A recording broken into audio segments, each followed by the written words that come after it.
This is a audiobook version of the late great David McGowan's Why Everything You Think You Know About the Lincoln Assassination is Wrong.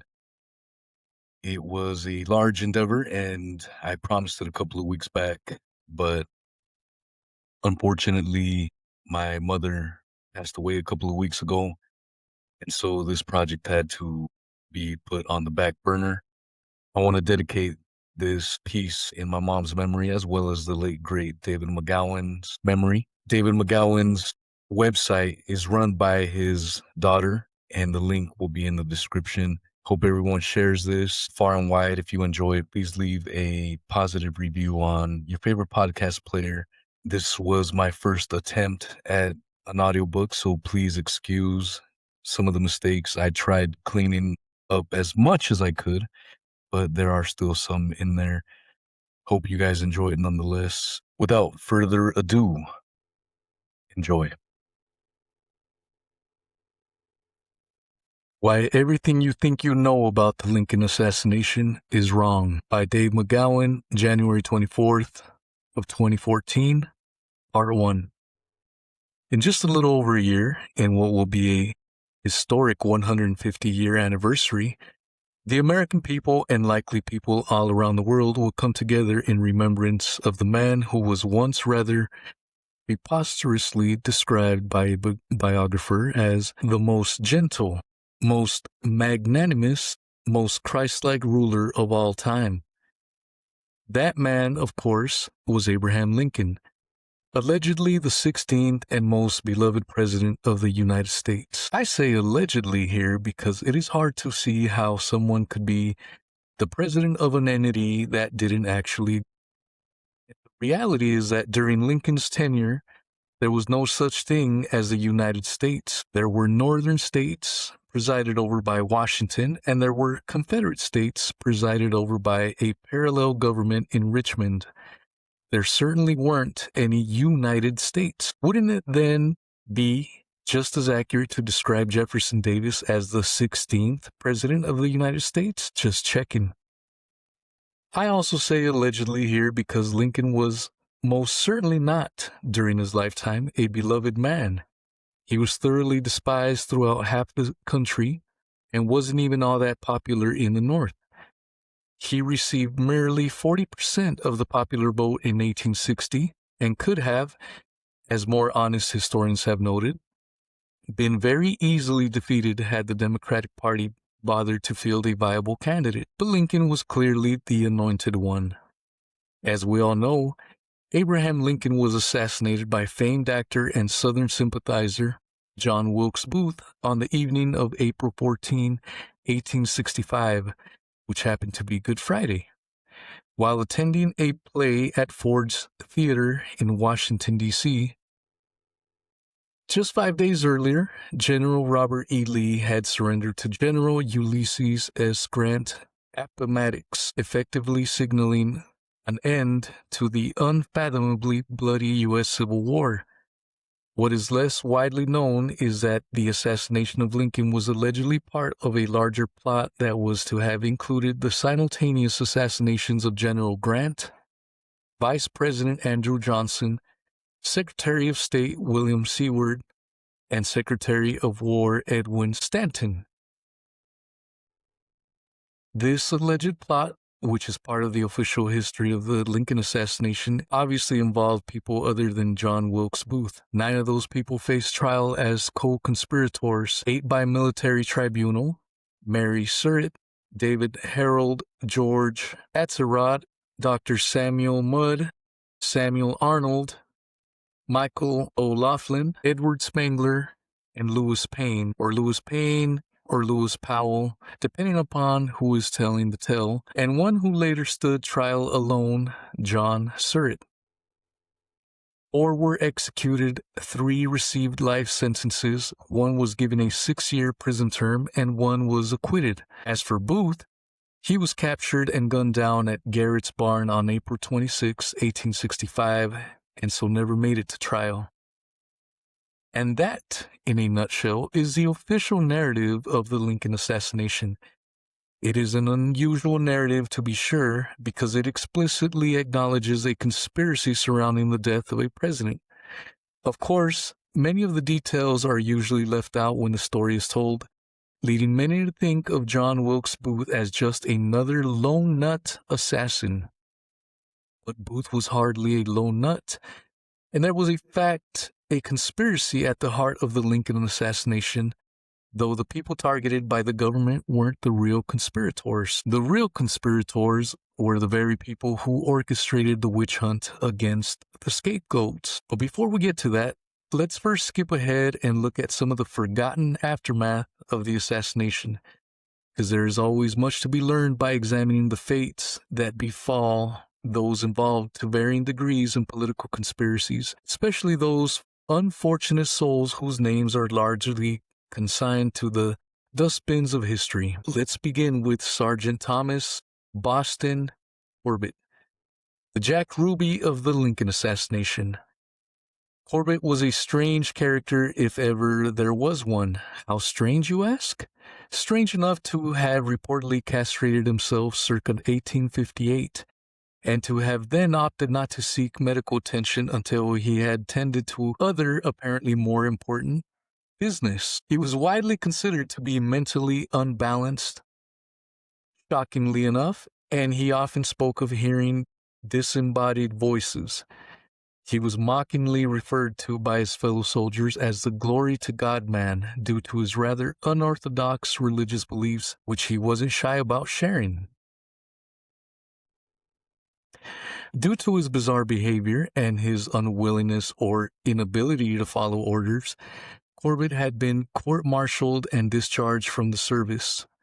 For some unexplained reason, though, he was allowed to re-enlist in 1863, and he quickly thereafter rose to the rank of sergeant. In April 1865, he was assigned to the elite team that captured Booth, and in defiance of direct orders, he personally shot and killed the man who was said to be Booth. Corbett was never reprimanded or disciplined for his actions, and in fact profited handsomely by touring the country for years as the man who killed Booth. In 1887, Corbett was appointed as the clerk doorman of the Kansas State Legislature. Things didn't go so well for him after that.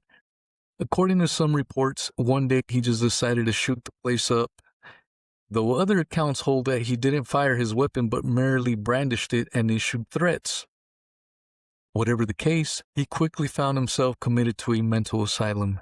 He managed to escape soon enough, though, and may have briefly surfaced in Texas before never being seen or heard from again. Let's turn our attention to Major Henry Rathbone and Clara Harris, the couple who were sharing the presidential box at Ford's Theater with Abe and Mary Lincoln. At the time, Rathbone was dating Harris, who was both Rathbone's stepsister and the daughter of U.S. Senator Ira Harris. Rathbone was reportedly deeply cut when he attempted to disarm and detain Booth, who escaped by leaping over the railing and onto the stage. Rathbone later married Harris and two started a family and moved to Germany, where Rathbone served as the U.S. consul to Hanover. Things didn't work out so well, though, for Rathbone. In December 1883, Henry tried to kill his children and then, thwarted in the effort, instead shot and brutally carved up his wife Clara before turning the knife upon himself. Like Corbett, he was sent off to an asylum, but unlike Corbett, Henry Rathbone spent the rest of his life there. Since I mentioned Mary Todd Lincoln just a couple of paragraphs ago, I should probably mention that she also ended up in the insane asylum. And always a bit on the crazy side, Mary became considerably crazier after the assassination, exhibiting increasingly erratic behavior and suffering from vivid hallucinations. She was ultimately committed by her own son, Robert Todd Lincoln. To say that Robert Lincoln had some rather unusual aspects to his life story would be quite an understatement. To begin with, we could note that he had the distinction of being the only man in history with direct links to 3 presidential assassinations. Just 21 When his father was gunned down, he subsequently was present at the assassinations of James Garfield in 1881 and William McKinley in 1901. He was also the only Lincoln son to survive his childhood. Brother Eddie died at age 3 in 1850, Brother Willie at age 11 in 1862, and Brother Tad barely made it to the age of 18 before dying in 1871. According to Robert Lincoln's own account, he was involved in a truly bizarre incident in late 1864, early 1865, not long before the death of his father. The younger Lincoln was saved from serious injury and possible death when he was pulled to safety by a stranger during a mishap on a train platform. That stranger just happened to be Edwin Booth, an older brother of John Wilkes Booth. Lincoln later maintained a long-term friendship and possible romance with Lucy Hale, the daughter of U.S. Senator John Hale and a former paramour and fiancée of John Wilkes Booth. Small world, I guess. Speaking of Edwin Booth, on June 9, 1893, just as his casket was being carried for burial, he had died 2 days earlier. Ford's Theater mysteriously collapsed, killing 22 people and injuring another 68. The building had been converted into a government record storage facility. Some of the records of the assassination were lost in the wreckage. Shit happens. Edwin and John's sister, Rosalie Booth, died under mysterious circumstances in January 1880. Rumors at the time spoke of a mysterious assailant, Edwin Booth Clark, a son of Sister Asia Booth and therefore nephew of John Wilkes Booth, attended Annapolis and became a U.S. naval officer, but he thereafter disappeared at sea. Officially, he committed suicide by jumping overboard, and Junius Brutus Booth, the patriarch of the Booth clan, is said to have gone insane. U.S. Senator Preston King, credited with being one of the guys who supposedly prevented a mercy petition on behalf of Mary Surratt from reaching President Andrew Johnson, decided on November 12, 1865 to go swimming in New York with a bag of bullets tied around his neck. Officially, his death was a very innovative suicide. U.S. Senator James Lane, the other guy credited with supposedly preventing the mercy petition on behalf of Surratt from reaching Johnson, shot himself in the head while jumping from a carriage in Leavenworth, Kansas on July 1st, 1866. Or else he slit his own throat, whichever sounds better to you. U.S. Senator John Cones, a likely conspirator and a pallbearer at Lincoln's funeral, was committed to an insane asylum where he later died. There was a lot of that sort of thing going on around in those days. The body of William Peterson, the owner of the boarding house where Lincoln was taken immediately after being shot and where he died the next morning, was found on the grounds of the Smithsonian loaded with the drug laudanum. His death, needless to say, was ruled a suicide. Colonel William Browning, who was vice president, Andrew Johnson's personal secretary, as well as being a personal friend of John Wilkes Booth, Browning claimed that Johnson was close to Booth as well, is believed to have been murdered, though the details are sketchy. Less sketchy were the murders of Frank Boyle and William Watson, both of whom had the misfortune of physically resembling John Wilkes Booth. Both of their bodies were turned over to the War Department by overzealous vigilantes for the reward that was being offered. Stanton's department covered up the murders by unceremoniously disposing of the bodies, one of which was dumped into the Potomac River. Frances Adeline Seward and Frances Adeline Fanny Seward, had the misfortune of bearing witness to the stage attack on William Seward, sitting Secretary of State and the husband of Francis and the father of Fanny. Francis died of a reported heart attack on June 21st, 1865, summer solstice, just 2 months after the assassination of Lincoln and the alleged attempt on her husband's life. Fanny died the next year, on October 29th, 1866, just before Halloween. She was just 21. Cause of her death remains unknown. A few years later, in 1870, William Seward legally adopted his young companion, Olive Risley, as his daughter. Risley was 26 at the time, and Seward was 69. Lafayette Baker was undoubtedly one of the central conspirators involved in the Lincoln assassination. As Honest Abe's spy master and head of the NDP, forerunners of the U.S. Secret Service, Baker had instituted a reign of terror just as he had previously done as a member of the San Francisco Vigilance Committee, running roughshod over the U.S. Constitution. Under Baker's and Stanton's tyrannical watch, there were 260,000 arrests made and some 38,000 people held without trial as political prisoners. Also introduced such innovations as midnight raids, forced entry without warrants, imprisonment without bail, and summary arrests. Circa 1867, Baker published a book revealing the existence of what was said to be Booth's suppressed diary. He subsequently barricaded himself in his home and told friends that a secret cabal was intent on killing him. Press reports from December 1867 through February 1868 tell of a repeated attempts made on his life. He was shot at twice, stabbed on his own front porch, and beaten by 3 or 4 men who attempted to abduct him. Nevertheless, when he turned up dead on July 3rd, 1868, the cause of death was said to be meningitis, necessitating an immediate sealed burial. A later exhumation, though, indicated that the cause of death was actually arsenic poisoning.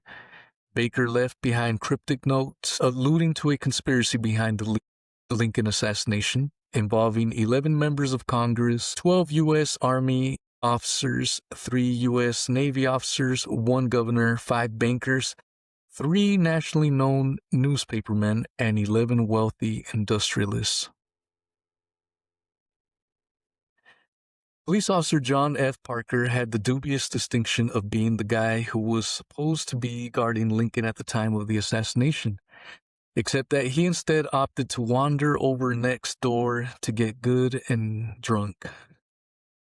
Parker had a seriously checkered history with the department, having been written up on multiple occasions for conduct unbecoming of an officer and the use of an insolent language, visiting a house of prostitution, inappropriately discharging his weapon, sleeping on duty, and being drunk on duty.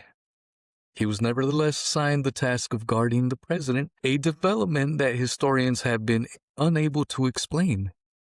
And he was assigned the task just in time to be neglecting his duties when Lincoln was shot. Parker was never reprimanded in any way for abandoning his post and leaving the president vulnerable.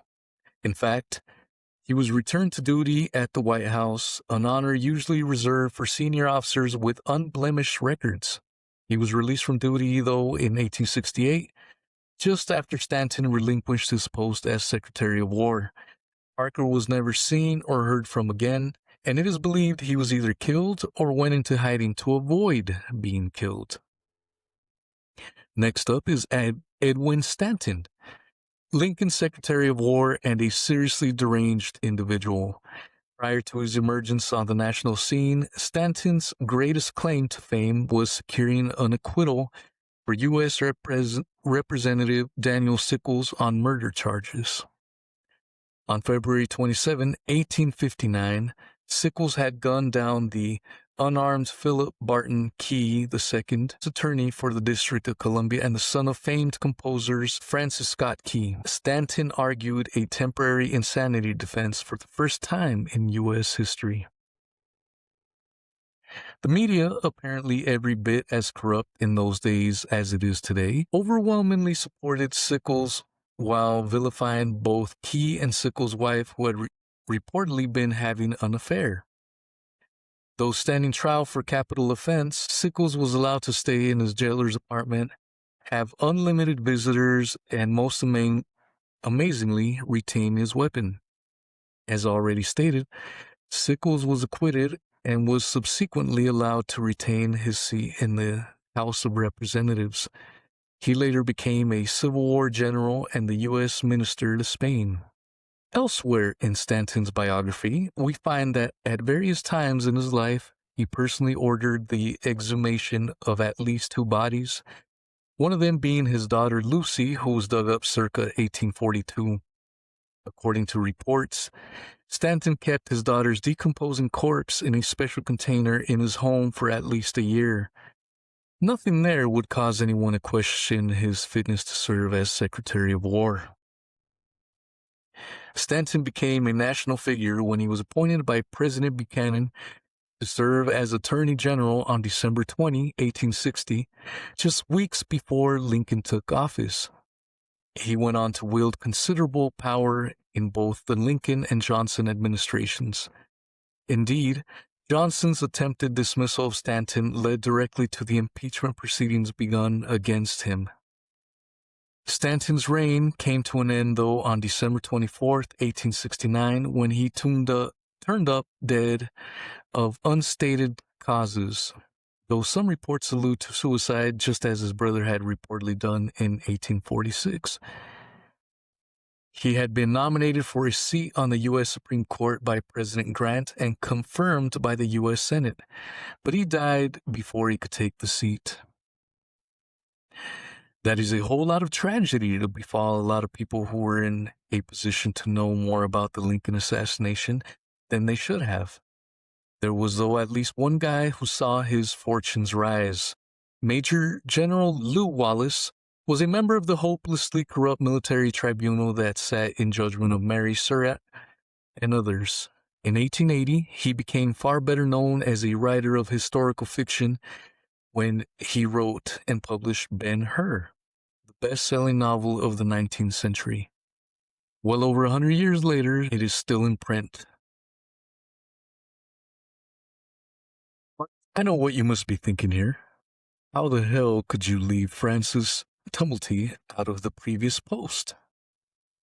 Compared to him, guys like Boston Corbett, Henry Rathbone, and Edwin Stanton seem perfectly sane, and whose name was in the news in a weirder way in the years following the assassination than the esteemed Dr. Francis Tumblety.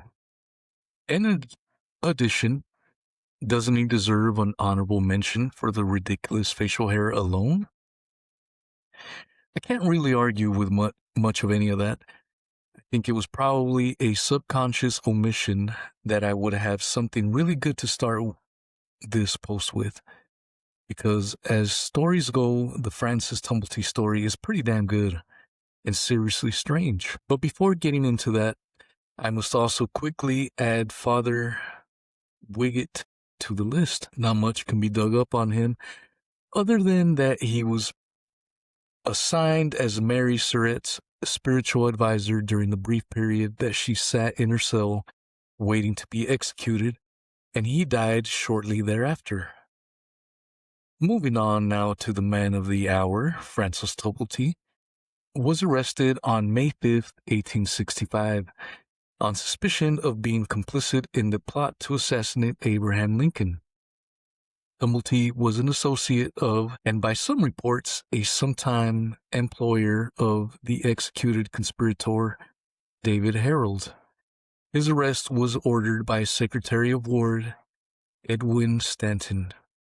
To be fair to Tumblety, though, it should be noted that he was only one of some 2,000 people who were arrested as possible conspirators. That's how things work in democracy, you see. Falsely imprisoned first, ask questions later. In any event, Tumblety was held for nearly a month before being released on May 30th, 1865. Prior to his arrest, he had lived a very colorful life. Born circa 1833 and raised in New York, Tumblety was widely viewed as a charlatan and a kook. While still a minor, he reportedly peddled pornographic materials. He soon transformed into a quack Indian herb doctor who was run out of various parts of the country for running cons. In one reported case, he was directly involved in the death of a patient, though he suffered no repercussions for his actions. According to one account, he kept a collection of human uteruses on display in his Washington, D.C. home. Some 23 years after his arrest in Washington, Tumblety took up lodging in, of all places, a boarding house in London's Whitechapel district. He was identified at the time, as has been identified by various researchers since that time, as being a prime suspect in the still unsolved Jack the Ripper murders. Following an arrest on November 7, 1888 for gross indecency, Tumblety fled the country on November 20th under an assumed name and quickly made his way back to the U.S., where he died some 5 years later. What are the odds, one wonders, that the very same guy who would be suspected of involvement in two such completely different and seemingly unconnected crimes, two crimes separated by a vast ocean and the passage of nearly 2.5 decades? Probably about the same odds that a guy like John Phillips would have connections to both the Black Dahlia murders and the Manson bloodbath. Pictured below is a single-shot Derringer that, according to the legend we all know so well, John Wilkes Booth used to assassinate President Abraham Lincoln. One of the most iconic pieces of historical memorabilia that this country has to offer, it has been displayed for decades, viewed by millions and written about by thousands. But after the passage of 149 years, it doesn't appear that anyone has ever thought to question why Booth, an intelligent and educated man by all accounts, would choose such a ridiculous weapon to take with him on his mission. Let's imagine that it is the evening of April 14, 1865, and you are John Wilkes Booth. Your mission is to assassinate the president.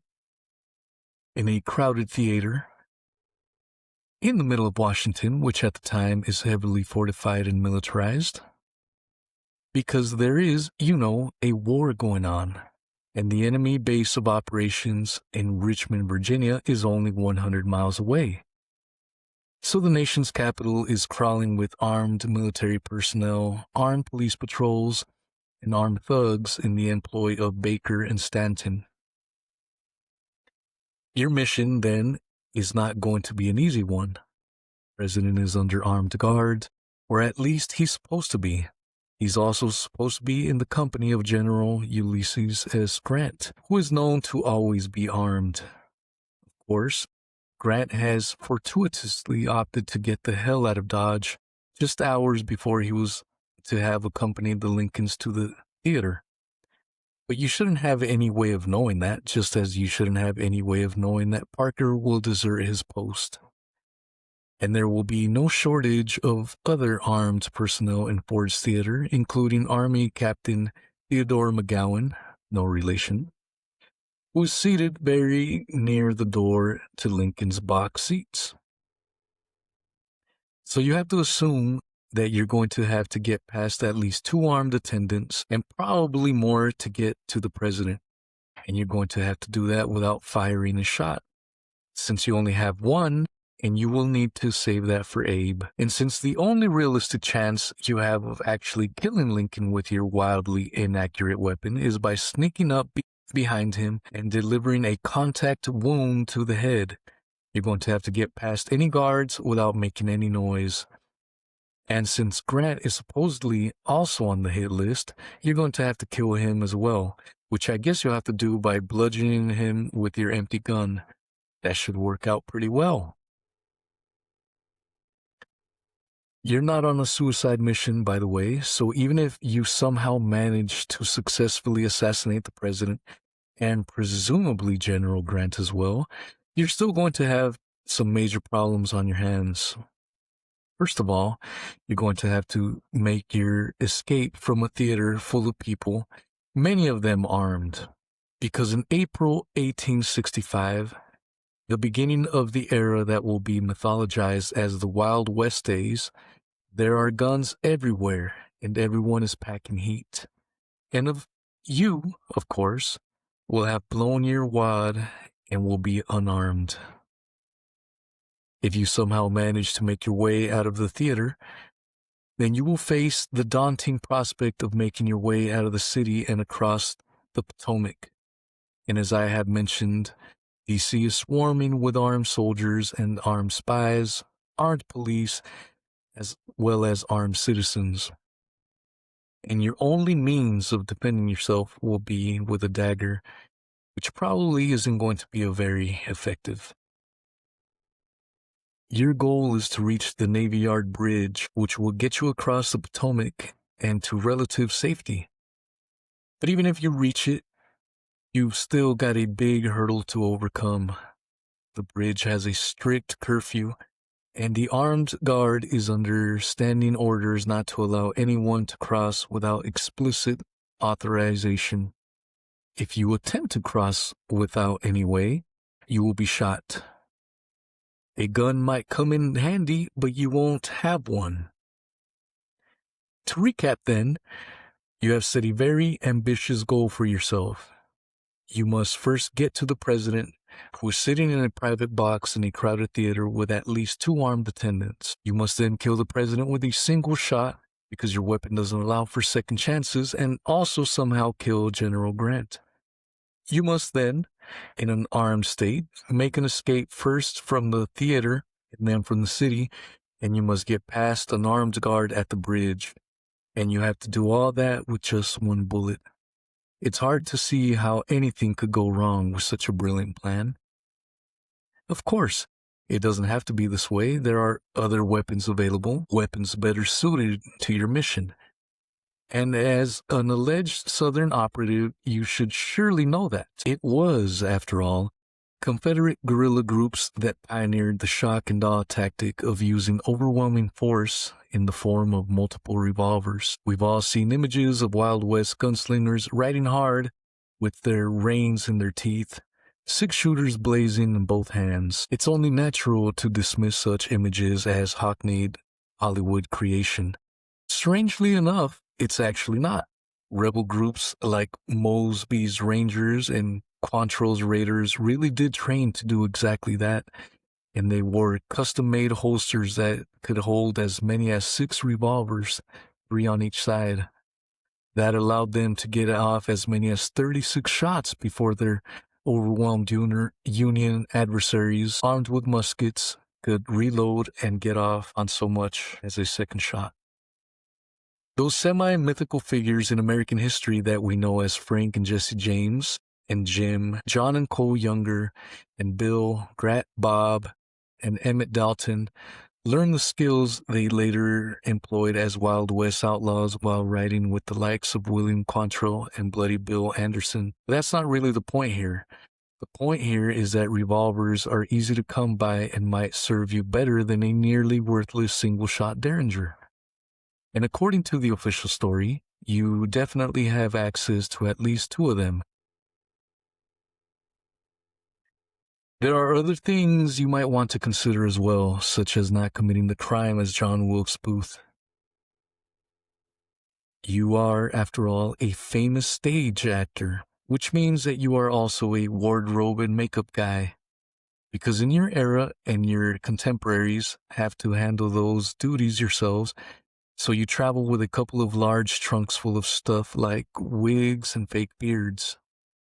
You could easily don a convincing disguise so as not to be easily recognized. Then you don't have to worry about getting out of the city alive. All you have to do is make it out of the theater, quickly ditch the disguise, and then you can circle around and rejoin the crowd at Ford's without arousing any suspicion at all. And you do, after all, have a lot at stake. Even if you manage to make the escape from DC, your lifestyle and career will be distant memories. All that fame, all that female adoration, all the success, all the wealth, it will be gone if you commit the crime as John Wilkes Booth. So you might want to put on a disguise and replace that derringer with a revolver or two. And maybe bring an accomplice or two along for additional firepower. You have quite a few co-conspirators to choose from. You might also want to reconsider whether Ford's Theater is the best place to do this.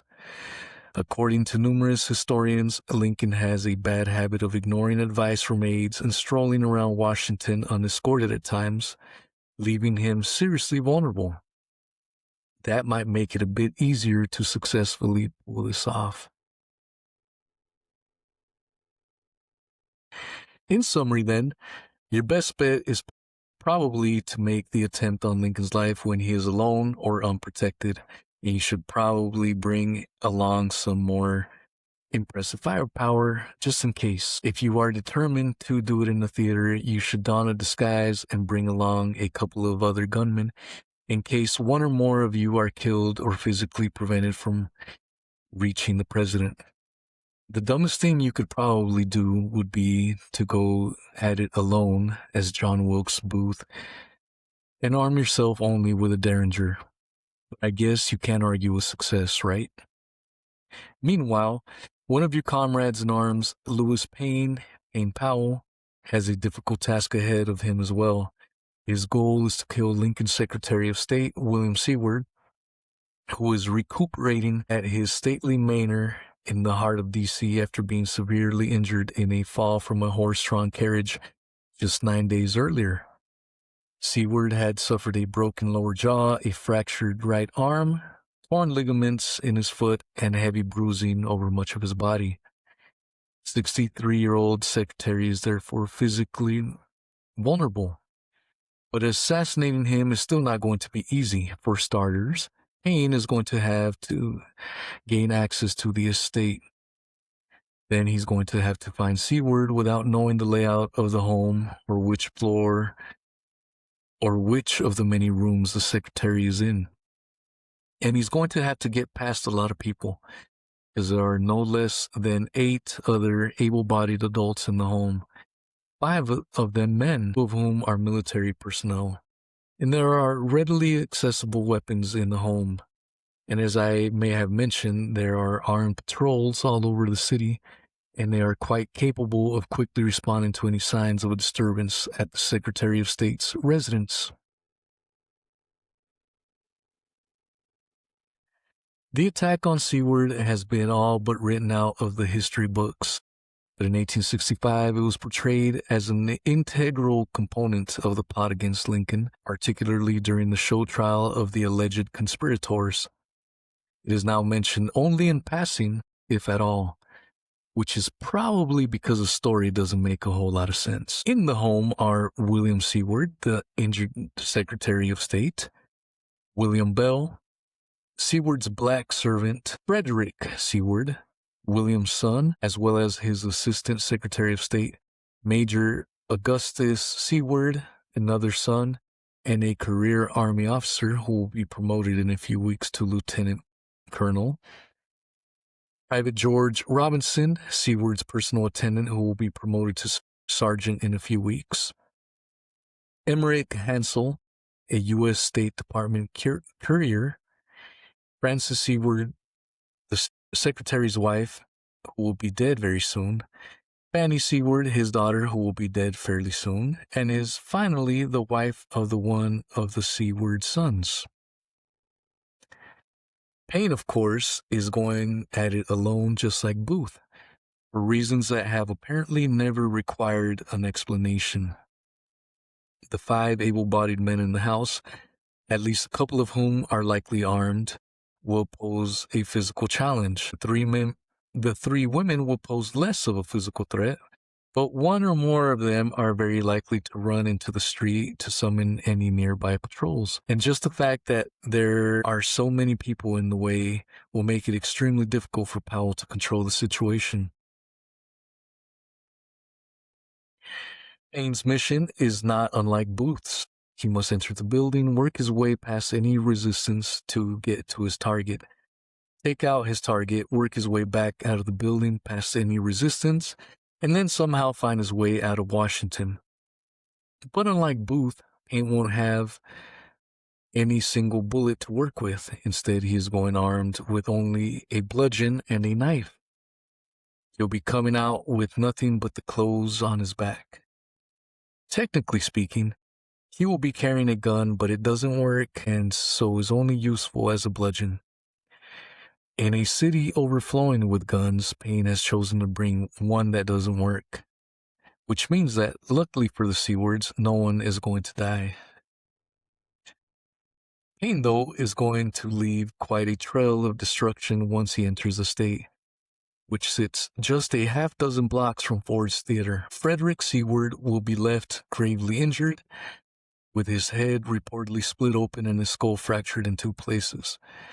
Major Augustus Seward will also receive severe head injuries, with one report claiming he was half scalped.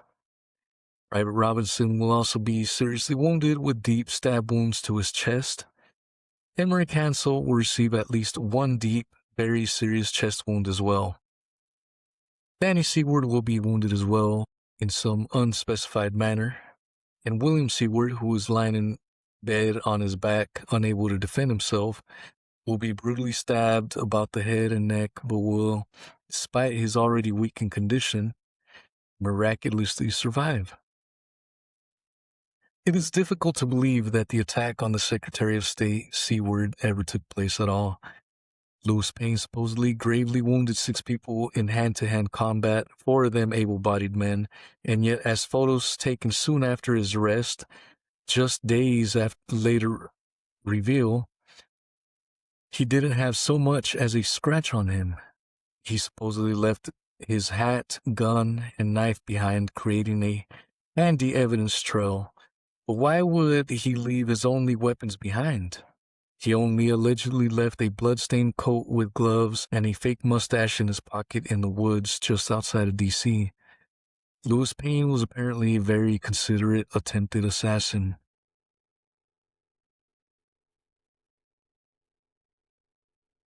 The descriptions of the conditions of the victims came from the first 3 people to conveniently arrive at the crime scene. Secretary of War Edwin Stanton, Secretary of the Navy Gideon Wells, and Surgeon General Joseph Barnes. You know, just your typical first responders. None of them reported seeing Augustus there. Stanton initially claimed that only William Seward, Fred Seward, and George Robinson were injured. Augustus Seward, Emmerich Hansel, and Fanny Seward were later added to the victims list, apparently so that the prosecution would have suitable witnesses. It was an entire month before Fanny Seward came forward with her account on the attack. Augustus Seward was later presented at trial as both a victim of and an eyewitness to the attack. The attack that very likely didn't take place in the home he wasn't actually in at the time. His testimony was wildly at odds with that of Robinson, with both men claiming that they had been in the room and personally witnessed the attack on William Seward. Not only did their accounts significantly differ, but neither really explained why it was that with 2 of them in the room and with Frederick and Hansel in the home as well, they were unable to defend the secretary. It is impossible to determine whether the alleged attack ever took place, but it appears extremely unlikely. It does not seem logistically possible for one barely armed man to have done what Payne is supposed to have done, and it doesn't seem physically possible for him to have done so without sustaining a single visible injury. There is no tangible evidence that Payne ever entered the home. The only evidence that has ever existed is the dubious and conflicting accounts told by the alleged victims and by the high-ranking cabinet officials who just so happen to be the first on scene. Let's now briefly review the key elements of this story.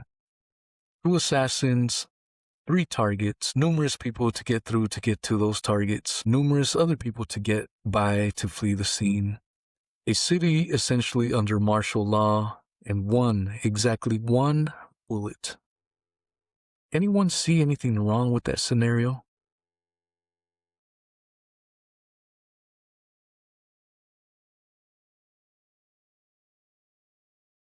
Part 3. Anyone notice anything peculiar about the 2 images of Lewis Powell in my last post?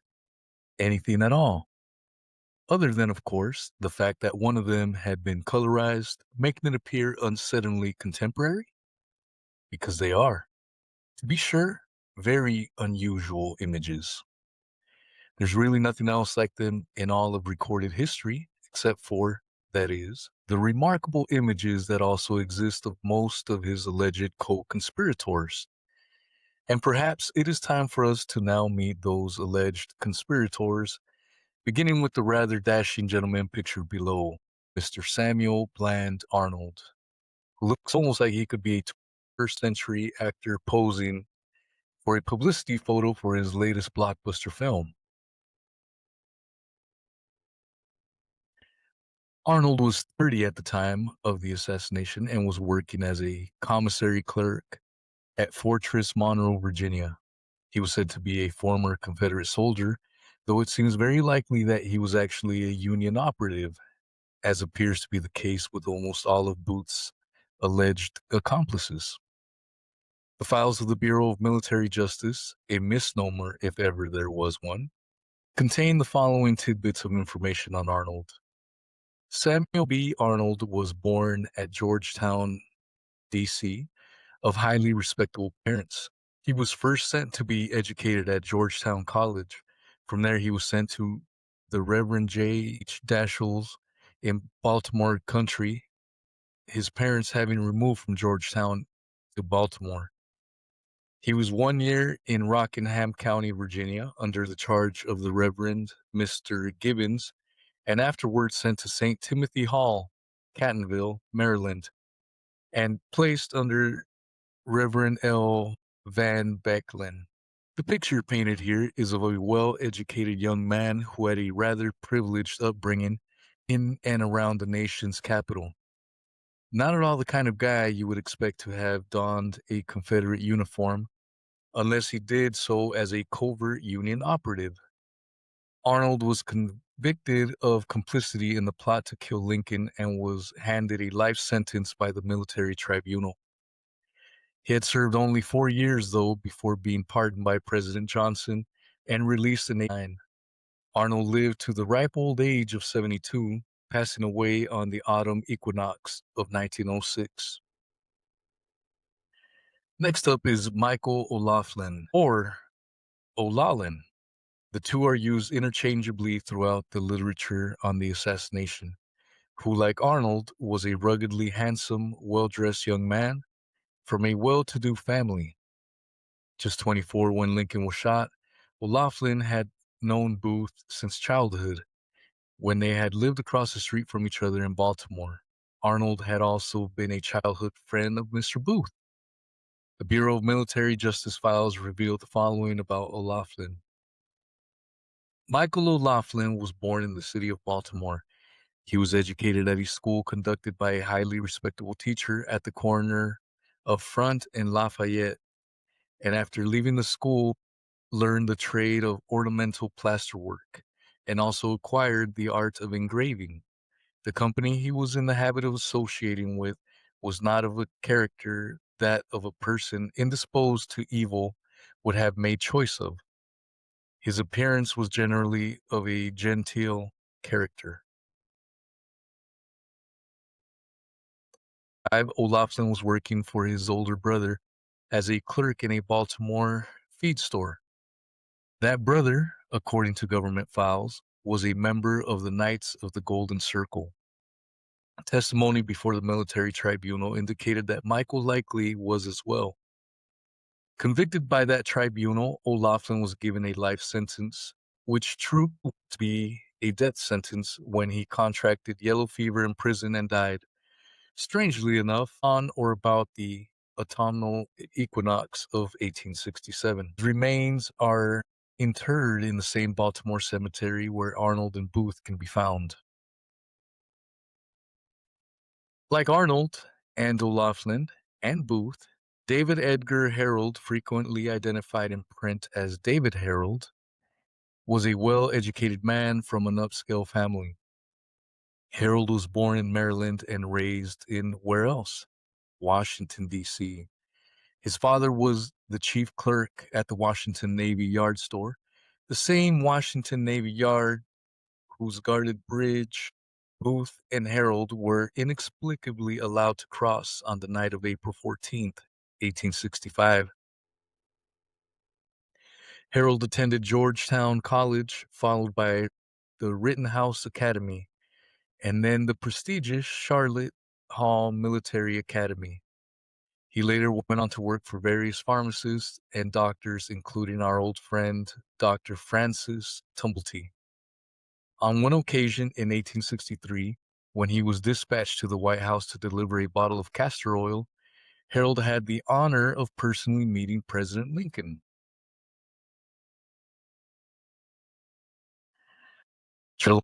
On 7 of his alleged co-conspirators, Harold was found guilty and sentenced to death by hanging. That sentence was carried out on July 7th, 1865, just after Harold's 23rd birthday. He is, as would be expected, buried in the Congressional Cemetery in Washington, D.C. Thus far, we have met 4 lads, Booth, Harold, McLaughlin, and Arnold, who all were raised in and lived and worked in the Baltimore, Washington, D.C. area.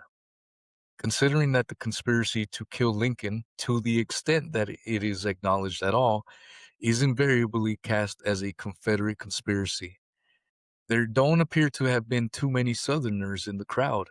There was at least one, though, our old friend Lewis Thornton Powell. The youngest of the alleged conspirators, just 20 at the time of the assassination, Powell was also known as Lewis Payne, Reverend Wood, the Reverend James Wood, Mosby, and Kincheloe, among other aliases. As his shadowy identities would seem to imply, he was by many accounts an intelligence operative raised in Alabama, Georgia, and Florida. Powell was educated by his father, the Reverend George C. Powell.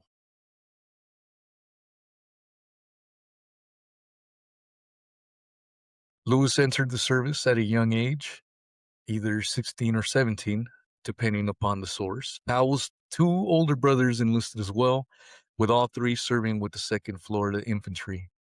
Lewis was the only one of the 3 to survive the Civil War. Wounded at Gettysburg in early July 1863, he was taken prisoner and sent to a prisoner of war hospital. Following his recovery, he was put to work as a male nurse in a hospital in Baltimore, from where he reportedly escaped, apparently by basically walking out the door. After that, according to historian Theodore Roscoe, The Web of Conspiracy, his movements are hard not to follow. Author Jim Bishop added in the Daily Lincoln was shot that there is an unexplained hitch in his military records. According to various accounts, he went to work with the paramilitary forces serving under John Singleton Mosby. In January 1865, he turned up in a boarding house in Baltimore, Maryland, and allegedly became a Lincoln assassination conspirator. On July 7th, 1865, he was hanged. There is scant evidence that Powell knew Booth at all, though an apocryphal tale is often told of a very young Lewis meeting Booth in a theater following a performance by the acclaimed actor. There doesn't appear to be any evidence at all linking him to the other alleged conspirators. He photographed really well, though. Moving back up north, we meet the hapless Ned Spangler, also known as Ed Spangler, Edward Spangler, Edmund Spangler, and Edmund Spangler. The oldest of the alleged male conspirators, at 39, Spangler was a journeyman carpenter originally from Pennsylvania, though he had spent the majority of his life in the Baltimore area. During the Civil War, he was living in Washington, D.C., where he was employed at Ford's Theater as a carpenter and stagehand. Spangler had met Booth many years earlier when he worked on the Booth family's Tudor mansion. In the aftermath of the Lincoln assassination, he was accused of holding Booth's horse and aiding and abetting the actor's escape from the theater. The charges, though, were dubious at best. Sentenced to a 6-year prison term, the most lenient sentence handed down by the military tribunal, he was pardoned 4 years later by President Andrew Johnson. Spangler died on February 7, 1875, reportedly by tuberculosis. Next up is the only foreign national in the group, George Andrew Atzerodt, who was brought over to America from Germany when he was 8. Raised in, of course, Maryland, Atzerodt and his brother owned a carriage repair shop where George worked as a painter. At the time of the assassination, he was 29.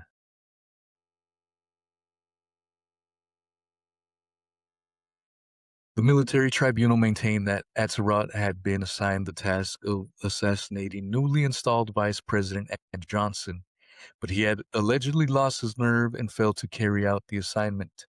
In truth, there is no real evidence that Johnson, who was likely involved or at least had knowledge of the plot, was ever targeted.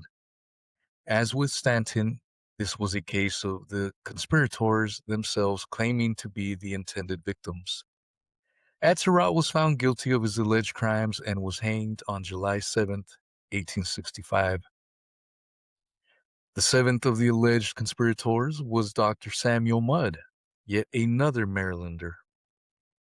Like many of the others, Mudd was born into a large, well-to-do family, and he was well educated, having graduated from both Georgetown College in D.C. and the medical school at the University of Maryland in Baltimore. Mudd worked as both a country doctor and a tobacco farmer, and was reportedly a slave owner who harbored Southern sympathies.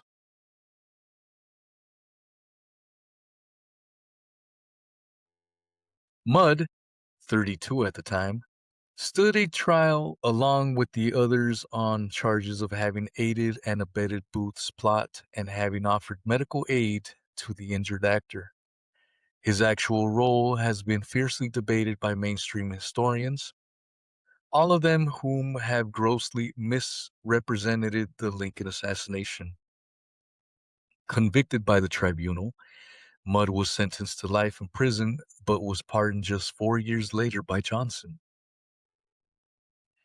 Having now met 7 of the 9 people who stood trial as Booth's alleged co-conspirators, is there anything that stands out as unusual about the images adorning this post? Anything at all?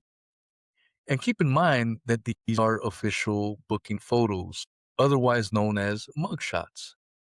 But they certainly don't look like any other mugshots ever taken. We certainly have no such images of Lee Harvey Oswald, or Sirhan Sirhan, or Charles Guiteau, or Leon Segols, or James Earl Ray, or John Hinckley, or Mark David Chapman, or any other alleged assassin or attempted assassin, or anyone ever arrested on suspicion of having committed any crime. No one else, you see. Had one of the top professional photographers of the era come by to take their mugshots. No one else had the benefit of dramatic backdrops, professional lighting, and flattering poses and camera angles. And no one else was photographed by the very same guy, Alexander Gardner, who was long credited as being the guy who took the last known images of President Abraham Lincoln. When called upon to photograph the people accused of plotting against that president, Gardner certainly rose to the occasion. The images of the alleged Lincoln conspirators are arguably the finest work that the Civil War photographer ever did. Portraits of the conspirators' victims, taken not long before the Lincoln's death, are rather lackluster in comparison.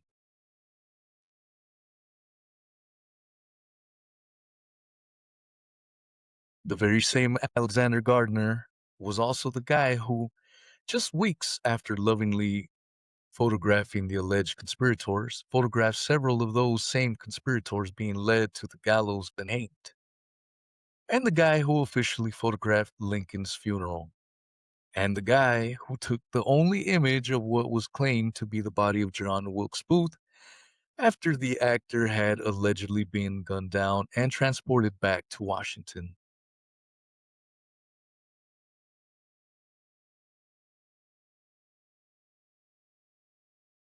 That image, though, won't be displayed here for reasons explained by author U.C. Jameson, Return of the Assassin. Following the work of the identification committee, the body was photographed by Alexander Gardner, one of the members. Gardner conducted his work in the presence of War Department Detective James A. Wardell.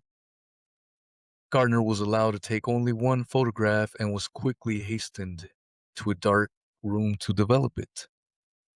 Wardell stood by his side the entire time, and when the picture was finished, Wardell took possession of it along with the plate. Moments later, Lafayette Baker took the photographic plate from Wardell. In response to subsequent inquiries, the government denied that any photographs were ever taken of the body. To this day, no one knows what became of either picture or the plate. Theodore Roscoe adds that undoubtedly Gardner gave the glass plate to Lafayette Baker or to Stanton, but the Secret Service chief made no mention of it in history. Stanton never mentioned it. War Department records are absolutely silent on the subject. The photograph never reached public domain. Nothing unusual about any of that. Returning now to the collection of the world's most glamorous mugshots, it should be noted that there are, beyond their mere existence, other curiosities concerning these photos, like the fact that the photo of Dr. Mudd that was officially released and presented above isn't actually Dr. Mudd at all. It appears to be Hartman Richter, a cousin of George Atzerodt, who was never charged with any complicity in the assassination plot.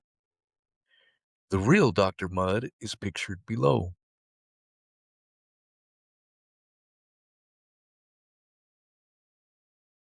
And then there is the guy in the next image, officially photographed as a conspirator, yet never charged, tried, or even identified. The government just pretended as though he never existed. The appearance of the alleged conspirators in these striking images stands in stark contrast to their treatment throughout their confinement, which can only be described as barbaric. The suspects' ankles and wrists were kept shackled at all times. They were forced to wear specially designed heavy leather hoods at all times, other than when they were in court.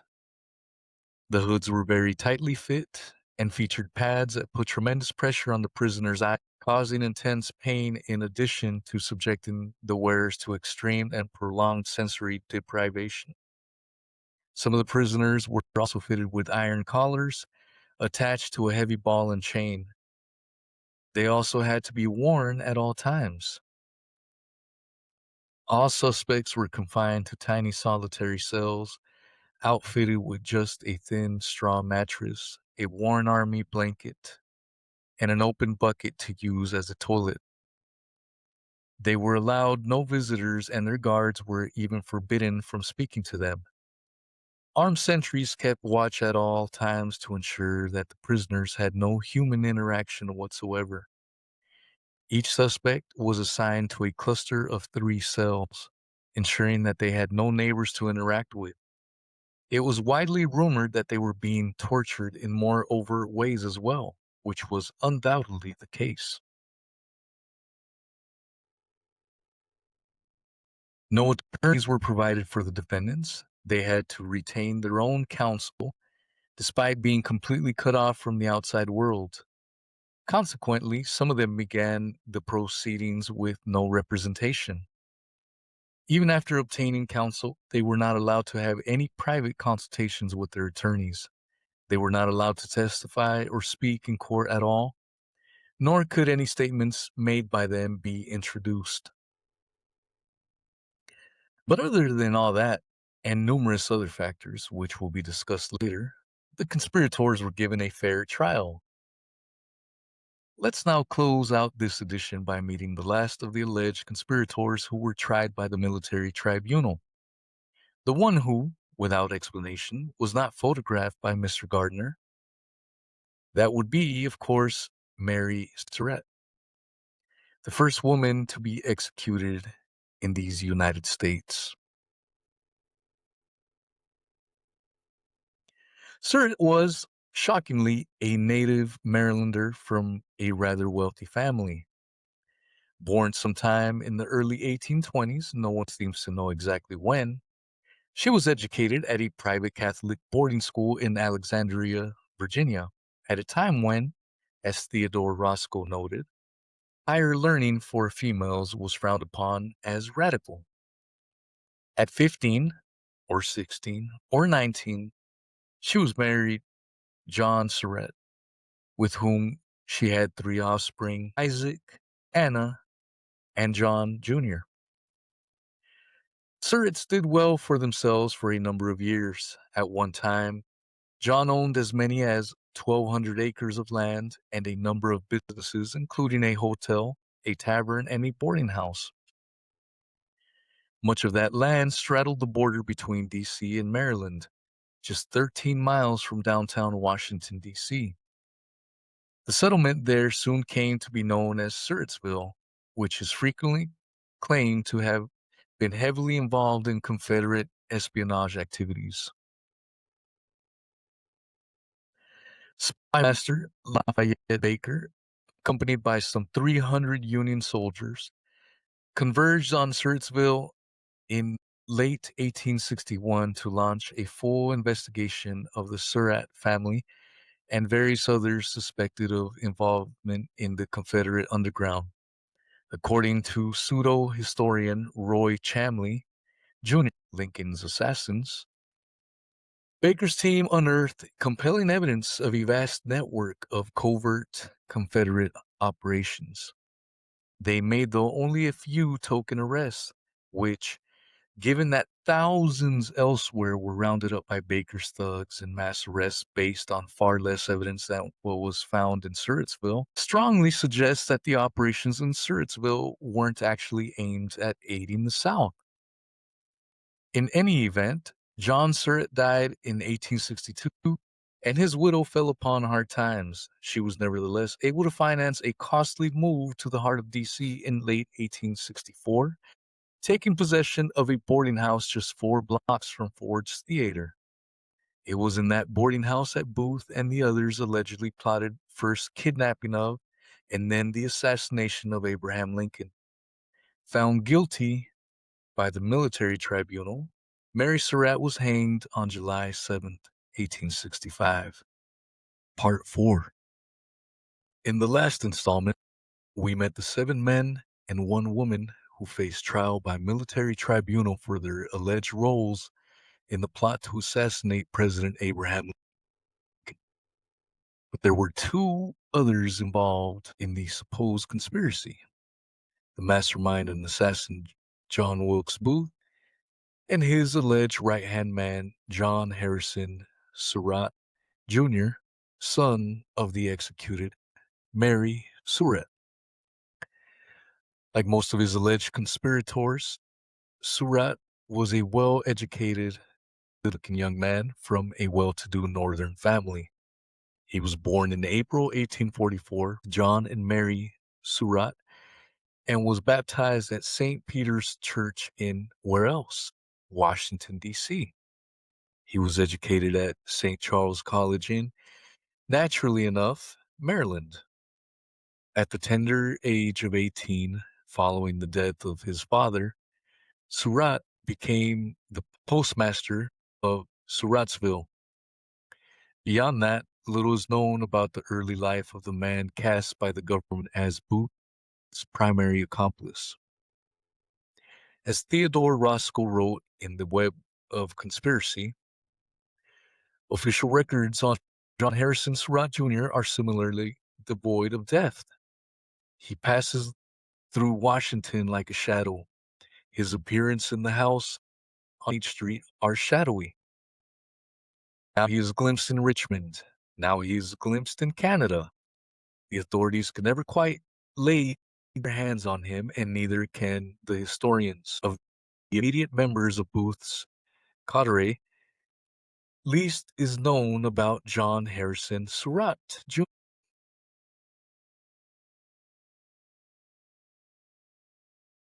Roscoe claims, as have many other historians, that Surratt's operated as spy and as message bearer, conveying Confederate dispatches between Richmond, Washington, and Montreal, Canada.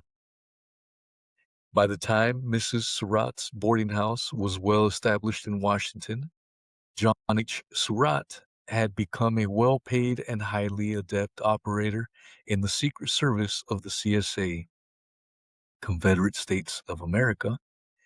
Maybe so. It seems far more likely, though, given various facts of the case, that he was actually a Union operative posing as a Confederate operative, or that the two sides were actually one and the same, as seems likely.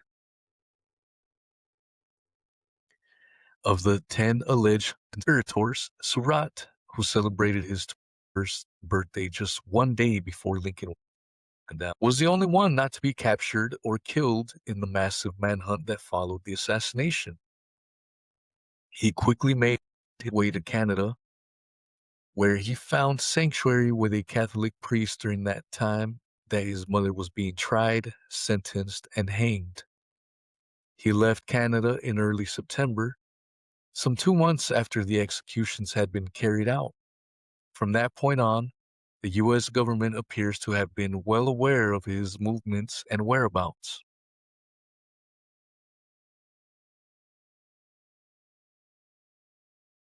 On March 4, 1867, the Washington Daily Morning Chronicle summarized the findings of an investigation by the Judiciary Committee of the House of Representatives as follows. It appears that Surratt sailed from Canada in September 1865 and landed in Liverpool on the 27th of the same month. That the fact of this landing was communicated to Secretary Seward by the American Vice Consul, Mr. Wilding. No steps were taken by the President or Secretary of State to secure his arrest. No demand was made upon England for his return to this country, nor is there any evidence of the procurement or attempted procurement of an indictment against him. Surratt himself would later say that, while I was in London, Liverpool, and Birmingham, our consuls at those ports knew who I was and advised our State Department of my whereabouts, but nothing was done. Curious behavior indeed for a government that had just months earlier aggressively prosecuted and executed lesser conspirators. On November 24th, 1865, 2 months into Surratt's leisurely stay in England, Secretary of War Edwin Stanton abruptly withdrew the standing reward on Surratt's head, clearly signaling to Europe and elsewhere that the U.S. wasn't all that interested in pursuing the capture and prosecution of the alleged conspirator. Stanton, needless to say, offered no explanation for his unusual actions. In April 1866, Surat sailed from England to Italy, arriving in Rome, where he was almost immediately assigned a position with the Pope's elite Papal Zouave military guard. On April 21, a fellow Zouave, Henry de Saint Marie, who helped to be an old friend from Maryland, informed America's minister to Rome, General Rufus King, of Surat's whereabouts and true identity. A Cardinal Antonelli explained to the king that if the American government desired the surrender of the criminal there would be no difficulty in the way. The U.S. government, nevertheless, chose to look the other way.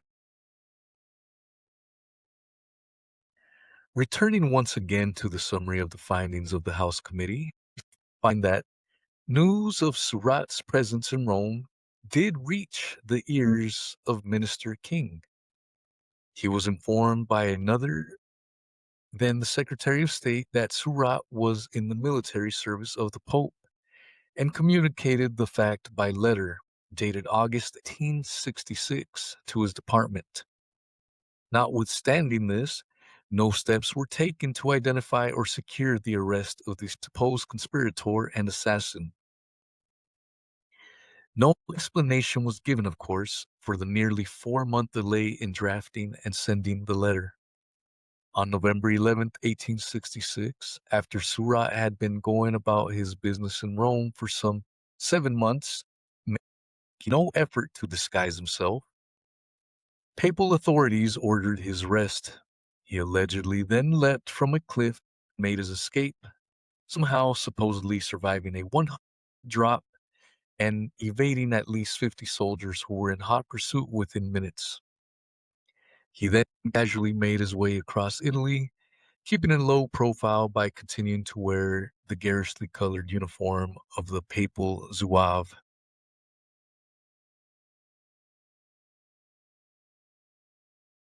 After making his way to Naples, where he was sheltered by the local police and allowed to sleep at the station as a non-paying guest for 3 nights, he booked passage first to Malta and then to Alexandria, Egypt. On November 27, 1866, he was finally arrested by U.S. authorities. It was almost another full month before he was dispatched back to the U.S. aboard the Swatara, a U.S. Navy vessel which set sail on the winter solstice, December 21st, 1866. That return voyage took unusually long to reach the States, nearly a month and a half. Had a paddle boat been available, Washington likely would have opted to use that. Upon reaching U.S. shores, the vessel was delayed for another few weeks while the crew waited for ice to melt on the Potomac. There were, of course, other ports available from which Surat could have been quickly transported by train to Washington, but authorities chose to delay his arrival for as long as possible. As researcher Von Shelton, author of the book Mass for Treason, wrote, when the papal government in Rome finally forced the issue by arresting Surat, every possible tactic was used to delay his return. Otto Eisenschemmel, author of the book In the Shadow of Lincoln's Death, concurred, noting that Stanton had tried his utmost to keep Surat from being brought back at all. On February 4th, 1867, the grand jury of the District of Columbia indicted John Surat, who was still being held aboard the Swatara at the mouth of the Potomac. On February 19th, the Swatara finally anchored at the Washington Navy Yard, and Surat set foot on the U.S. soil for the first time in nearly 2 years. A bench warrant for his arrest was issued that same day. 4 days later, on February 23rd, Surat was brought to the court to enter a plea.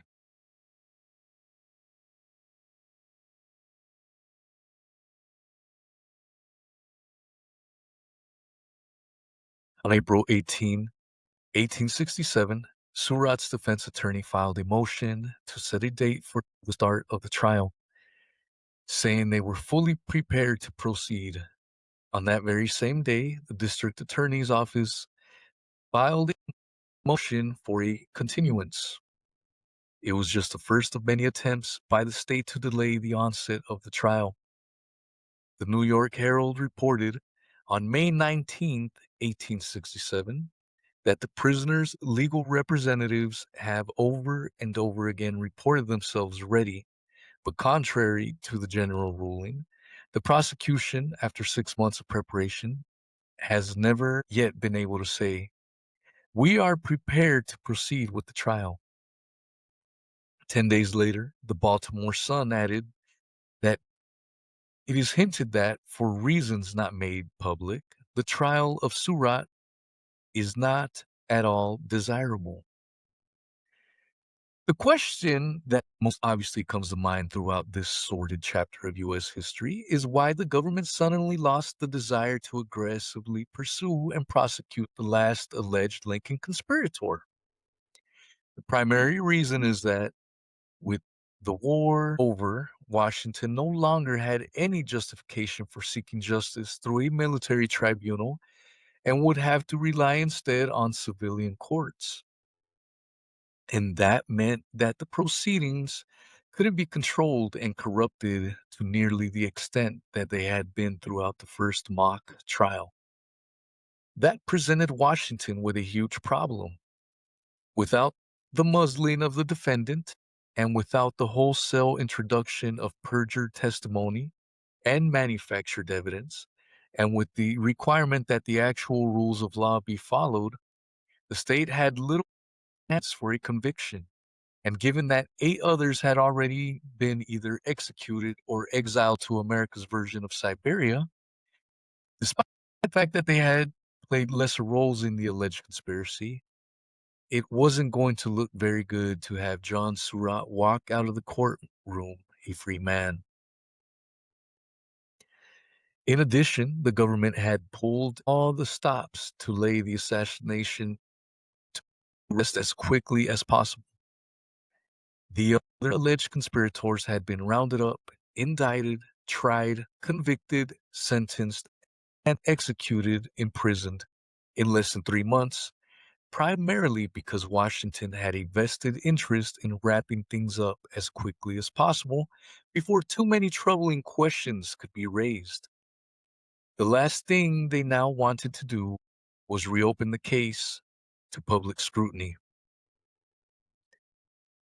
Given little choice, though, in the matter, the case proceeded to trial in June of 1867. And true to form, the state did its very best to rig the proceedings. As America's first Secret Service chief, William P. Wood, later wrote, Surratt was confronted with an abundance of perjured testimony. He was also confronted with an abundance of bogus evidence, including a document that had supposedly been in the water for 6 weeks before being recovered, but which showed no signs of exposure whatsoever.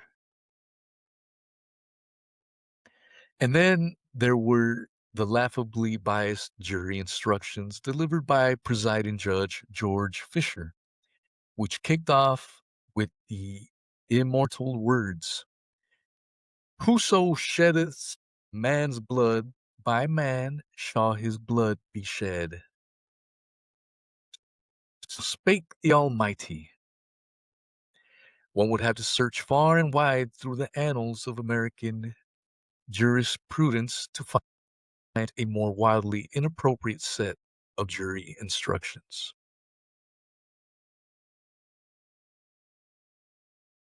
To ensure that the trial was properly rigged, Secretary of State William Seward hired Edwards Pierrepont, an old friend of Secretary of War Edwin Stanton, to assist the prosecution, although neither the State Department nor the War Department should have had anything to do with what was ostensibly a civil trial. Was a descendant of James Pierpont, a co-founder of Yale University. Also hired by Seward to assist Pierpont was Albert G. Riddle, Secretary of Navy. Gideon Wells' diary would later reveal that Riddle had been employed by Seward to hunt up or manufacture testimony against Surratt. One of the most bizarre aspects of the Surratt trial was the testimony delivered by our old friend Henry Rathbone, who was called to the stand as he had been at the military trial to provide eyewitness testimony as to the shooting of Lincoln. Although it was not commented upon at the time or for decades after, Rathbone was clearly not spontaneously recalling events as they had happened, but rather was reciting his testimony from a memorized script. The script appears to have been created on April 17th, 1865, 2 days after Lincoln died. When Rathbone was purportedly deposed, a portion of that alleged deposition reads as follows: that on April 14th, 1865, at about 20 minutes past 8 o'clock in the evening, he and with Miss Clara H. Harris left his residence at the corner of 15th and H Streets and joined the President and Mrs. Lincoln and went with them in the carriage to Ford's Theater in 10th Street.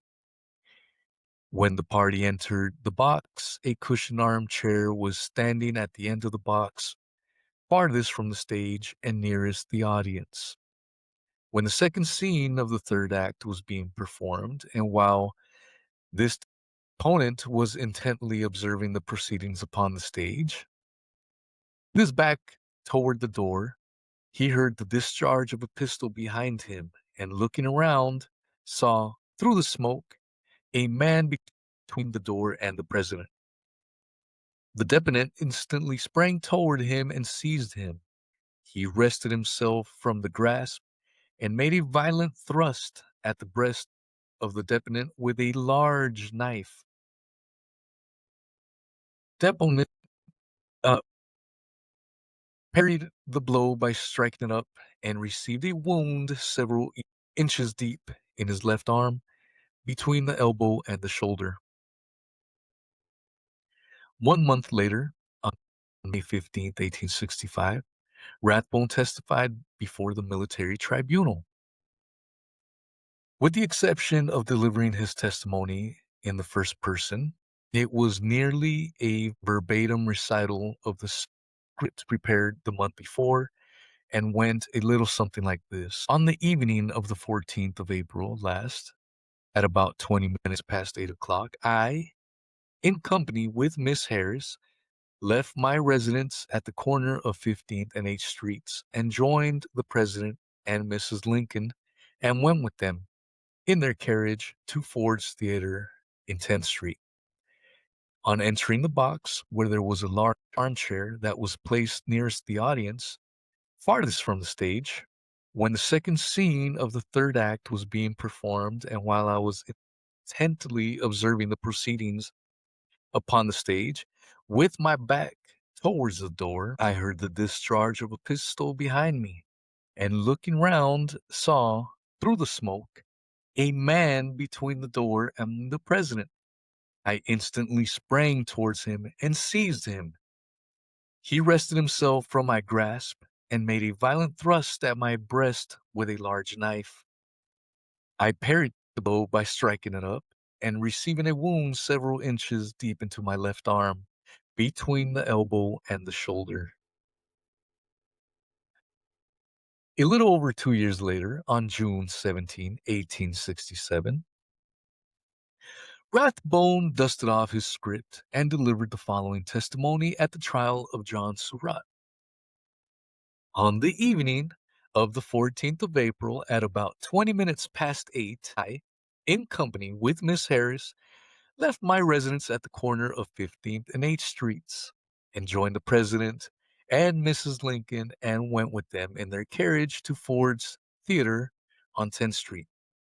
On entering the box, there was a large armchair placed nearest the audience, Yes, the furthest from the stage.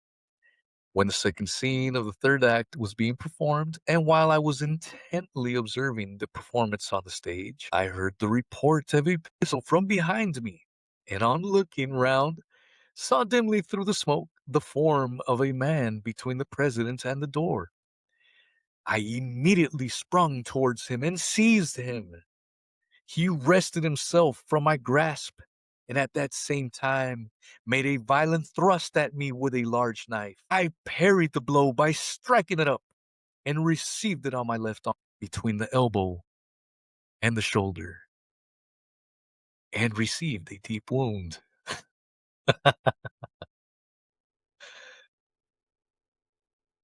In the end, though, the government's brazen attempts to corrupt the proceedings failed to pay dividends, and the jury was left hung 8-4 in favor of acquittal. Even when the obviously perjured testimony, the manufactured evidence, and the wildly inappropriate jury instructions, the state was only able to secure 4 votes for conviction. And Surratt had found himself a number of new fans. As Eisenstein noted, the ladies of Washington considered him quite attractive and thronged the courtroom. John Harrison Surratt walked out of the court a free man, and the state quietly opted not to further pursue the charges. 5 years later, he married Mary Victorine Hunter, a second cousin of none other than Francis Scott Key, whose son's murder, it will be recalled, was defended by Edwin Stanton. Key's great-great-granddaughter, Pauline Potter, by the way, later married Baron Philippi de Rothschild of the infamous Rothschild's banking family. Surratt lived to the ripe old age of 72, passing away, curiously enough, on April 21st, 1916, precisely 50 years to the day from when he had been identified in Rome as a member of the Papal Zouave. It is said that he had penned a biography, but he supposedly opted to burn it a few days before his death. In a similar vein, Robert Todd Lincoln is said to have burned all his father's private papers shortly before his own death, because I suppose one wouldn't want the truth about the assassination of one's father to reach the public domain. Part 5. Defense attorney Joseph H. Bradley, whom we met in the last installment, had this to say to the jury and spectators at John Surratt's trial. Who was John Wilkes Booth? He was a man of polished exterior, pleasing address, highly respectable in every regard, received into the best circles of society, his company sought after, exceedingly bold, courteous, and considered, generous to a fault, a warm and liberal-hearted friend, a man who had obtained a reputation upon the stage. The woman who once reported him for rape in Philadelphia, and the irate, jealous husband who once severely throttled him in Syracuse, New York, might disagree. Francis Wilson, one of Booth's biographers, John Wilkes Booth, Fact and Fiction of Lincoln's Assassination, posed the following question. How was it possible for Booth to obtain such power over a fellow human being as to command him to perform an act of murder, and to know that that command would be enthusiastically obeyed? A little over a century after the assassination of Lincoln, prosecutor Vincent Bugliosi would ponder the very same question about a guy by the name of Charlie Manson. I tend to think that there is something more, some missing link that enabled him to so rape and to bastardize the minds of his followers, that they would go against the most ingrained of all commandments, thou shalt not kill, and willingly, even eagerly, murder at his command. A friend of Booth's from childhood, John Deary, said that the John Wilkes Booth that he knew cast a spell over most men with whom he came in contact, and I believe all women without exception.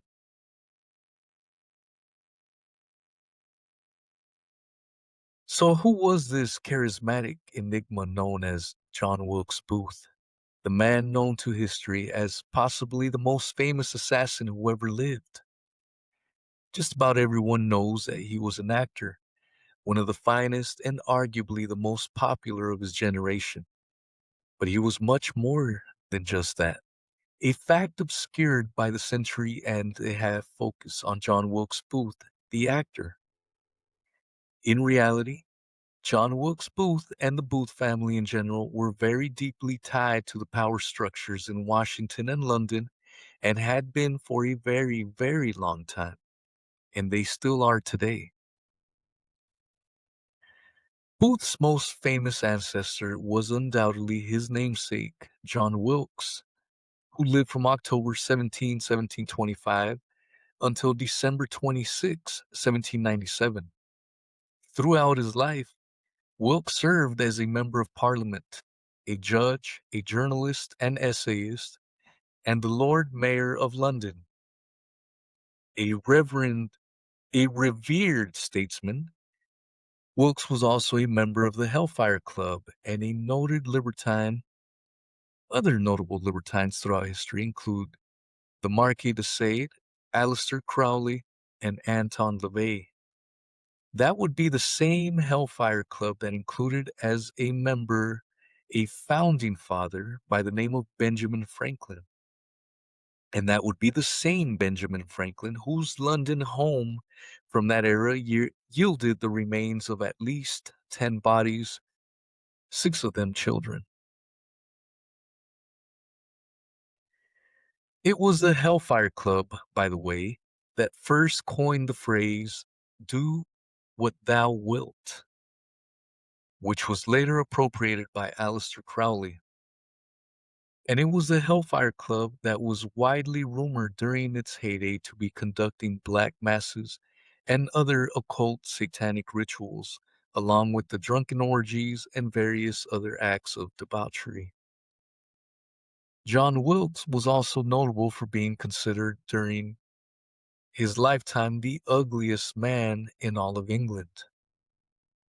He never, though, suffered from a shortage of beautiful female companions.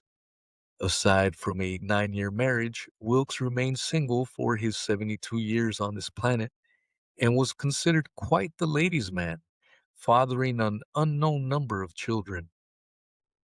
Like his descendant and namesake, Wilkes apparently had a knack for casting a spell over women.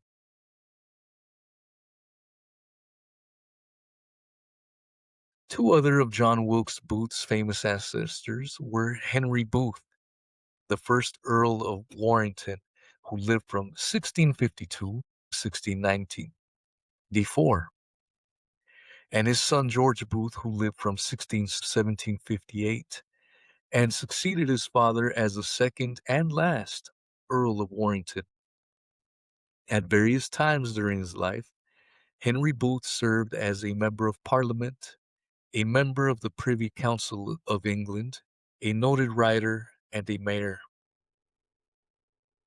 John Wilkes Booth was also descended from Barton Booth, who lived from 1681 to 1733, and who was described by one biographer as the most popular actor with the English royalty known to history. Many generations later, namesake Sidney Barton Booth, a son of Junius Brutus Booth Jr., would become an actor and writer of some renown before passing away in 1937.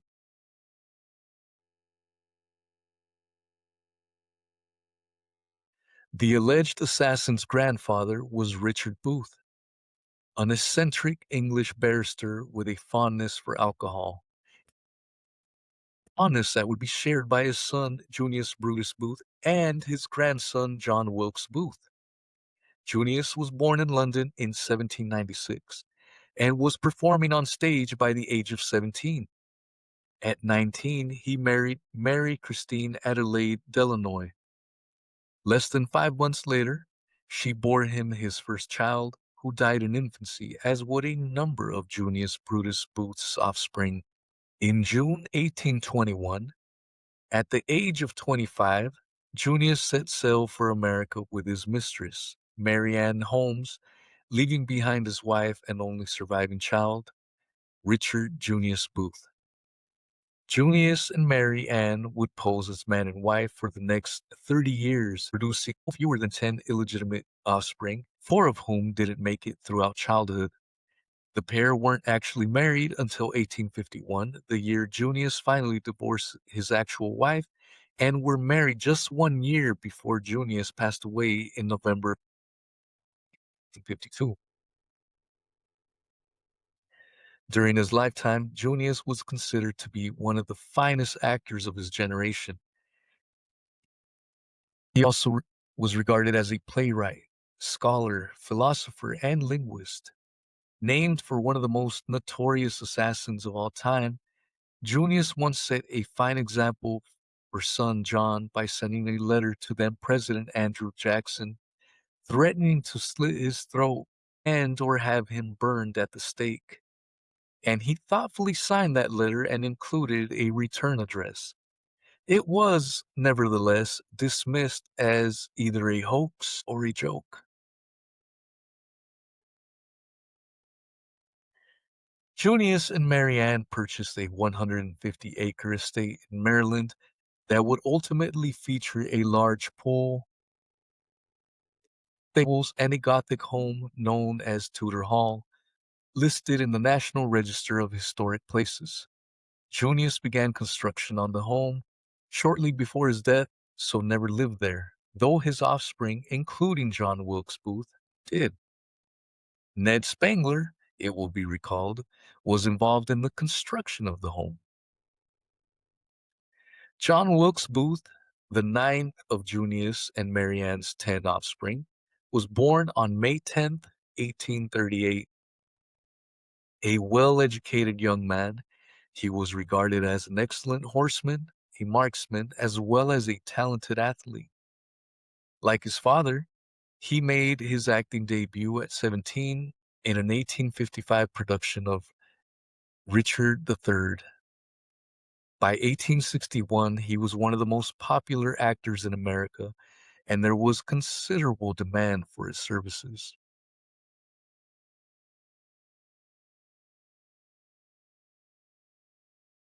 On December 2nd, 1859, John Wilkes Booth was among the soldiers standing guard on the scaffold when probable agent provocateur John Brown was hanged. Booth was not a soldier, though. He purportedly either borrowed or stole a militia uniform and posed as a soldier to secure the position. On March 4th, 1865, Booth found himself prominently placed among the onlookers at Lincoln's second inaugural address. He was there as a guest of U.S. Senator John P. Hill. Unknown at the time was that Booth was secretly engaged to Hill's daughter, Lucy Hill. Senator Hill had worked closely with fellow Senator William Seward before Seward's appointment as Secretary of State. Notably, Hill was a Northern senator representing New Hampshire, and he was known for his staunchly abolitionist views. It makes perfect sense that his daughter would be engaged to an alleged Confederate operative. During John Wilkes Booth's lifetime, there was another member of the Booth-Wilkes clan who achieved a considerable amount of public notoriety. Charles Wilkes was a U.S. naval officer who ultimately attained the rank of Rear Admiral, as well as celebrated explorer who led the United States exploring expedition from 1838 to 1842. He was also a great-nephew of John Wilkes, making him a blood relative of John Wilkes Booth and his numerous siblings. John Wilkes was raised by his aunt, Elizabeth Ann Seton, who was a woman of considerable social prominence who later became the first American-born woman to be canonized by the Catholic Church. In the 1820s, Wilkes counted among his associates a genocidal Grand Master Mason by the name of Andrew Jackson, the same Andrew Jackson who was also, by some reports, a friend of Junius Brutus Booth, the guy who jokingly threatened to assassinate him. Many years later, another member of the Booth clan, Teresa Cara Booth, was born on September 23rd, 1954. Teresa is a direct descendant of Algernon Booth, Junius Brutus Booth's brother and John Wilkes Booth's uncle. She became an attorney in 1976 and a member of the Queen's Council in 1995. 2 years later, Teresa Booth, better known as Sherry Blair, wife of Tony Blair, became the First Lady of Downing Street. Nothing unusual about that, I suppose. In the aftermath of the Lincoln assassination, actors were viewed with considerable suspicion across the country. The entire cast of Our American Cousin was arrested and numerous other productions closed for a time due to the lynch mob mentality that was sweeping the nation. No one was above suspicion, and as previously noted, more than 2,000 people were arrested as possible co-conspirators. Those with only the loosest connections to the accused coup plotters were scooped up and held for varying lengths of time. Two of John Wilkes Booth's brothers, Edwin and Junius Brutus Jr., were fellow actors. Clearly, then, they had two big strikes against them, which should have put them at the very top of the government's roundup list. Yet, not a single member of the Booth clan was arrested in the frenzy of arrests and accusations. Not one. It always helps to have friends in high places. The op-ed page of the Los Angeles Times apparently now operates in part as a forum for unpaid advertisements for intelligence agency-approved works of fiction. I say that because just a few days ago, that page featured what was essentially a half-page ad for Jeff Bauman's hopelessly fraudulent account of the Boston Marathon bombings. And yesterday, that same page featured a barely disguised advertisement for a book written by a professional liar by the name of Mel Aiton. Aiton has apparently penned a whole series of disinformational books on various presidential assassinations and attempted assassinations. His latest, Hunting the President, Threats, Plots, and Assassination Attempts from FDR to Obama, carries on in that fine tradition. The following paragraph is from his wildly inaccurate op-ed piece. Lincoln was the first president to be assassinated, but the motivations that drove his assassin were unfortunately not unique. Understanding the nature of those who want to kill a president goes considerably further toward explaining assassinations than looking to fanciful conspiracy theories. Let's now take a peek at what fanciful theory it is that Aiton is pitching. Booth's desire for fame and recognition is a common theme among assassins. In researching a book on presidential killers and would-be killers, I found that they tended to share certain personality traits. While some had been treated for mental illness, and even more predominant characteristic is that many of them were disillusioned with and resentful of American society after a lifetime of failure. And most of them also had a burning desire for notoriety. Killing an American president, most would-be assassins believed, would win them a place in history, making a somebody out of nobody. Every single word of that preceding paragraph can only be described as complete and utter bullshit.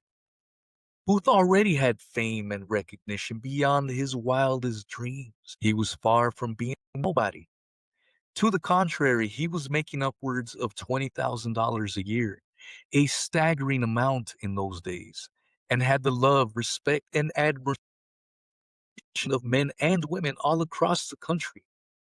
He was wealthy, good looking, supremely talented, and had lived a very charmed life. And given that he was only 26 at the time of the assassination, it is hardly accurate to say that he had faced a lifetime of failure. In truth, he had never known failure at all in his short life. Compulsive Liar, Aton's body of work is unfortunately typical of what has been written about Lincoln and his alleged assassin over the last 149 years. Listed below, in order of the date of release, are some of the more honest books that have been published. To see the list, definitely watch this video at this timestamp.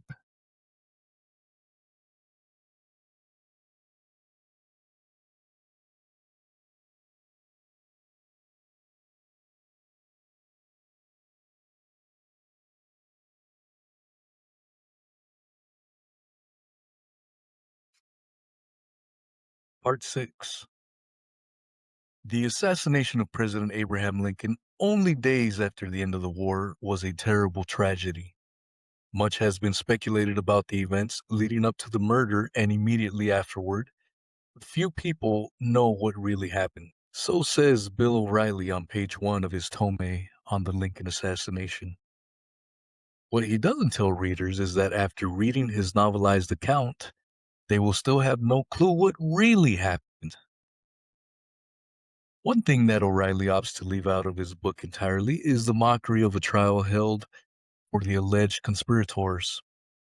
After spending the first 276 pages of his book covering the period from April 1st of 1865 to April 26th of 1865, day Booth was allegedly gunned down at Garrett's barn, O'Reilly then abruptly jumps ahead to July 7th of 1865, the day 4 of the alleged conspirators were hanged. Apparently nothing of significance happened in May or June of 1865, or maybe it is best not to shine too bright a light on one of the most sordid chapters of U.S. history. U.S. Navy Secretary Gideon Welles is on record as stating that Secretary of War Edwin Stanton wanted the alleged conspirators to be tried and executed before President Lincoln was buried. Convictions were obviously a given. Lincoln was laid to rest on May 4th, 1865, 19 days after he died and just before the trial of the conspirators began, thwarting Stanton's wishes, but justice was dispensed very quickly nonetheless. Stanton favored a military trial, a course of action opposed by various other members of the Lincoln cabinet, including both Welles and former Attorney General Edward Bates, who noted that if the offenders are done to death by that tribunal, however truly guilty, they will pass for martyrs with half the world. Many believe that a military trial would be unconstitutional given that all the defendants were civilians. Stanton, nevertheless, prevailed. It would in fact be later determined that the proceedings had been unconstitutional, both because the suspects were subjected to military justice and because they were denied their right to individual trials. That ruling would not, however, resurrect the 5 alleged conspirators who paid with their lives. While awaiting what passed for a trial, the prisoners were held in appalling conditions aboard 2 ironclad vessels, the Montauk and the Saugus, except for Mudd and Surratt, who were reportedly held elsewhere and spared the torturous hoods. Very special attention appears to have been paid to Lewis Powell. Throughout his confinement, Powell was personally guarded by Thomas T. Eckert, which is undoubtedly the only time in the nation's history that a sitting Assistant Secretary of War served as a lowly prison guard. Even more curiously, despite the fact that Powell was kept shackled, hooded, isolated, and otherwise deprived, he was nevertheless allowed to keep a knife while imprisoned, and false reports were circulated indicating that he was suicidal. It is perfectly clear, in retrospect, that the government had contingency plans to have Powell suicided if necessary. On May 1st, 1865, newly installed President Andrew Johnson ordered that the 8 alleged conspirators face a 9-man military tribunal. The members of that tribunal, 7 generals, 2 colonels, were all handpicked by Stanton. All but a couple were unknown to the public, and none of them knew anything about the so-called rule of law, or about evidentiary or procedural rules. That didn't prove to be a problem, though. They just made up the tribunal rules as they went along. Von Shelton wrote in 1965, all but 1 or 2 were nearly as unknown then as they are now. There was not a noteworthy war record in the whole group. In fact, the 2 whose names might be recognized by the average reader, Major General David Hunter, presiding officer, and Major General Lew Wallace, later author of Ben-Hur, had attained rank by political connections, and their names had been associated with military defeats throughout the 4-year contest. All appeared to be qualified largely by their prejudices, total ignorance of the law, and subservience to the will of the prosecutors.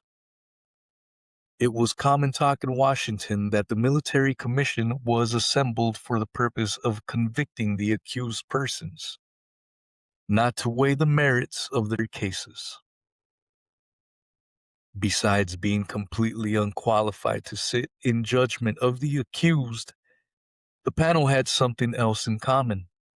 As various photographs reveal, many of them, maybe all of them, were Freemasons, as were the prosecutors and at least some of the defense attorneys, and Edwin Stanton, and Lafayette Baker, and John Wilkes Booth, and seemingly just about everyone else who played a prominent role in the assassination conspiracy and cover-up, and many of the generals who directed the action on the battlefields of the Civil War, on both sides.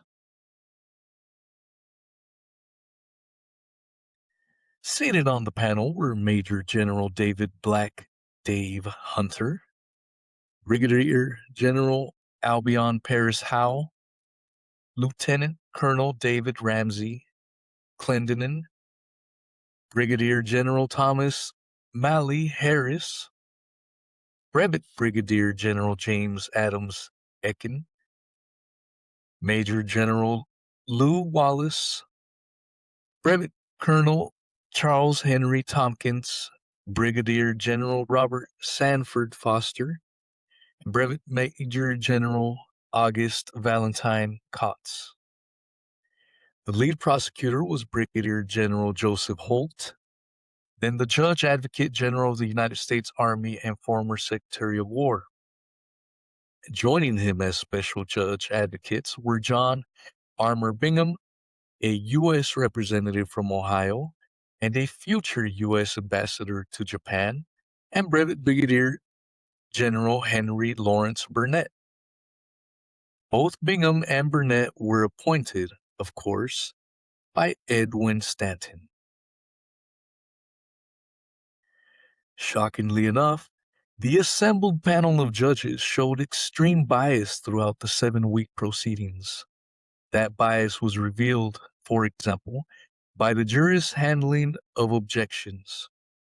The defense attorneys, most of whom appear to have actually been working for the state, logged only 12 objections, all of which were overruled. Prosecutors, on the other hand, voiced 54 objections, 51 of which were sustained.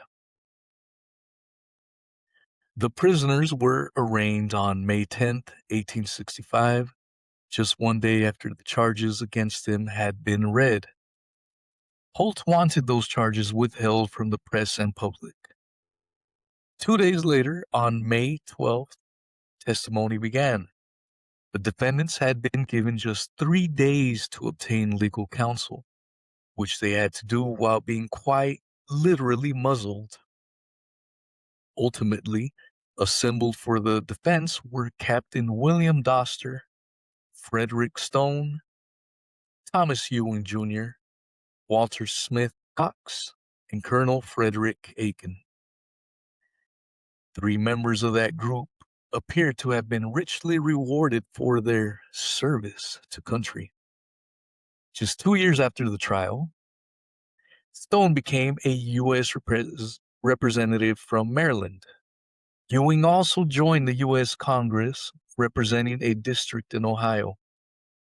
Cox became a federal judge and, perhaps quite tellingly, presided over the trial of alleged presidential assassin Charles Guiteau just a couple of years after being seated. Aiken, who represented Mary Surratt after the curious withdrawal of her first attorney, Reverend D. Johnson, who was a sitting U.S. Senator, a former U.S. Attorney General, and future minister to the UK, may have actually been legitimately working on behalf of his client. Notably, he faced a much different fate after the trial concluded than did Stone, Ewing, and Cox. Within a year, Aiken's law practice had imploded, and he had been arrested for bouncing a check. He died in 1878 at the relatively young age of 46 and was buried in an unmarked grave. Very little else is known about the young defense attorney, as his Wikipedia page notes. Information on Aiken's early life is largely unknown. His date of birth, city of birth, and even his full name varies depending on source. And like his birth records, his war service also remains largely unknown. Even less appears to be known about the ethereal William Doster, who was tasked with defending both Atzerodt and Powell, and who also may not have been thoroughly co-opted. The reality, though, was that no defense attorney, no matter how devoted or how skilled, could have saved any of the defendants from their fates. All that was required for conviction was a simple majority of 5 votes from a 9-man panel predisposed to convict before the trial even began. Only 1 additional vote was required to impose a death penalty. And the tribunal's pronouncements would be final. There would be no appeals allowed. All of that, of course, was brazenly unconstitutional.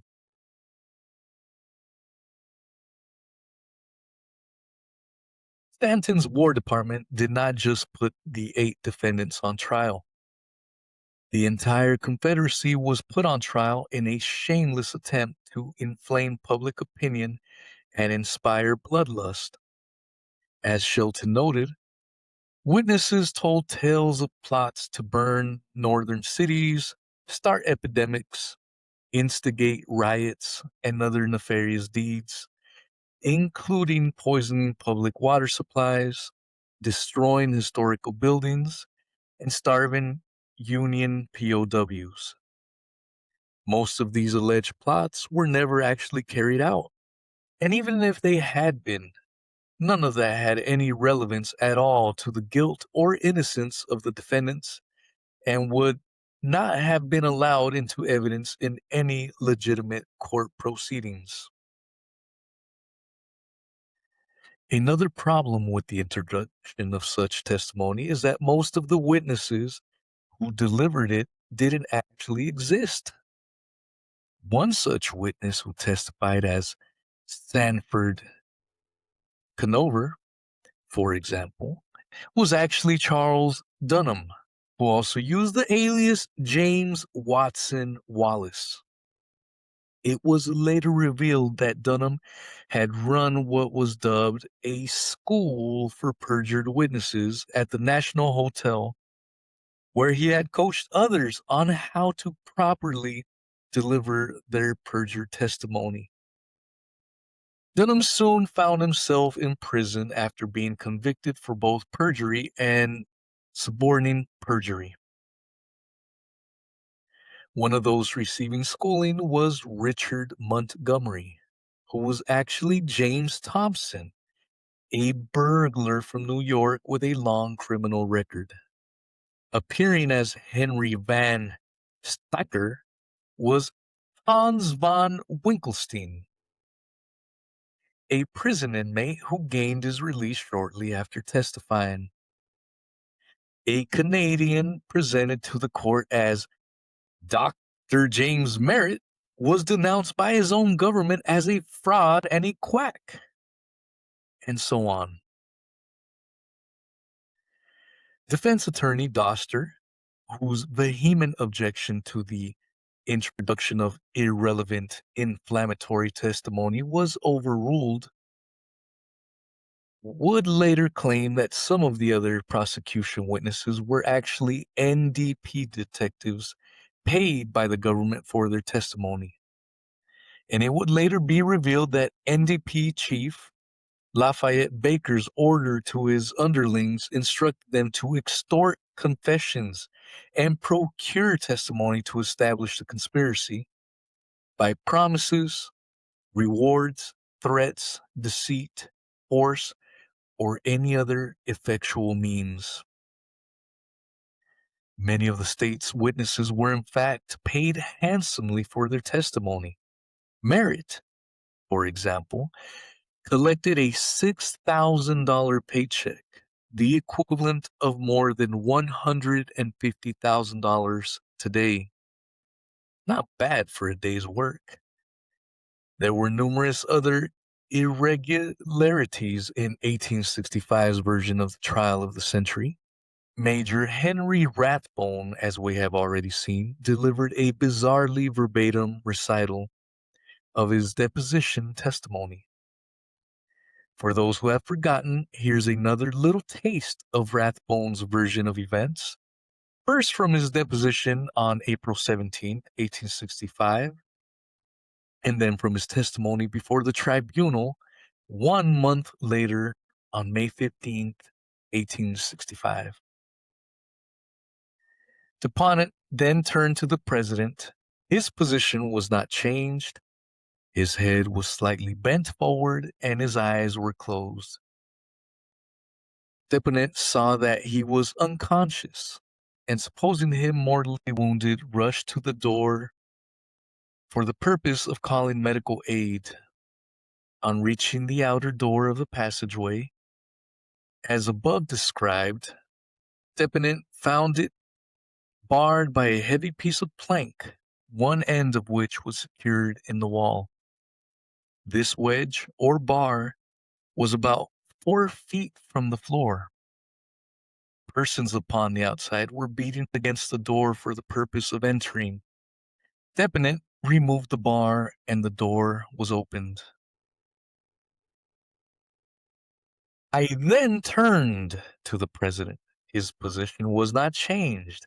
His head was slightly bent forward and his eyes were closed.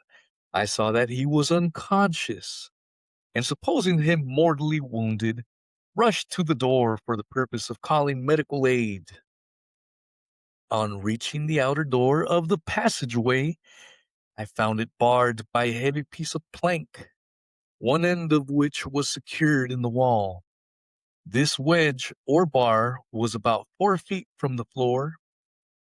Persons upon the outside were beating against the door for the purpose of entering. I removed the bar and the door was opened. Rathbone was clearly reading his testimony from a memorized script, which raises the obvious question of why. Why was Rathbone so thoroughly rehearsed that he was able to recite his deposition testimony virtually verbatim without even minor variations in the wording? Historians, needless to say, have never addressed that question. Another question that has never been addressed is why the photo of John Wilkes Booth that was used throughout the trial wasn't actually of John Wilkes Booth. It was instead an image of his brother, Edwin Booth. What that means, of course, is that every witness who identified Booth as a man they had seen or heard discussing, carrying out, or fleeing from the assassination was actually identifying Edwin Booth as the culprit. And again, the obvious question that is raised, but that has never been asked or answered, is why? In a bold move, defense counsel Doster subpoenaed sitting President Andrew Johnson to appear as a witness. Johnson cavalierly ignored the summons with no legal repercussions. Numerous other witnesses who should have been called were strangely absent from the proceedings, like Mary Todd Lincoln and Clara Harris, both of whom were eyewitnesses to the assassination of Lincoln, and William Seward, Frederick Seward, Fanny Seward, Francis Seward, and Emmerich Hansel, all of whom were allegedly witnesses to the supposed bloodbath at the Seward home. The three witnesses who did testify about the alleged attack at the Seward residence, William Bell, George Robinson, and Augustus Seward, presented wildly contradictory and problematic accounts, made all the more problematic by the fact that, according to all the early reports, Augustus Seward wasn't actually at the home at the time of the alleged attack.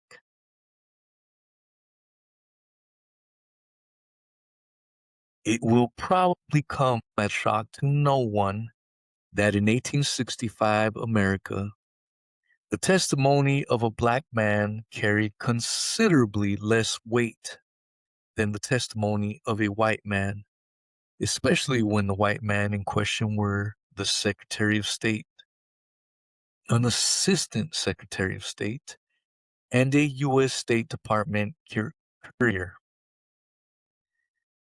Why then did the state leave William Seward, Frederick Seward, and Emmerich Hansel, along with three of the Seward women, on the sidelines while calling to the stand two black servants?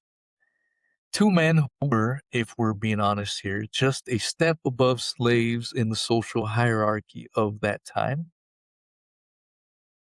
According to reports, there were as many as 8 eyewitnesses to the carnage at the Seward mansion, 6 of them white, 5 of them members of the Seward family. But the only 2 of the 8 called were black houseboy, who was unable to give his age when asked in court, and a black nurse. The only member of the Seward family who was called was the one who wasn't actually home and therefore didn't witness anything. As previously stated, the first arrivals to the house after the alleged attack were Secretary of War Edwin Stanton, Secretary of the Navy Gideon Welles, and Surgeon General Joseph Barnes. Arriving shortly after them was Assistant Secretary of War Thomas Eckert, who would soon be serving as Lewis Powell's prison guard.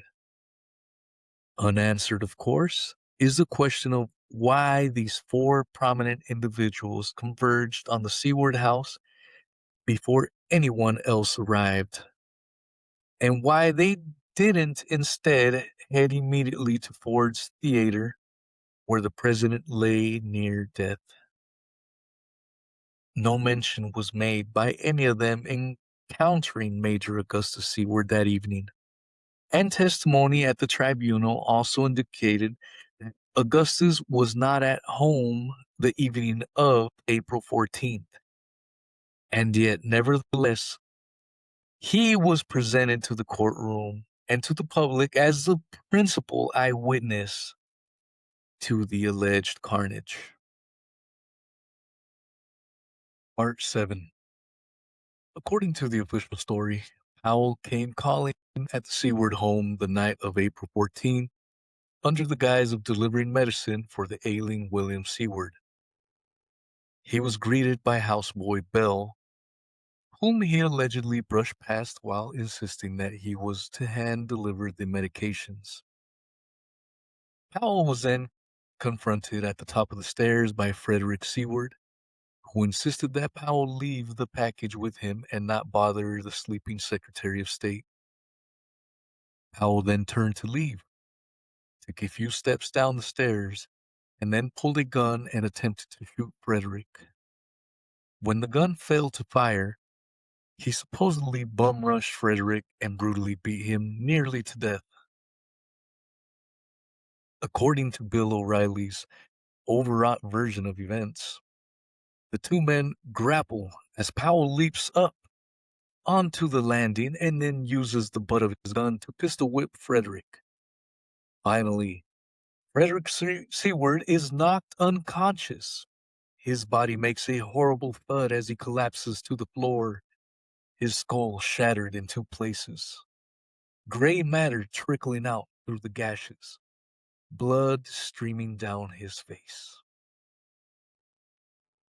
During that encounter, Fanny Seward supposedly looked out from her father's room and, in doing so, conveniently gave away William Seward's location.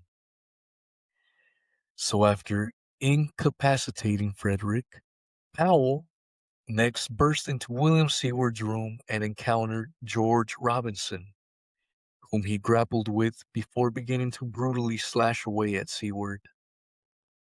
At that time, Augustus Seward, who had been awakened by all the commotion, allegedly entered the room and began grappling with Powell.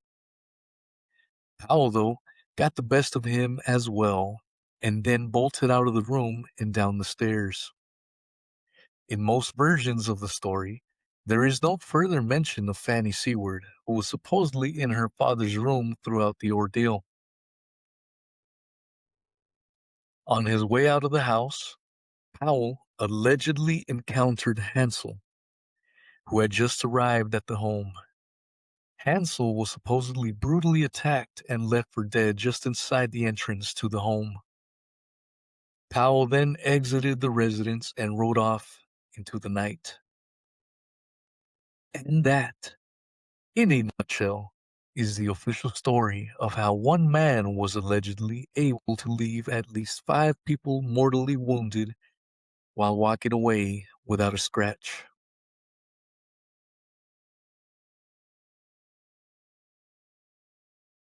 Witnesses who appeared before the military tribunal, however, had a very hard time keeping the details of that story straight. Here is a portion of Robinson's testimony delivered on May 19th, 1865. The first I saw of Powell, I heard a scuffling in the hall. I opened the door to see what the trouble was. As I opened the door, he stood close up to it.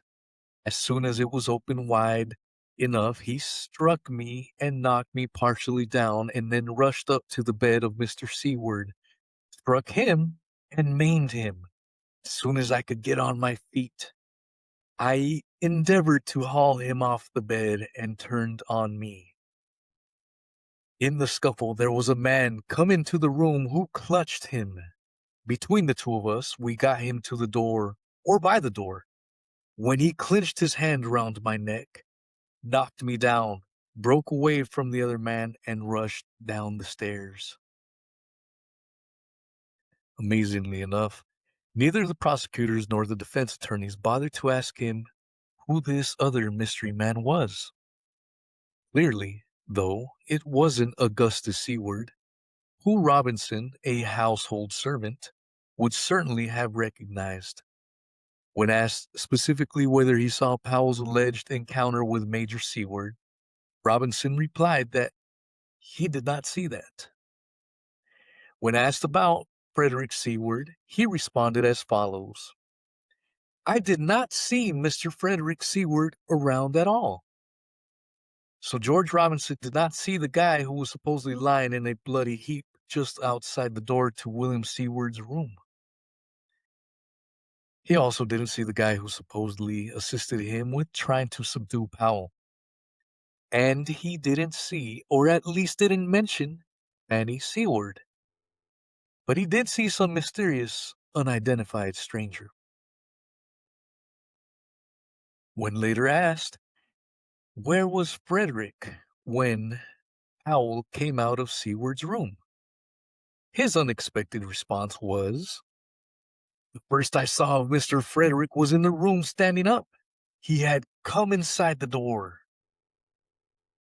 So it happens that the guy who was lying near death somehow magically got up and strolled into the room, hopefully after pushing the gray matter back into his shattered skull. Robinson also told the court that he never heard Powell utter a sound throughout the ordeal. Judge Advocate Holt, sounding a bit incredulous and clearly not getting the answers he wanted, asked the witness this question.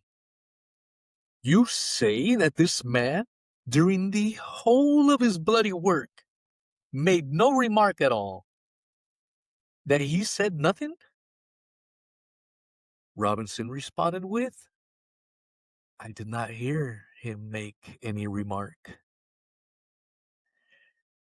Let's now listen in to some of Augustus Seward's testimony, because this is where it really gets interesting.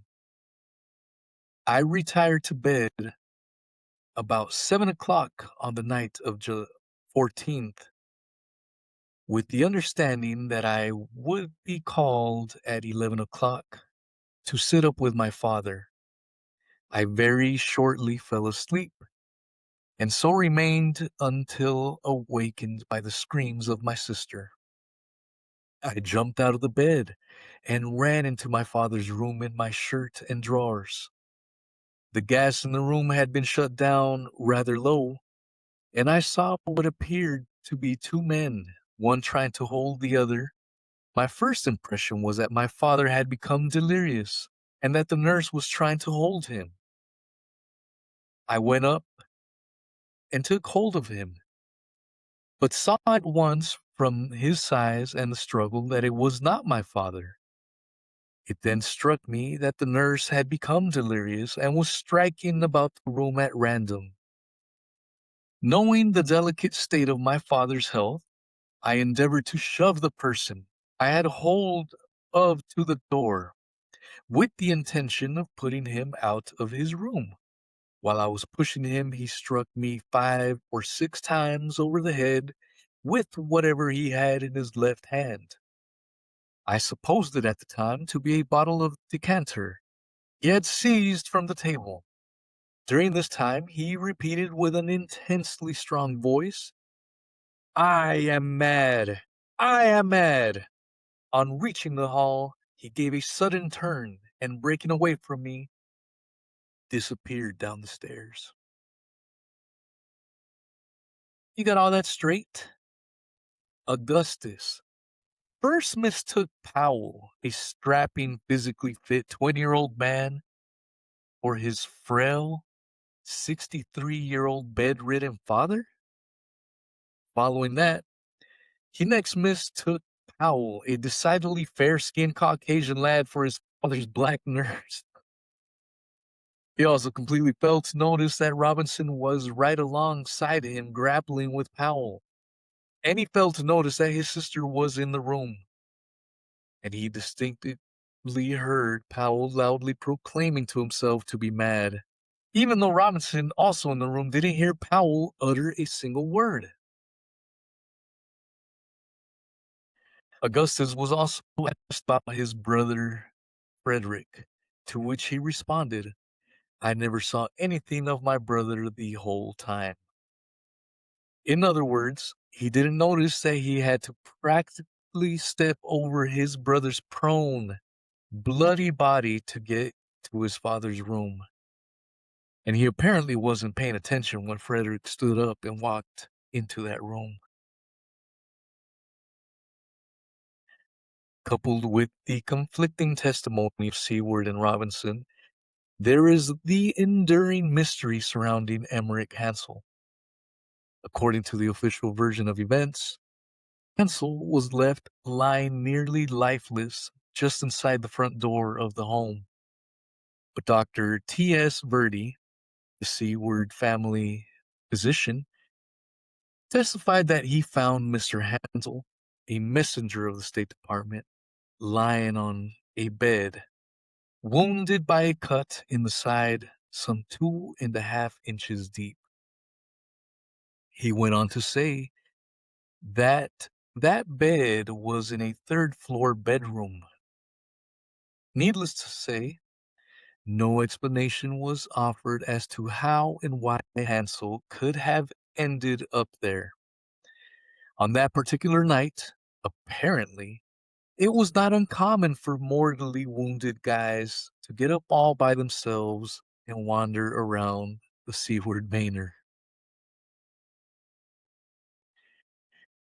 Seems pretty obvious that all the witnesses to testify before the tribunal, none were more important to securing convictions than those who claim to have witnessed the crimes actually being committed. It seems more than a bit odd, then, that the state bypassed both the First Lady and a senator's daughter in favor of an otherwise obscure future murderer named Henry Rathbone, who was clearly reading from a script written by unseen others. And it also seems more than a little odd that the state also left no fewer than 5 members of the Seward household and a State Department courier sitting on the sidelines in favor of 2 lowly household servants and a member of the Seward family who, by all accounts other than his own, wasn't even in the home that night. It is on the shoulders of those 4 men, Augustus Seward, William Bell, George Robinson, and Henry Rathbone, all of whom were all but forgotten and all of whom presented obviously perjured testimony, that the official story of what happened on the evening of April 14th, 1865, in the presidential box at Ford's Theater and at the Seward home has now rested for 149 years.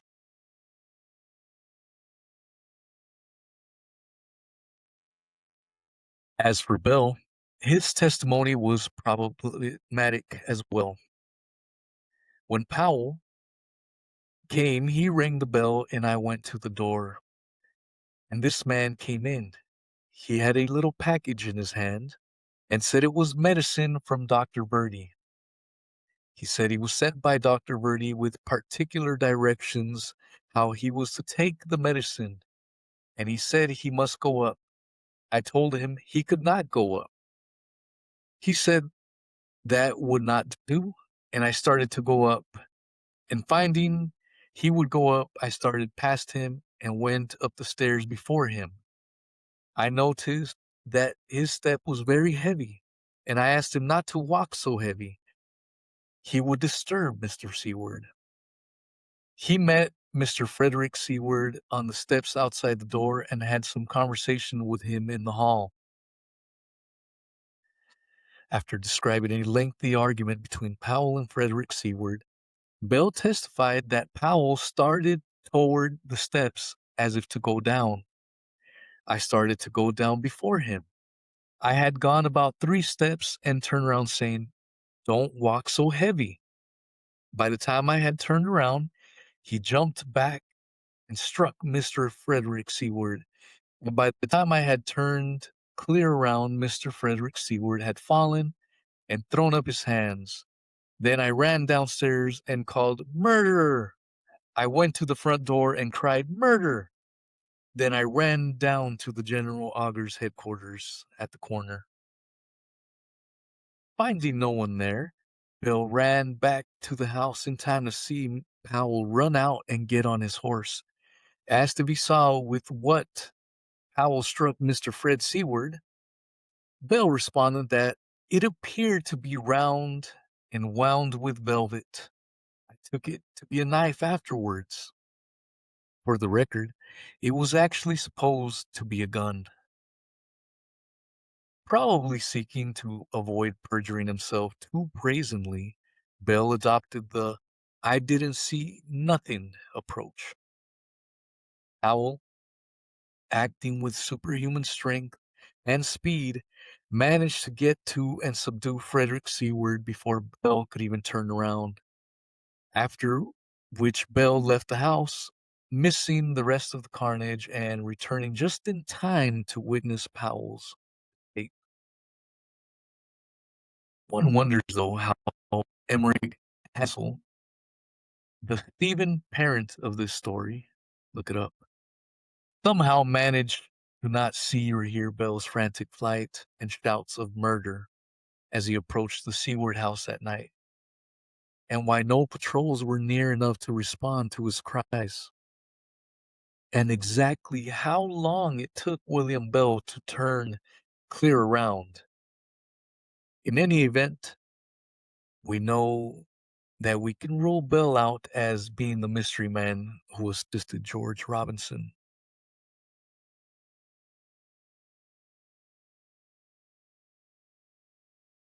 Amazingly enough, after nearly a century and a half, no one has ever seriously questioned the official narrative of what exactly happened that night.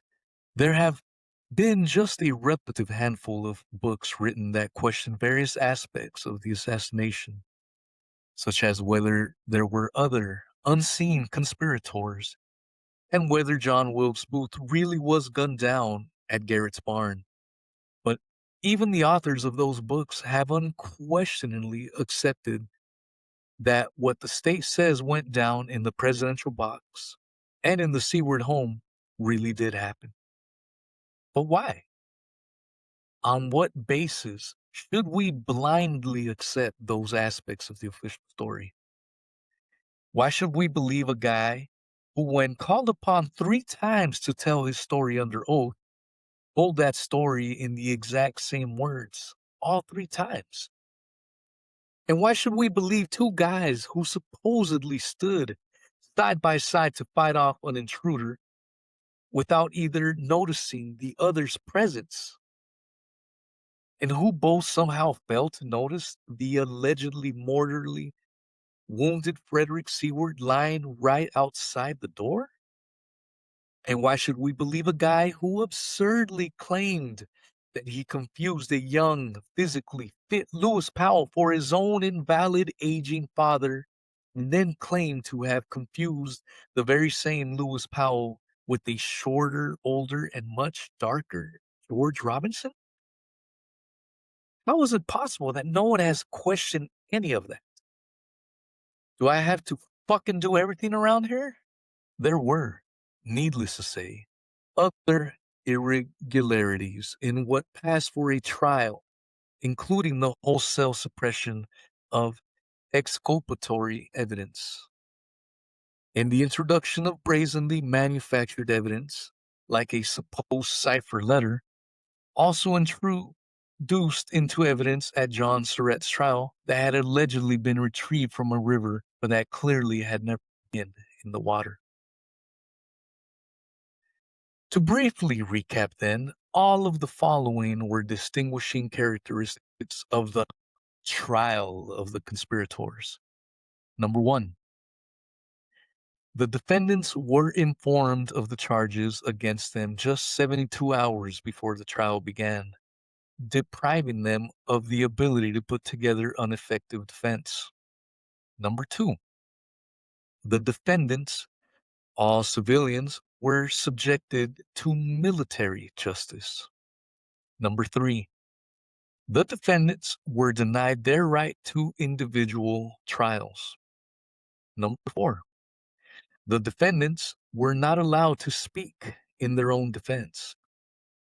Number five, the state willfully withheld the list of prosecution witnesses, denying the defendants their right to know the nature of the testimony they would be defending themselves against. Number six, the state freely introduced inflammatory, prejudicial testimony.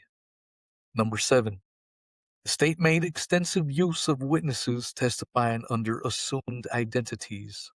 Number eight, the state made extensive use of paid witnesses. Number nine, the defendants were prohibited from privately consulting with their attorneys. Number 10, the state was not shy about suppressing exculpatory evidence. Number 11, the state was also not shy about introducing manufactured evidence. Number 12, the state allowed subpoena defense witnesses to ignore those subpoenas. And number 13, only a simple majority was required to convict, and only 2/3 majority was required to impose the death penalty. And yet, through 7 weeks of the most extreme prosecutorial misconduct imaginable, the entire defense team raised only 12 objections. They should have raised that many just during the first hour of the first day of the proceedings, if not sooner. On June 29, 1865, the tribunal members met in a secret session to begin reviewing the evidence. It didn't take them long to find all the defendants guilty. On July 5th, President Johnson approved all the sentences handed down by the commissioners, including the death sentence for Mary Surratt. The very next day, 4 of the prisoners were informed that they would hang in less than 24 hours. Mary Surratt's spiritual advisors were denied access to her until they gave their assurances that they would not proclaim their belief in her innocence.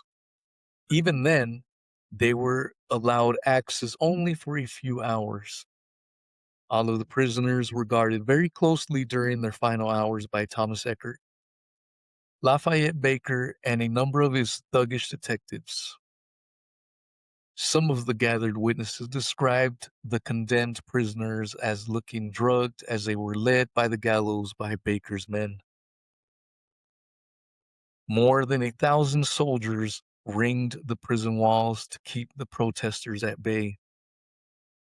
Just after 1:30 p.m. on the afternoon of July 7th, 1865, 4 soldiers kicked away the posts that were temporarily supporting the floor of the gallows, and Mary Surratt, Louis Thornton Powell, David Harold, and George Asarat fell to their deaths.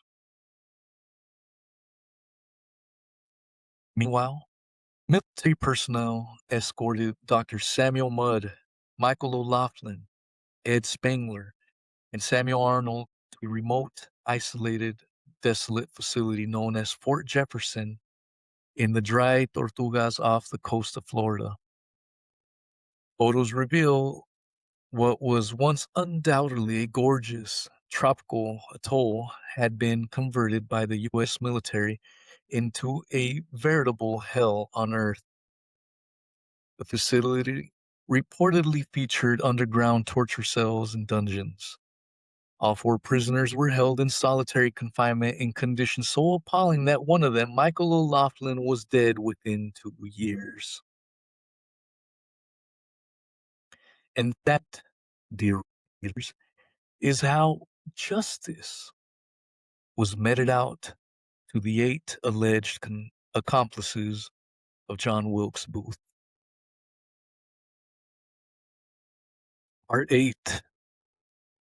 In my continuing quest to gain some kind of understanding of exactly what happened on the night of April 14th, 1865, I have worked my way through several more rather tedious treatments of the Lincoln assassination, including a relatively new tome by Leonard Goodridge on Ray Neff, Dark Union, John Wiley and Sons, 2003. That adds several new layers of complexity to the fabled attack on Secretary of State William Seward. And by new layers of complexity, I really mean new layers of absurdity.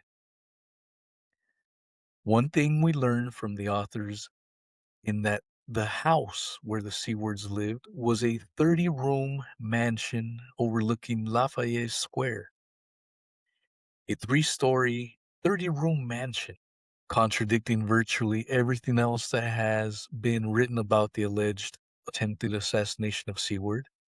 Guttridge and Neff also claim that 2 male nurses had been assigned to the secretary, and 2 State Department messengers, each armed with a Colt revolver, were working shifts as Seward's bodyguard. That Good Friday evening, one of the messengers, Emmerich Hansel, reached Seward's home shortly after 9 in the evening. After a meal in the kitchen, he settled himself in a alcove on the 3rd floor, where most of the family bedrooms were located. So now we find that, in addition to 2 active duty military personnel, George Robinson and Augustus Seward, and 2 other able-bodied men, William Bell and Frederick Seward, being present in the home, William Seward actually had an armed guard stationed right down the hall from his room, and yet Powell was still able to locate, get to, and brutally attack his target. Well done, Mr. Powell.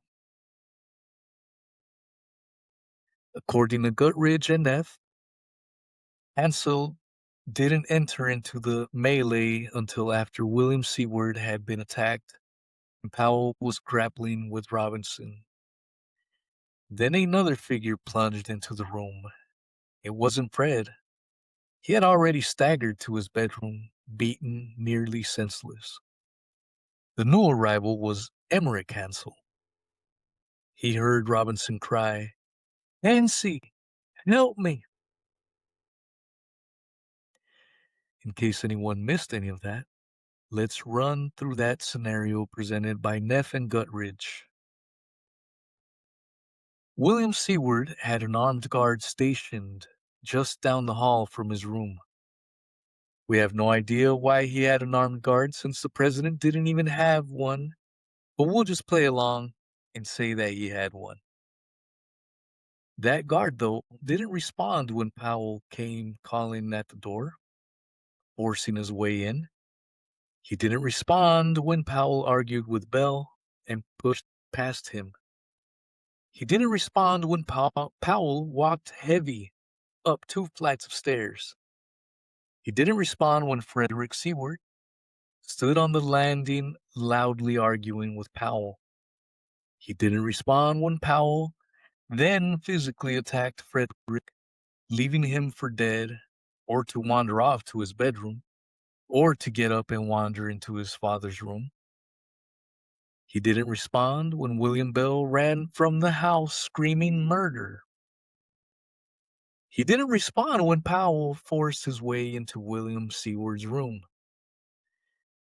He did not respond when Powell attacked first Robinson and then Seward. No, it wasn't until Powell was fighting his way out of the bedroom that Hansel decided to respond. And even then, despite the fact that Powell had nearly killed 3 people, including the guy that Hansel was assigned to protect, he opted not to use his weapon, choosing instead to become another casualty. Does all of that make perfect sense to everyone? If so, then this infinitely fascinating bit of assassination trivia should make perfect sense as well. The Seward episode was further complicated by coincidence. Within 24 hours of the Good Friday attack, newspapers reported that Emmerich Hansel, the State Department messenger on protective duty and knifed on the third floor, had died of his wounds. The obituaries were all but correct. There were two men named Emmerich Hansel. One had indeed succumbed in Washington, but he was a farrier at the Union Cavalry Depot at Guysborough at the edge of the city. His widow was informed that he was kicked in the head while shoeing a horse. He lingered a week to die just 8 hours of the stabbing of his namesake. Call me a skeptic, if you will. But I'm finding it very difficult to believe that that was a coincidence. Truth be told, I'm finding it almost impossible to believe that there were two guys named Emmerich Hansel living in Washington, D.C. in 1865, let alone that one of them died within hours of the other being brutally attacked. If such reports did indeed circulate, then they had to be deliberately false reports. And those false reports led to a very predictable outcome. Ferrier's death had the effect of stilling questions that only the other Hansel might have answered. Many years would pass before the State Department messenger, then in pensioned retirement following a resumed career on the federal payroll, would give his story under strict guarantees of confidentiality. His recollection then was that he had been the third man on the landing, rushing to Private Robinson's aid, convincing that the man he and the soldier grappled with was Major Augustus Seward, the secretary's troubled son. It was obvious from this passage that Guttridge and Neff based their account of the alleged attack at the Seward residence on Hansel's belated, off-the-record recollections. The authors appear to be unaware that Hansel's story is widely at odds with accounts of other supposed witnesses, or perhaps they just don't care. We now have testimony from three guys claiming to have been in William Seward's bedroom and to have acted in his defense. One of them, Augustus Seward, had no one assisting him, and he thought he was fighting against either his father or his father's nurse. Another of them, Emmerich Hansel, was assisted only by Robinson and thought he was grappling with Augustus Seward. The third, George Robinson, thought that he was fighting with a guy he described to a newspaper reporter as having light sandy hair, whiskers, and a mustache. And he, of course, thought that he was assisted by someone who was never identified. None of the three saw Frederick Seward lying unconscious outside William Seward's room, but Robinson did see him enter the room. None of them made any mention of the presence of Fanny Seward, though her belatedly released statement would hold that she was in the room as well. None of them saw Frances or Anna Seward either, though you would think they would have come to see what all the commotion was about at some point. Though Powell and Hansel were both supposedly packing heat, and Augustus Seward's testimony at trial indicated that he retrieved a gun as well, not a single shot was fired that night at the Seward mansion. After being awakened by the commotion, which necessarily would have included Bell's shouts of murder, Major Seward nevertheless opted to initially respond without a weapon. Hansel appeared, responded without his weapon as well.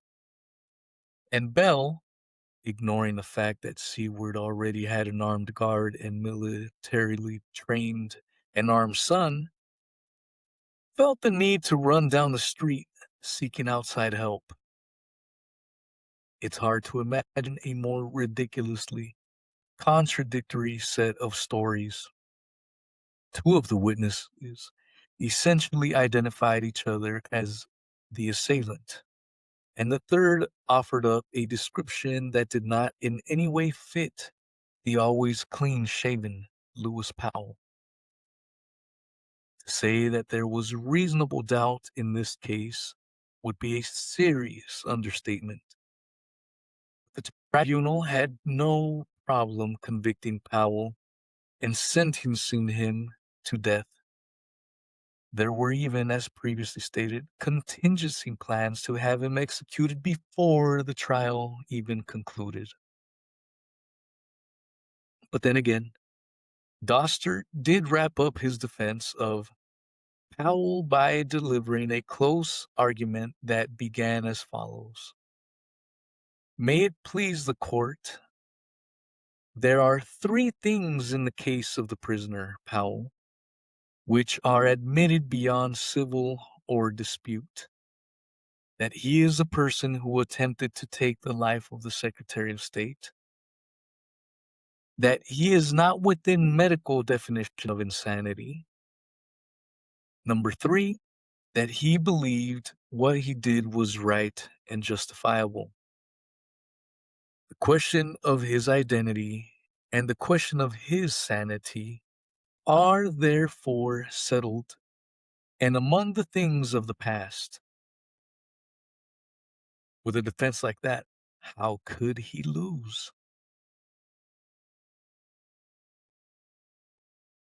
Perhaps James Swanson, who appears to fancy himself to be the reigning expert on the Lincoln assassination, can clear up confusion surrounding what exactly happened at the Seward Manor. In his best-selling Manhunt, The 12-Day Chase for Lincoln's Killer, William Morrow, 2006.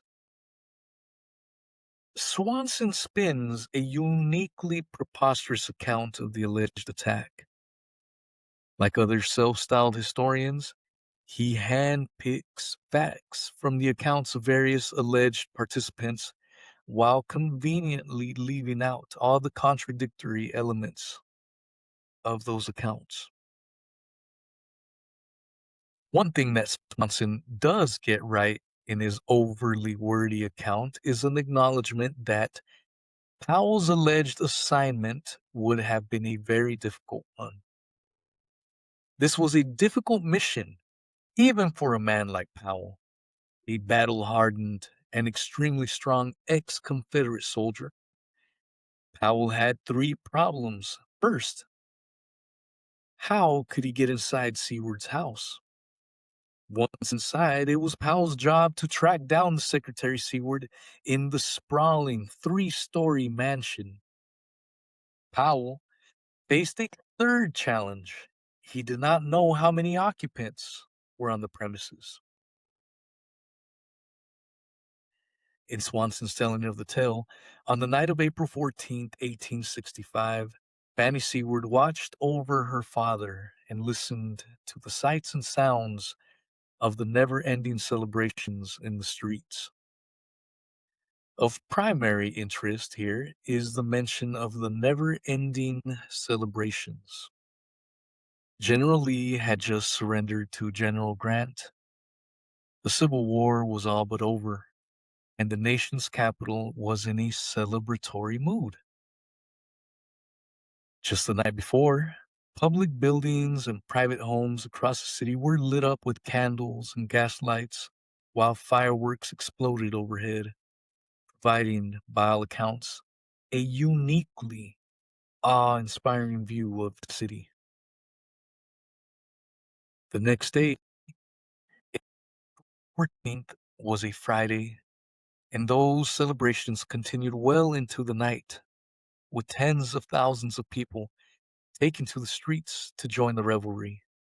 Seward Mansion sat, as previously noted, right across the street from Lafayette Square, which surely would have been filled that night with a sizable portion of that mass of humanity.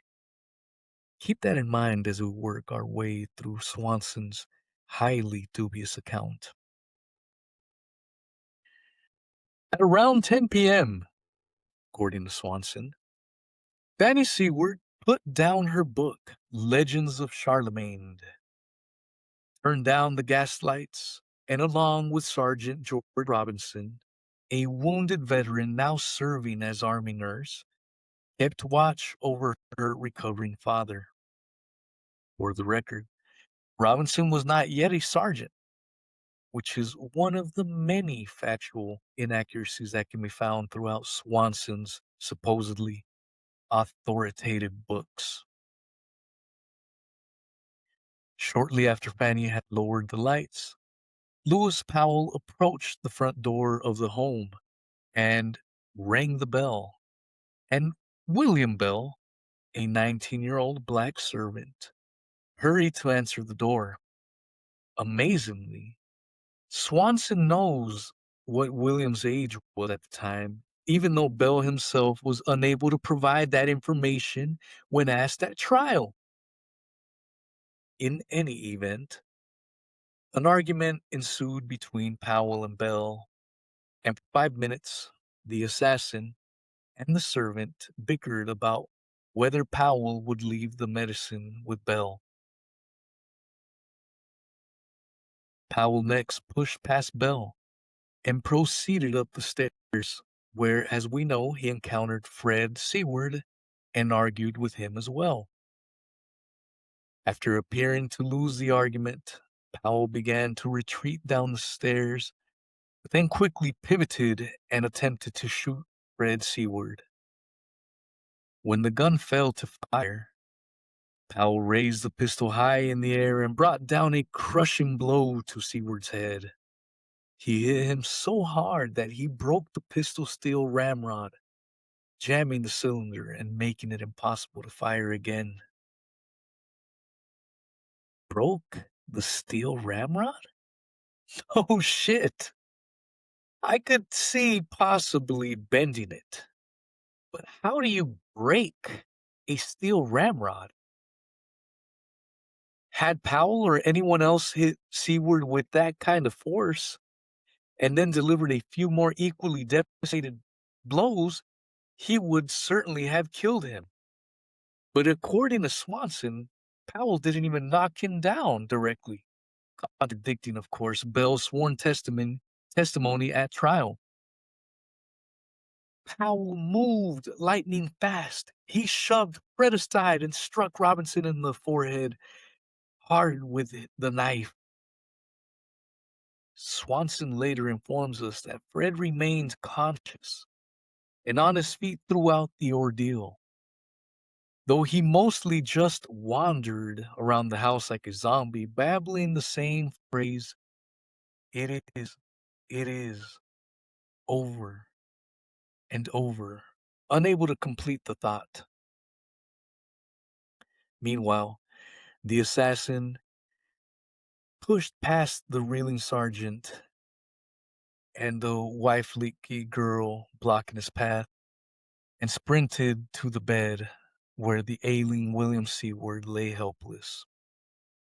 According to Swanson, the only thing that saved Seward's life was Powell's poor aim, which resulted in him completely missing the motionless Secretary of State with his fist 2 knife thrusts. By the time he connected, Robinson had rejoined the fight and was attempting to pull Powell away from Seward. At about that time, Fanny screamed not once, but in a ceaseless howling and terrifying wail that woke her brother Augustus, or Gus, who was asleep in a room nearby. Fanny then opened a window and screamed to the street below. So now, In addition to Belle running down the street screaming murder, we have Fanny Seward screaming out an open window. And yet still, with celebrants swarming around the Capitol, no one was able to respond in time to see Powell, let alone try to stop him. Sounds perfectly reasonable to me, as does the fact that Gus was able to sleep through the knock on the door, the argument between Bell and Powell, Powell's noisy ascent of the stairs, Powell's argument with Frederick, Powell's attack on Frederick, Powell forcing his way into William Seward's room, Powell's attack on Robinson, Powell's attack on William Seward, and all the screaming that all the victims would undoubtedly have been doing as they were being viciously attacked. Old Gus was a pretty sound sleeper, I guess.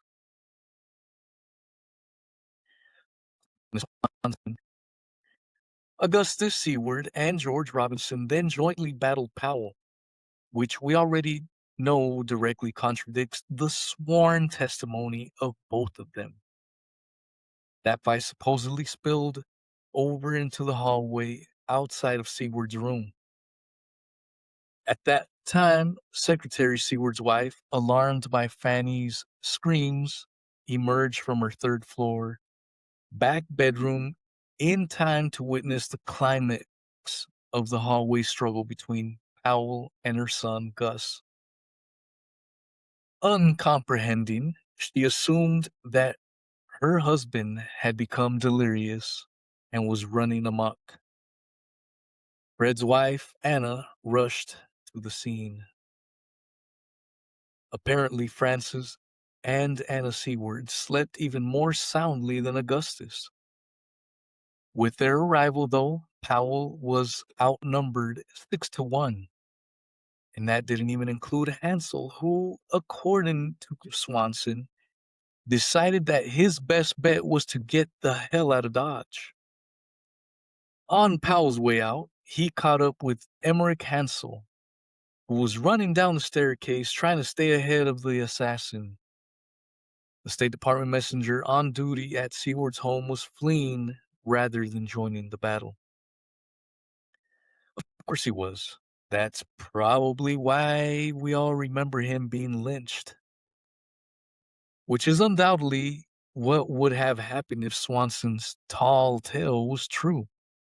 I guess Hansel slept through most of the ordeal as well, foolishly choosing to flee at the same time as Powell.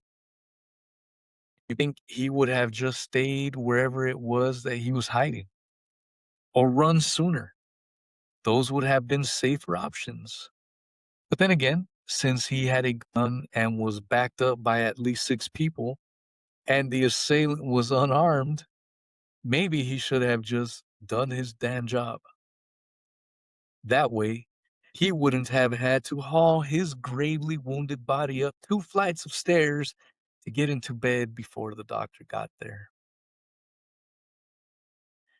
It is more than a little odd, I must say, that both Augustus Seward and Francis Seward claimed to initially believe that the intruder was actually William Seward's running amok. Was that a common thing for the Secretary of State to do? Even when everyone knew that he was confined to bed and completely immobile? Mr. Robinson, by the way, had a change of heart after telling a reporter about the intruder with light sandy hair, whiskers, and a mustache. By the time the trial rolled around just a few weeks later, Robinson was sure that Powell was the assailant.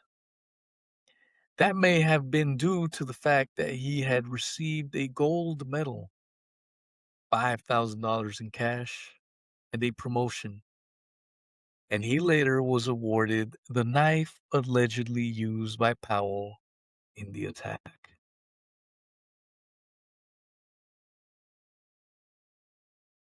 It is impossible for me to believe that the alleged events at the Seward home ever took place. All the available evidence overwhelmingly suggests that it was an entirely manufactured affair.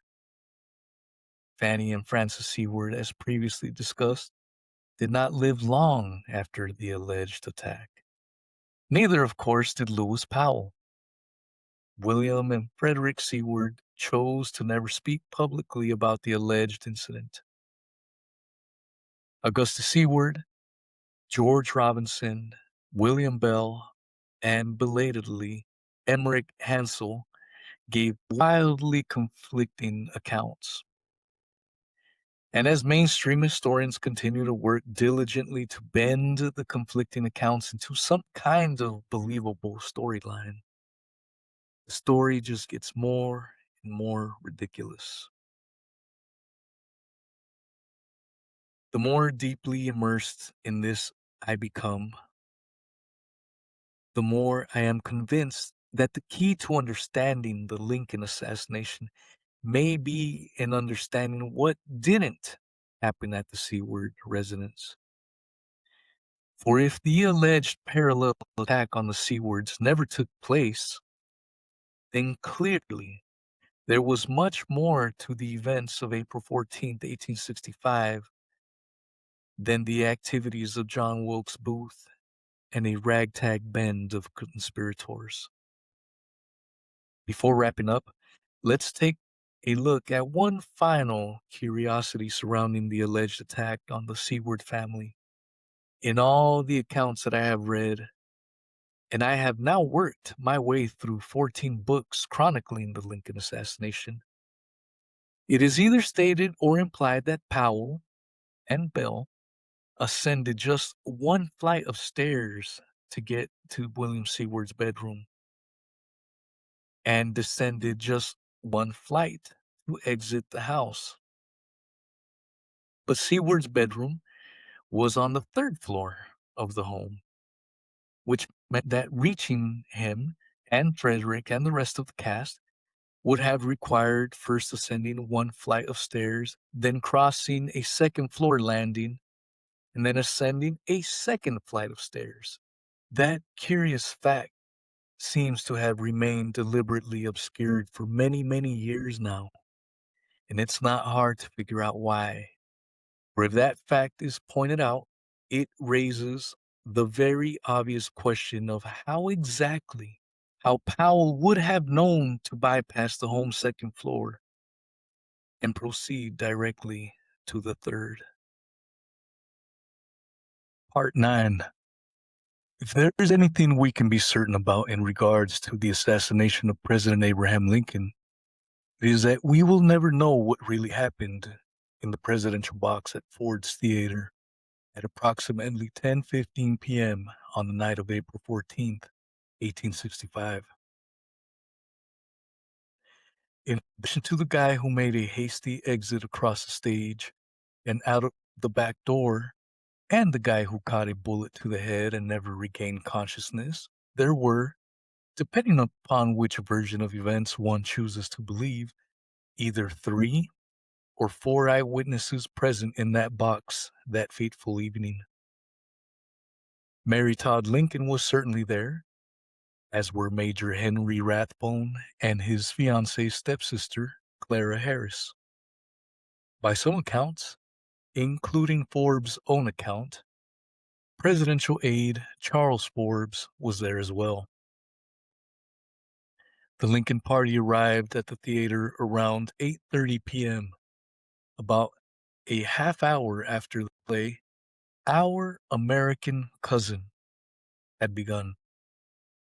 The show was briefly halted while the band played Hail to the Chief, accompanied by a rousing ovation from the crowd, after which the Lincolns and their guests quietly took their seats and the play resumed. Some 2 hours later, the president lay mortally wounded with a lead ball lodged in his brain. Of the 4 potential eyewitnesses, none were ever questioned by reporters. Only one was ever questioned by authorities. Only one was ever deposed. Only one was ever called upon to testify as to what he or she witnessed that evening. Only one ever spoke publicly in any way about what exactly transpired in that box. Despite the fact that the Lincoln assassination was billed as the crime of the century, authorities seem to have had no interest at all in speaking with the handful of people who actually witnessed the event. As for Mary Todd Lincoln, the only words of hers that were ever made public concerning the death of her husband were from personal letters she sent to an Edward Louis Baker Jr. in 1877, 12 years after the assassination. And those strangely punctuated words shed no light at all on the events of that evening. God gives us our beloved ones. We make them our idols. They are removed from us, and we have patiently to await the time when He reunites us to them. And the waiting is so long. My bereavements have been so intense. The most loving and devoted of husbands torn from my side, my hand within His own at the time. And God has recalled from this earth sons, the most idolizing, the noblest, purest, most talented that were ever given to parents. Their presence, grand and beautiful, too good for this world, so full of sorrow. Yet the time will come when the severance will be over. Together, husband, wife, and children, never more to be separated. I grieve for those who have been called upon to give up their precious ones, and until the sunlight of a happier clime dawns upon us, we will never know until then why we have been visited by such sorrow. Claire Harris was similarly tight-lipped about what she witnessed at Ford's Theater. Her account also comes from personal correspondence, this one written on April 29th, 1865, just 2 weeks after the tragedy. The terrible Friday night is to me yet almost like some dreadful vision. We four composed the party that evening. They drove to our door in the gayest spirits, chatting on our way, and the president was received with the greatest enthusiasm. They say we were watched by the assassins. As we alighted from the carriage, oh, how could anyone be so cruel as to strike that kind, dear, honest face? And when I think of that fiend bearing himself in alone with us, my blood runs cold. My dress is saturated with blood. My hands and face were covered. You may imagine what a scene. And so, although that dreadful night, when we stood by that dying bed, poor Mrs. Lincoln was and is almost crazy. Henry narrowly escaped with his life. The knife struck at his heart with all the force of a practiced and powerful arm. He fortunately parried the blow and received a wound in his arm, extending along the bone from the elbow nearly to the shoulder. He concealed it for some time, but was finally carried home and swooned. The loss of blood had been so great from an artery and vein severed. He is now getting quite well, but cannot as yet use his arm. It wasn't until almost 30 years after the assassination that Charles Forbes swore out an affidavit. Unfortunately, that affidavit also fails to shed any light at all on the events of that evening.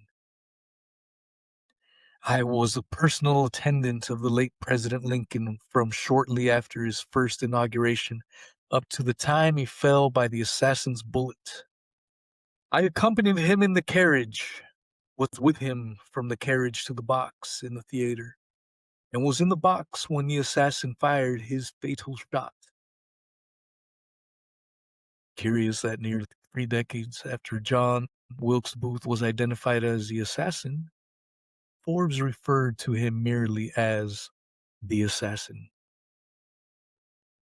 And that, dear readers, is the sum of total of what we have from 3 of the 4 eyewitnesses. Considering once again that this was, as I may have mentioned, the crime of the century, that is a rather remarkable set of circumstances.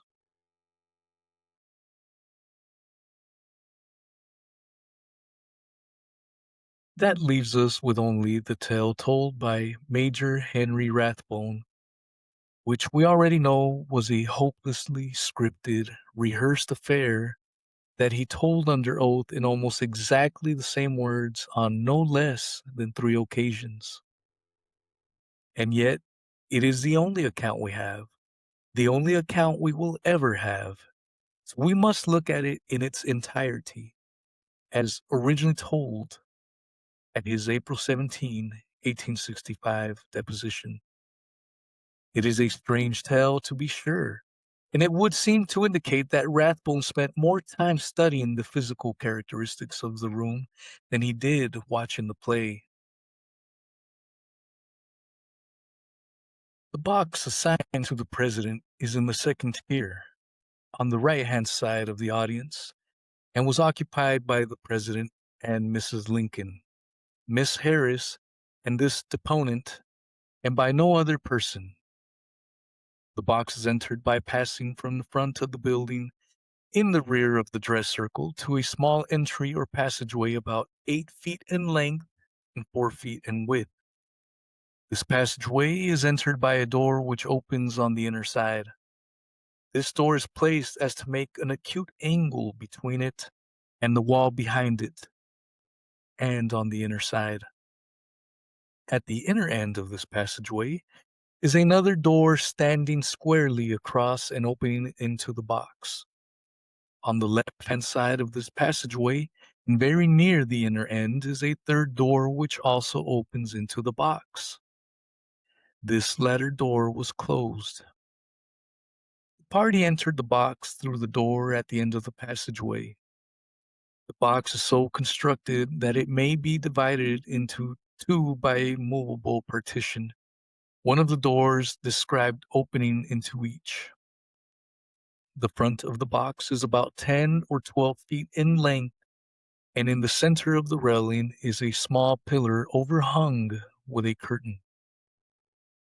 The depth of the box from front to rear is about 9 feet. The elevation of the box above the stage, including the railing, is about 10 or 12 feet. When the party entered the box, a cushioned armchair was standing at the end of the box furthest from the stage and nearest the audience.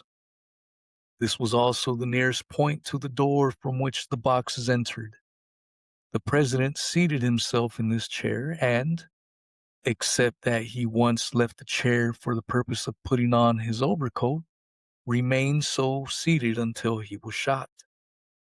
Mrs. Lincoln was seated in a chair between the president and the pillar in the center, above described. At the opposite end of the box, that nearest the stage, were 2 chairs. In one of these, standing in the corner, Miss Harris was seated. At her left hand and along the wall running from that end of the box to the rear stood a small sofa. At the end of this sofa next to Miss Harris, this deponent was seated, and the president, as they were sitting, was about 7 or 8 feet, and the distance between this deponent and the door was about the same. The distance between the president as he sat and the door was about 4 or 5 feet. The door, according to the recollections of this deponent, was not closed during the evening. When the second scene of the third act was being performed, and while this deponent was intently viewing the proceedings upon the stage with his back toward the door, he heard the discharge of a pistol behind him, and looking around, he saw through the smoke a man between the door and the president.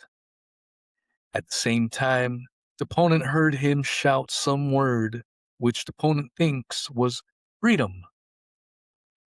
This opponent instantly sprang towards him and seized him.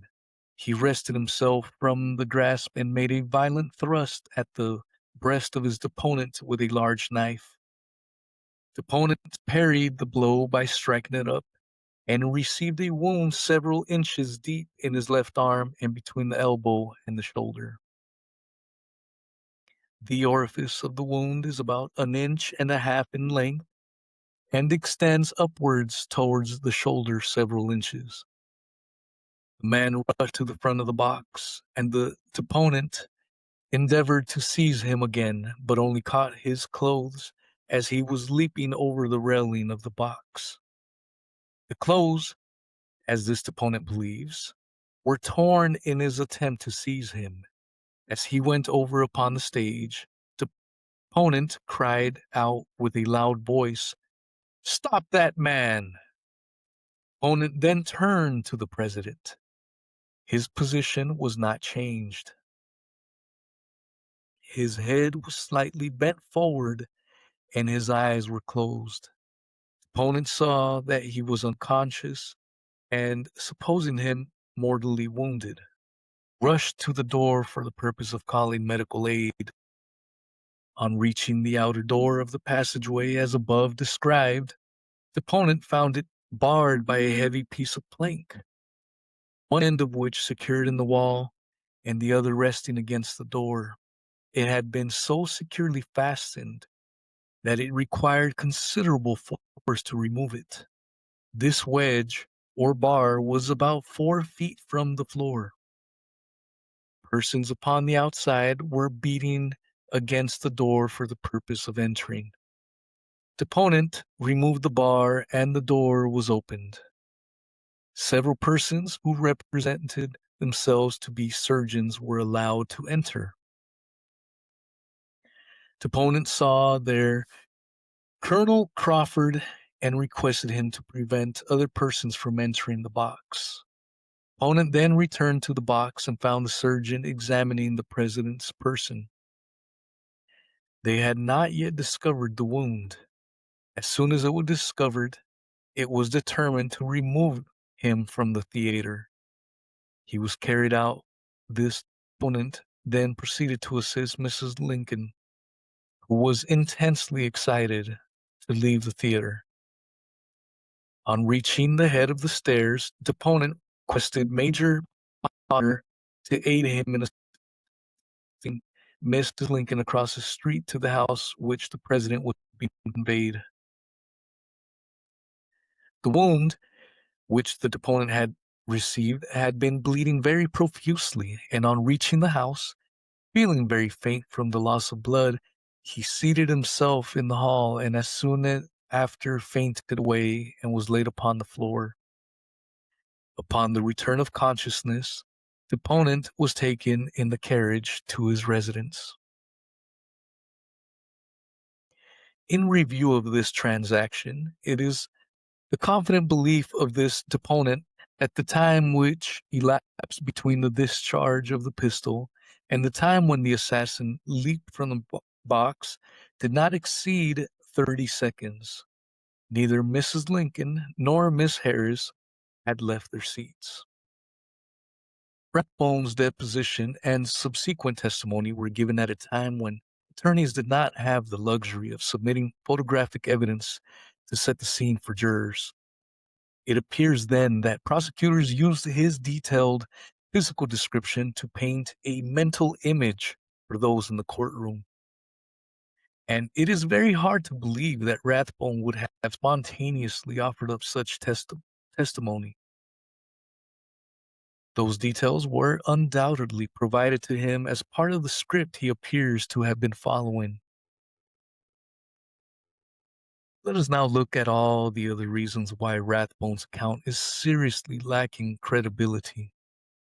First of all, He claims that the alleged assailant was in the box for up to 30 seconds after shooting Lincoln, long enough to grapple with and seriously wound Rathbone. But the accounts of other witnesses in the theater that evening directly contradict that notion.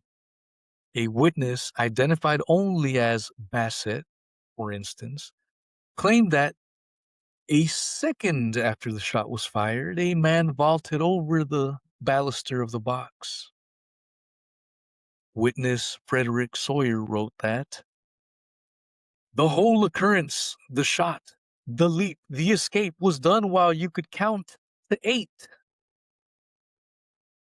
Actor Harry Hawk, after describing the sequence of events, claimed that the above all occurred in the space of a few seconds, and at the time I did not know the president was shot.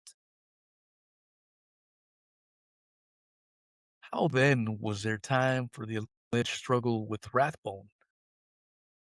And if Rathbone had been grappling with an assailant, as said assailant was leaping over the front railing as Rathbone claimed, those actions would have been visible to many of the witnesses in the theater. And yet none of the witnesses who claimed to see the man leap from the box mentioned seeing him struggling with Rathbone either before or while doing so.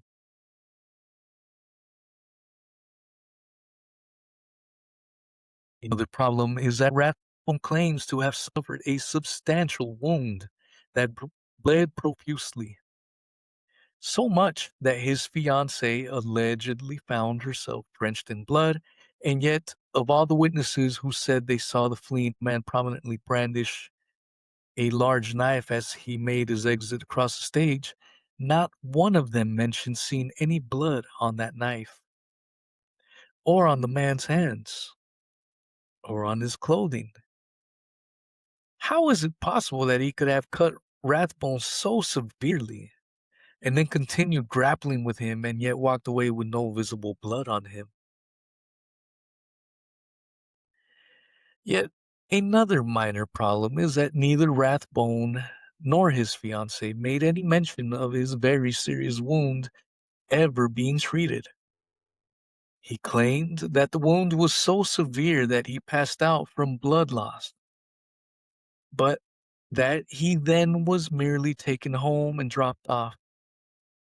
According to the official story, there were at least 3 skilled surgeons on hand, none of whom could really do much for the mortally wounded Lincoln. Why then didn't anyone bother to attend to such a grave wound inflicted on a guest of the president? From what I hear, those severed arteries can be a real killer if left unattended. What we seem to have here is a situation in which A, witness accounts don't allow for enough time for Rathbone to have been seriously wounded. B, Rathbone never received treatment for a serious wound. C, the knife that allegedly inflicted the wound was bloodless just seconds later, as was the guy carrying it.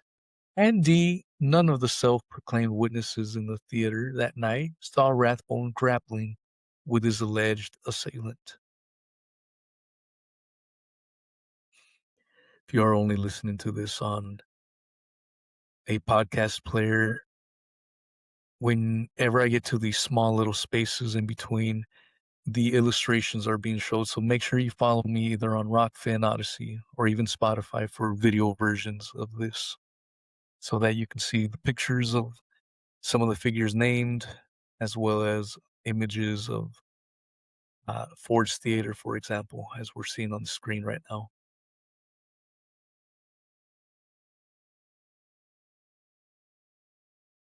Moving on to other peculiarities in Rathbone's account, one obvious question that is raised is, why would John Wilkes Booth or anyone else entering the box for that purpose of killing in the manner in which it occurred take the time to wedge the outer doors shut?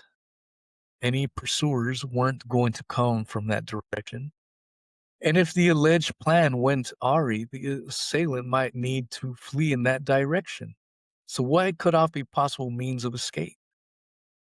And how is it that a sturdy wood plank of the precise length needed to do the job just so happened to be on hand? Those are questions that historians have never really provided satisfactory answers to. According to Rathbone's account, the inner door to the box was open all night. How then would the party not have heard an intruder enter the outer door and then close it and forcibly wedge it shut before sneaking up behind the president? It doesn't seem possible for an uninvited intruder to have done that, and there was no reason to do it. Booth, it will be recalled, was a ludicrously armed with a single shot derringer. The plan, therefore, was heavily dependent upon the element of surprise. Why then risk discovery by pointlessly wedging the door shut? Who then really wedged that door shut and why? Did it benefit the alleged assailant? Or did it provide a window of opportunity to stage a scene before any responders could get to the president? Several other questions are raised by Rathbone's account, including why the president seated furthest from the stage and closest to the door. Wouldn't the guest of honor customarily get the best seat in the house? Why had the furniture in the box that day been arranged to place him furthest from the stage? And being that he was the fourth member of the party, why didn't Rathbone sit in the fourth chair along the front of the box? Why did he choose instead to sit alone on a sofa slightly behind the others?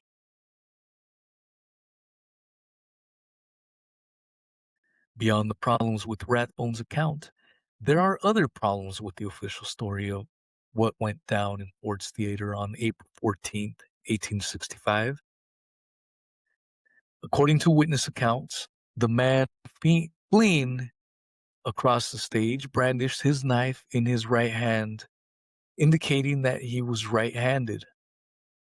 But the bullet that killed Lincoln, purportedly fired by an assailant standing behind him, entered behind his left ear and traveled diagonally through the brain cavity, ending up behind his right eye. That would be a rather tricky shot to pull off for a right-hander. To the extent that historians have addressed this anomaly, it is generally claimed that Lincoln turned his head just as the shot was fired. That is purely speculation, aimed at bringing the known facts of the case in line with the official story. According to all the eyewitness accounts, events played out very quickly and the suspect was across the stage and out of the building before anyone realized what had happened. It was only then, when it was too late to apprehend the suspect, that Mary Lincoln anguished cries from the box could be heard, along with Rathbone's futile exhortations to stop the fleeing suspect. But why did it take so long for Mary Todd and the others to cry out? Mary Lincoln had her husband gunned down and he sat right beside her, hand in hand. She had then witnessed a violent struggle between her husband's killer and Major Rathbone, during which Rathbone was grievously wounded, bathing the box in blood. Had Rathbone succumbed to his alleged wound, Mary and Clara would have been left alone in that box with a knife-wielding madman. You would think that that they would have been screaming bloody murder throughout the ordeal and quite likely trying to exit that box. Help, after all, was just steps away. But instead, the two ladies remained stoic and seated throughout the performance. It wasn't until the assailant had leaped from the box to the stage, regained his footing, run across the stage, and then exited the building that Mary verbally responded to the attack. And Clara Harris never responded at all. Why the curiously delayed reactions from everyone in the presidential box? And why, as previously asked in this series, would the assailant have chosen such a fundamentally preposterous weapon as a single shot derringer for this mission? And who would plan an escape route that included an exceedingly risky leap onto a very hard stage floor below, especially while wearing riding boots with spurs? Was that really a planned escape route? Or was it an improvised one? Such are the questions that historians have avoided asking for 150 years now. One thing that we cannot definitively conclude from the early eyewitness accounts, contrary to popular opinion, is that the guy who hastily exited Ford's Theater that evening was John Wilkes Booth. In witness accounts recorded years after the official story had cast a long shadow over that day's events, Booth's name pops up fairly often. But it isn't so easy to find in the early accounts. One guy closest to the scene was Army Captain Theodore McGowan, who was seated in Ford's Theater not far from the entrance to the presidential box. I like to think that this guy was an upright sort of guy, primarily because he had a very honorable name. When called upon to testify at the military tribunal, McGowan had this to say: I was present at Ford's Theater on the night of the assassination. I was sitting in the aisle leaning by the wall toward the door of the president's box when a man came and disturbed me in my seat, causing me to push my chair forward to permit him to pass. He stopped about 3 feet from where I was sitting and leisurely took a survey of the house. I looked at him because he happened to be in my line of sight. I know J. Wilkes Booth, but not seeing the face of the assassin fully, I did not at the time recognize him as Booth. So here we have a guy who knew Booth, and yet from just 3 feet away, with the guy directly in his line of sight, he did not recognize the man in the theater as Booth. It is fairly safe bet that the government exerted considerable pressure on Captain McGowan to positively identify Booth, and yet he proved unable or unwilling to do so. Curious also that McGowan referred to him in the present tense when Booth was supposed to be dead. So what are we to make of all this? Was Rathbone really gravely injured? Or was his wound a substantially less severe one that was self-inflicted while responders were held at bay by the barricaded door? Was it really John Wilkes Booth who entered the presidential box that evening? And whoever it was, did he enter for the purpose of assassinating the president? Would a small derringer have been the weapon of choice for an assassin? Or was it a weapon that would have been easy for someone else in that box to have brought along?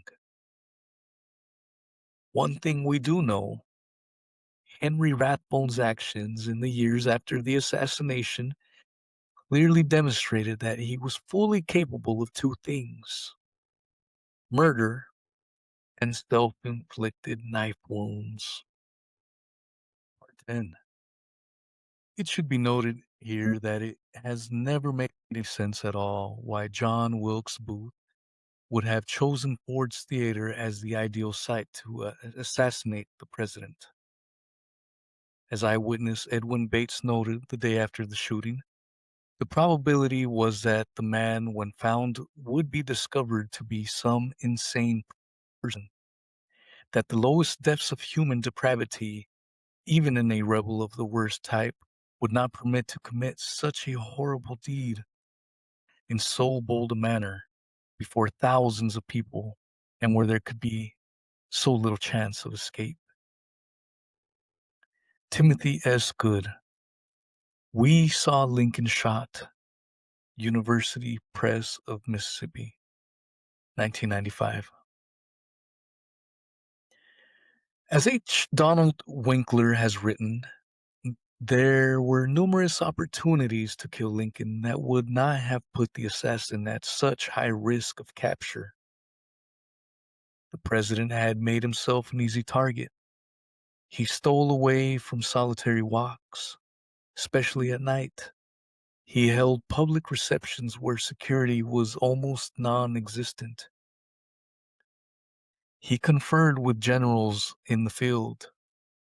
He stood atop a parapet at Fort Stevens on the outskirts of Washington for a clear view of Jubal Early's approaching Confederate forces as soldiers around him were shot dead. He attended the theater frequently. He had walked virtually unguarded throughout the streets of the fallen Confederate capital.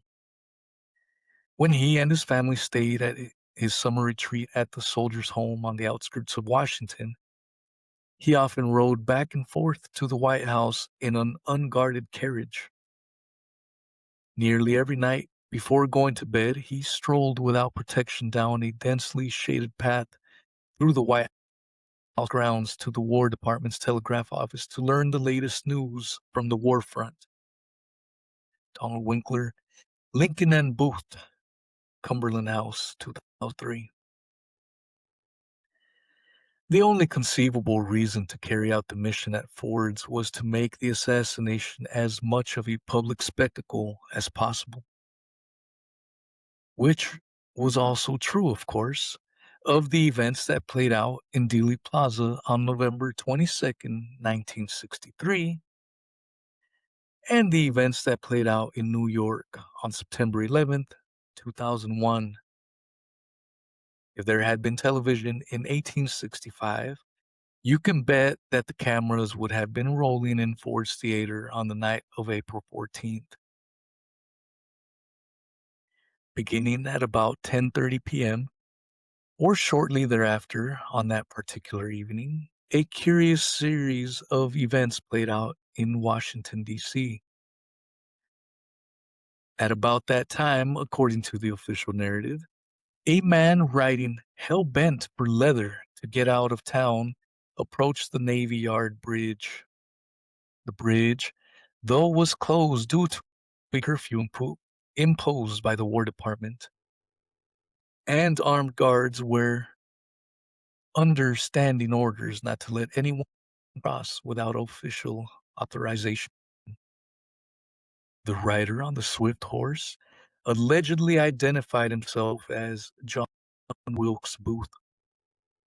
He did not, of course, need to do that. It wasn't as if the guard, Silas Cobb, was going to ask him for an ID to verify his identity. In those days, a man had to be taken at his word as to who he really was. Those engaged in activities that could earn you jail time or worse generally used an array of aliases. But the guy who had allegedly committed the crime of the centuries just minutes earlier purportedly used his real name.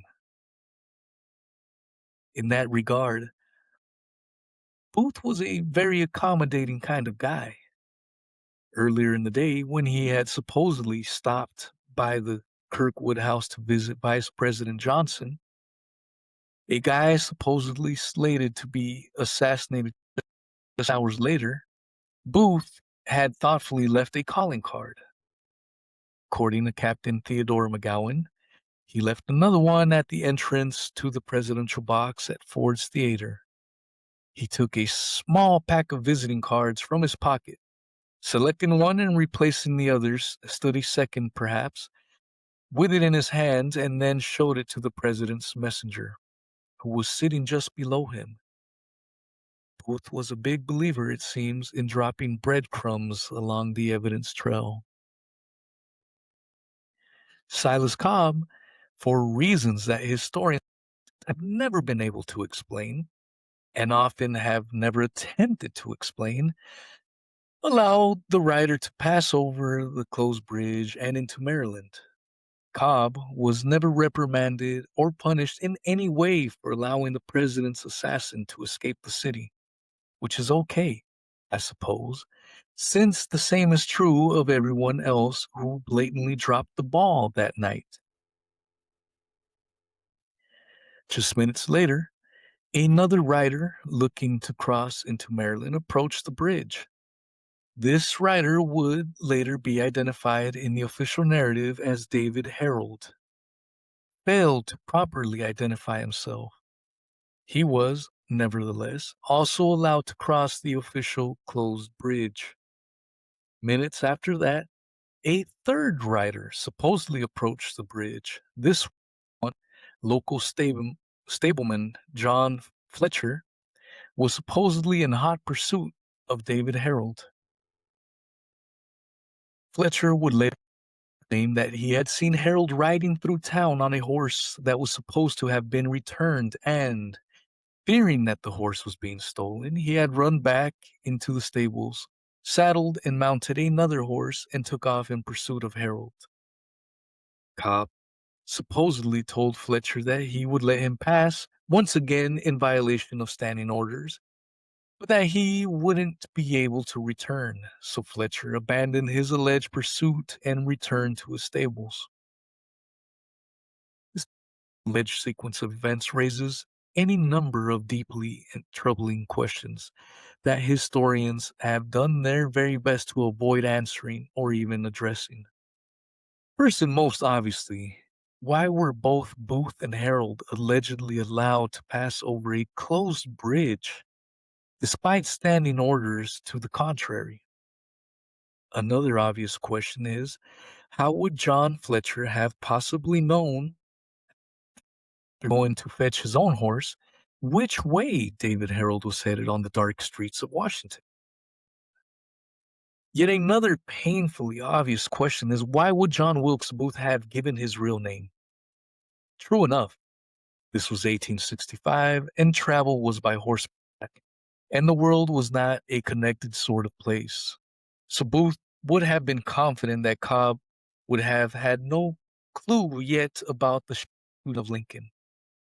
But pursuers would surely be on the very way very soon, with Ford's Theater just 3 miles away, and tipping them off as to your flight path probably isn't such a good idea. The next obvious question is, why didn't pursuers arrive there shortly after this sequence of events? Indeed, why didn't anyone arrive there throughout the entire night? Secretary of War Edwin Stanton, who quickly assumed control of the manhunt, had an impressive array of manpower at his disposal.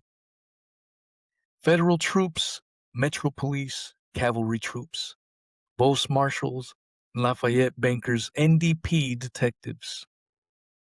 Yet none of them ever made their way over to the Navy Yard Bridge, though it was well known as an underground Confederate route.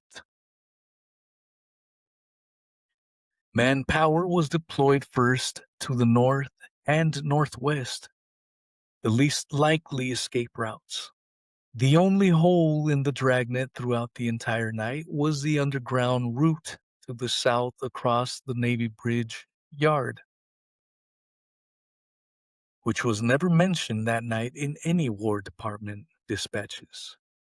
Had anyone involved in that manhunt, anyone at all, bothered to stop by the Navy Yard Bridge, it would have been quickly discovered that Booth and a likely accomplice had crossed over into Maryland.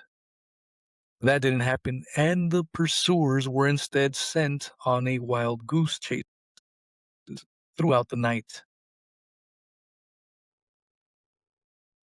Another less obvious question is, why was Booth so woefully unprepared for his escape? He had to assume that he was going to have to hide out for a time and or survive on the trail. Why then did he bring no provisions with him? No change of clothes, no bedroll or blanket, no weapon other than his dagger, no toiletries or razor, no food, nothing that would be required for survival on the road, and the same was true of Harold. Why would Booth or any reasonably sane person plot an assassination at a venue from which escape was highly unlikely? Why would the very first phase of that escape involve an incredibly risky leap onto a hard stage floor while wearing riding boots with spurs?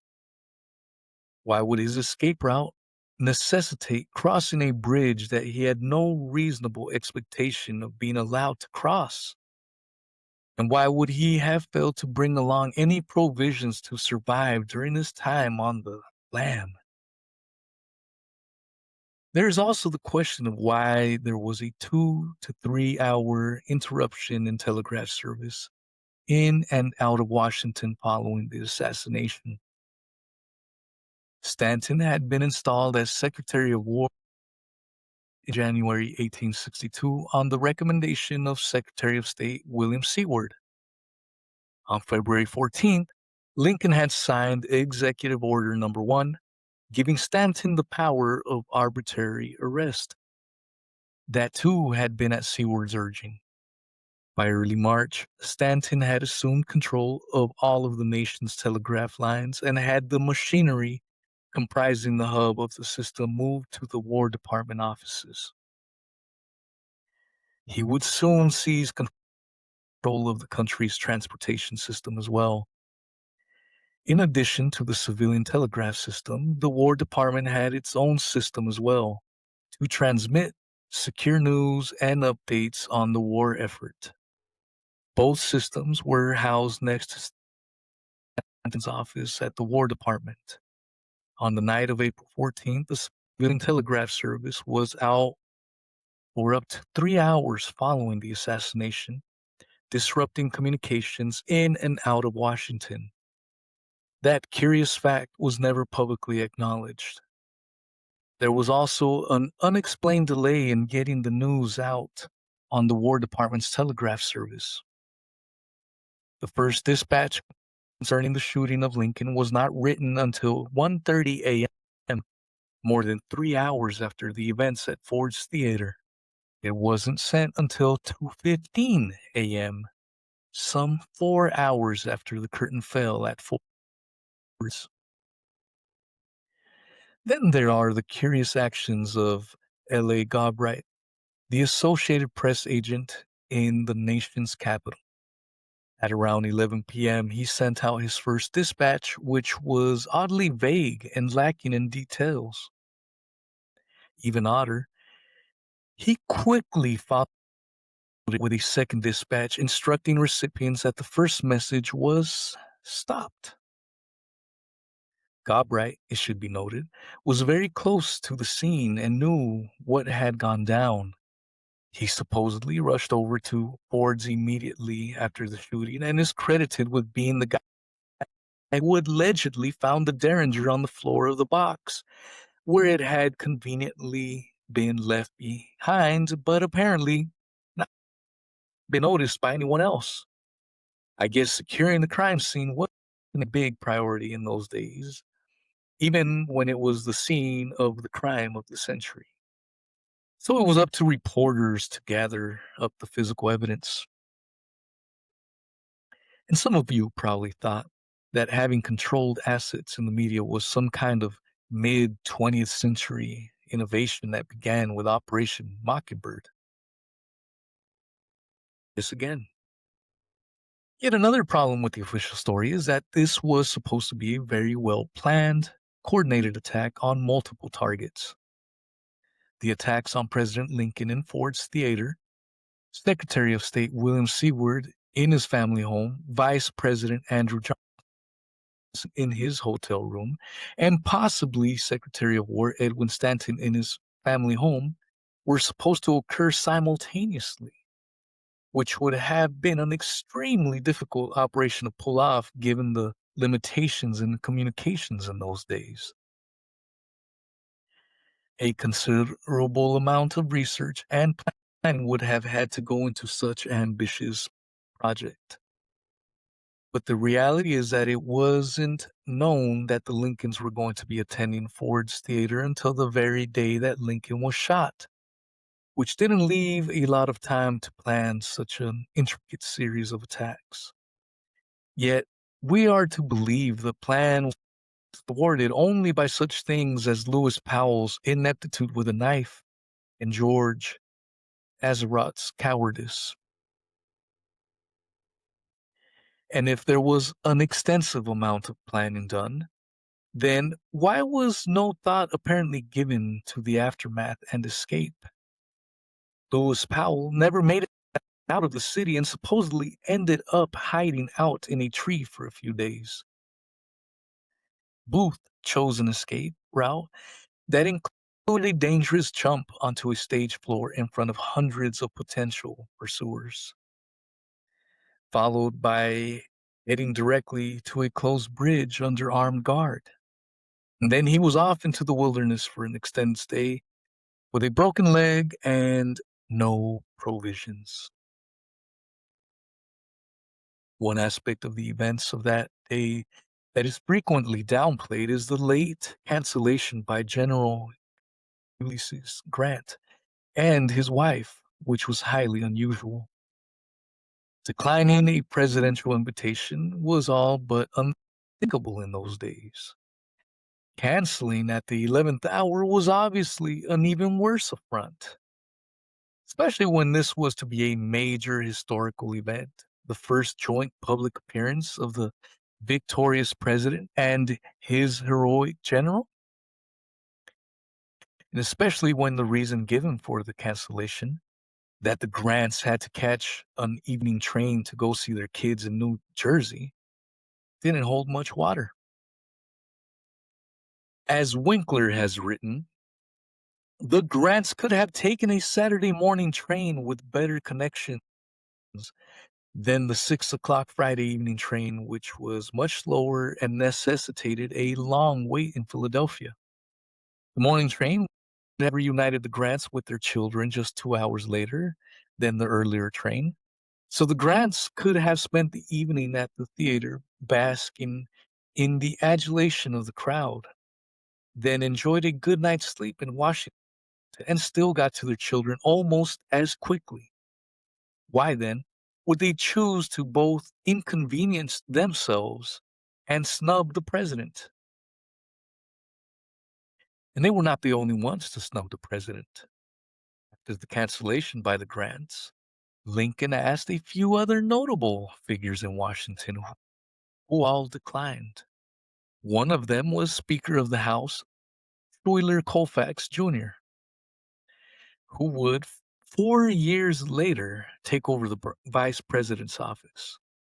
And so it was that the guys who would take over as president and vice president when Lincoln's term expired both opted to snub Lincoln on the evening of his assassination.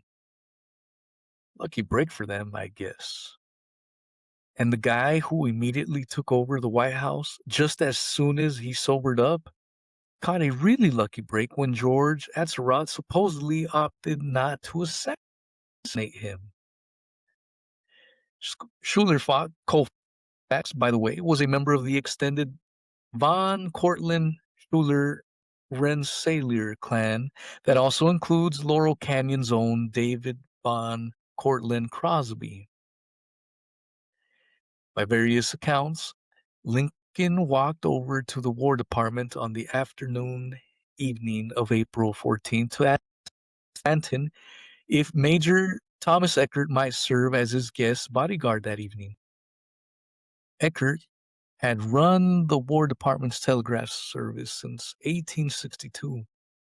He was a large, powerfully built, physically imposing man who historians agree would have provided Lincoln with considerable protection. But Stanton refused, claiming that Eckert had important work to do that night. In truth, Eckert would be at home that evening doing nothing of any importance.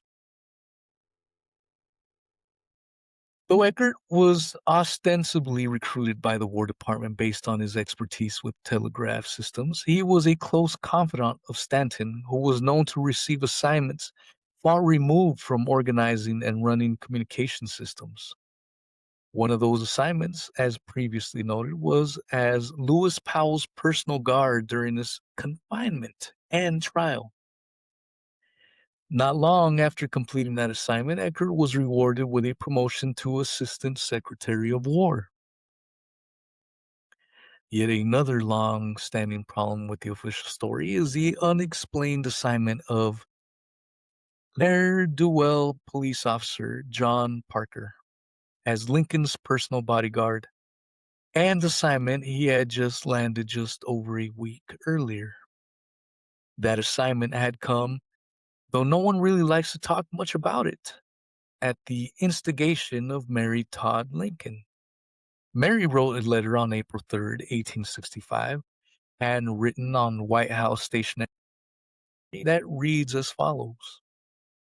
This is to certify that John F. Parker, a member of Metropolitan Police, had been detailed for duty at the Executive Mansion by order of Mrs. Lincoln. The next day, she wrote another requesting that Parker be exempted from the draft. Due directly to Mary Lincoln's actions, it was Parker who was assigned to guard the president at Ford Theater. True to his nature, he arrived at least 2 hours late for that assignment and then promptly abandoned his post, leaving the president unguarded, so that he could wander next door and get good and drunk by some accounts. He next surfaced at 6 a.m. the next morning at police precinct in the company of a drunken hooker. Parker attempted to book her, but records indicate that he was unable to make a case against her and she was released. Parker had a habit of arresting prostitutes who refused to provide him with free services.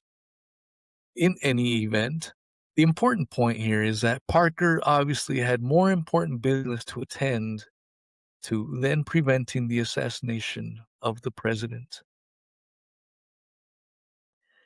Metro Police Superintendent A.C. Richards, the same guy who the industrious AP agent supposedly turned the Derringer over to, filed charges against Parker in May of 1865.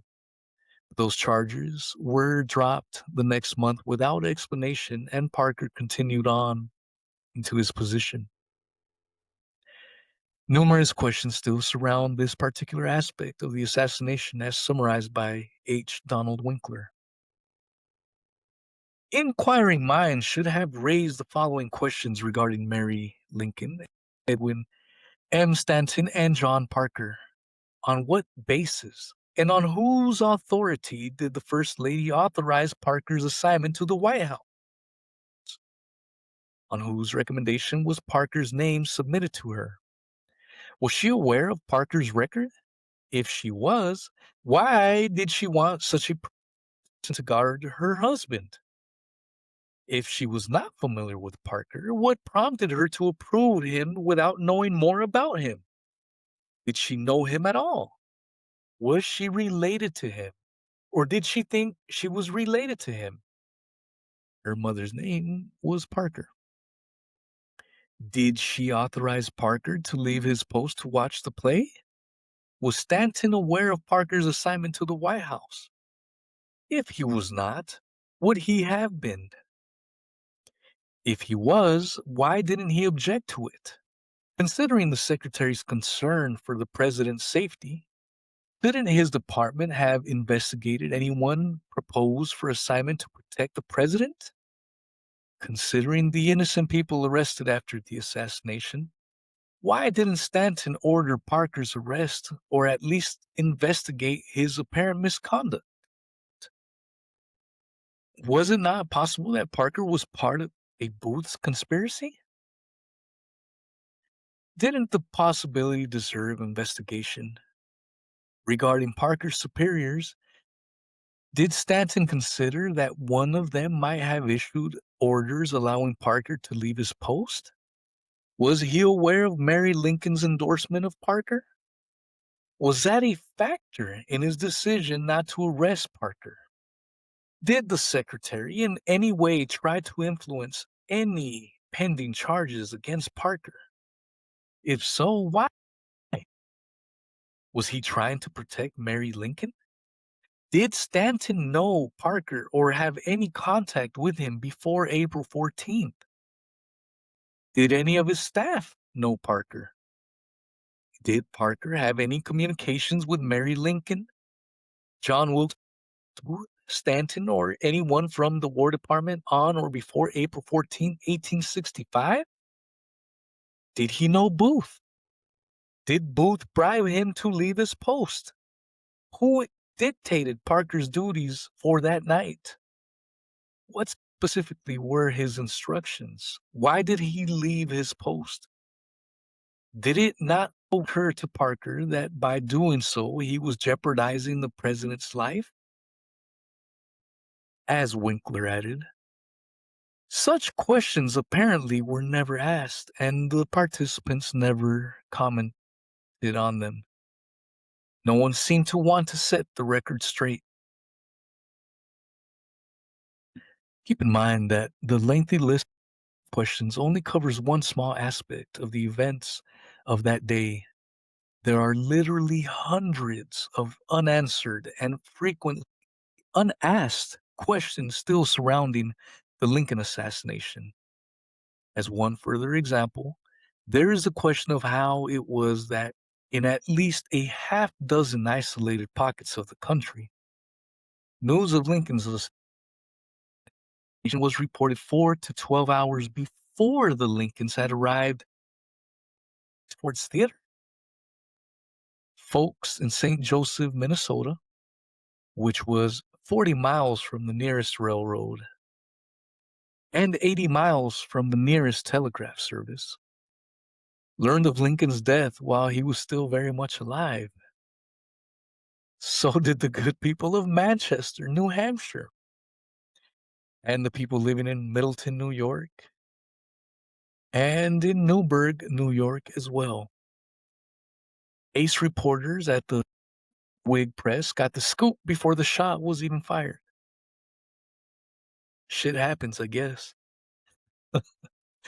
Maybe they had caught wind of the fact that a couple of weeks before the assassination, Mary Todd Lincoln, who was known to go on extravagant shopping sprees, had purchased some $25,000 in today's money worth of mourning clothes. It's always good to be prepared, even when your husband isn't even ill, let alone dying. Part 11. When we left off on the last outing, two men officially identified as John Wilkes Booth and David Harold had just crossed the Navy Yard Bridge from Washington, D.C. into Maryland. They were the only two people to cross the bridge after curfew that fateful night, so being allowed to do so was quite the lucky break for the pair. Just as it had been a lucky break for Booth that Lincoln's bodyguard for the evening, John Parker, had abandoned his post, as had a coachman, Francis Burns, and presidential aide, Charles Forbes, all three of whom went next door to drink in the same bar as John Wilkes Booth, and that General Grant and his military entourage had not accompanied the Lincoln party to the theater. Booth caught numerous lucky breaks that night, like having the telegraph service go down right after the assassination. But as Thomas Everett later explained to a congressional committee, that apparently was a trivial matter, it did not at the time seem sufficiently important, as the interruption only continued on about 2 hours. I was so full of business of almost every character that I could not give it my personal attention. I could not ascertain with certainty what the facts were without making a personal investigation, and I had not the time to do that. For those who may have forgotten, Eckert was hired specifically to set up and maintain the telegraph system, which was naturally raises the question of what other, more important business of every character he had to attend to on a night when keeping the system running should have been, one would think, of utmost importance.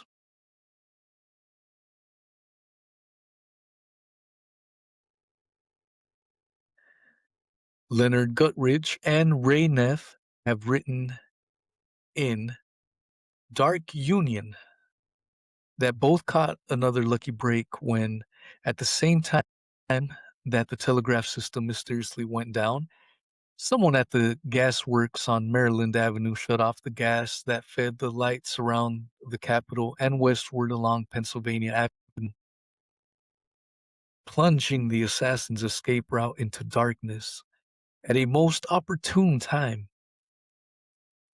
Leonard Guttridge and Ray Neff, Dark Union, secret web of profiteers, politicians, and Booth conspirators that led to Lincoln's death. Wiley, 2003. Booth also caught a lucky break when his questionable choice of a firearm turned out to be a surprisingly adequate for the job. He took a huge risk, it will be recalled, in bringing a Derringer as his only firearm. A risk that was, as James Swanson noted in Manhunt, completely unnecessary. Booth couldn't have chosen the Derringer because he could not obtain a revolver. He had already purchased at least 4, and if he did not have any in his hotel room within easy reach, he could have gone out and bought another one. In the war capital of the Union, thousands of guns, including small, lightweight, pocket-sized revolvers, were for sale at the shops in Washington. James Swanson, Manhunt, The 12-Day Chase for Lincoln's Killer, William Morrow, 2006. Another lucky break for Booth was that the locks on both of the doors leading into the presidential box at Ford's Theater were conveniently broken, rendering them useless. And a spy hole had been drilled into one of them at eye level, so that someone approaching could survey the scene inside the booth before entering. Both of those anomalies were apparently unnoticed by Lincoln and his not very security-oriented entourage. And as previously discussed, a heavy piece of lumber precisely long enough to wedge the door shut happened to be on hand. Many historians have claimed that Booth himself had come by earlier in the day and broken the locks, drilled the hole, and fashioned the hidden wedge for the door, but no evidence to support such claims has ever been presented. Booth also caught a lucky break in that he was able to successfully execute an unlikely and extremely risky escape from a crowded theater. As no less a scholar than Bill O'Reilly has had written for him, a less informed man might worry about being trapped in a building with a limited number of exits, no windows, and a crowd of witnesses, many of them able-bodied men just back from the war. Donald Winkler was a bit more blunt in his assessment. It sounded like a foolhardy plan with no chance of success.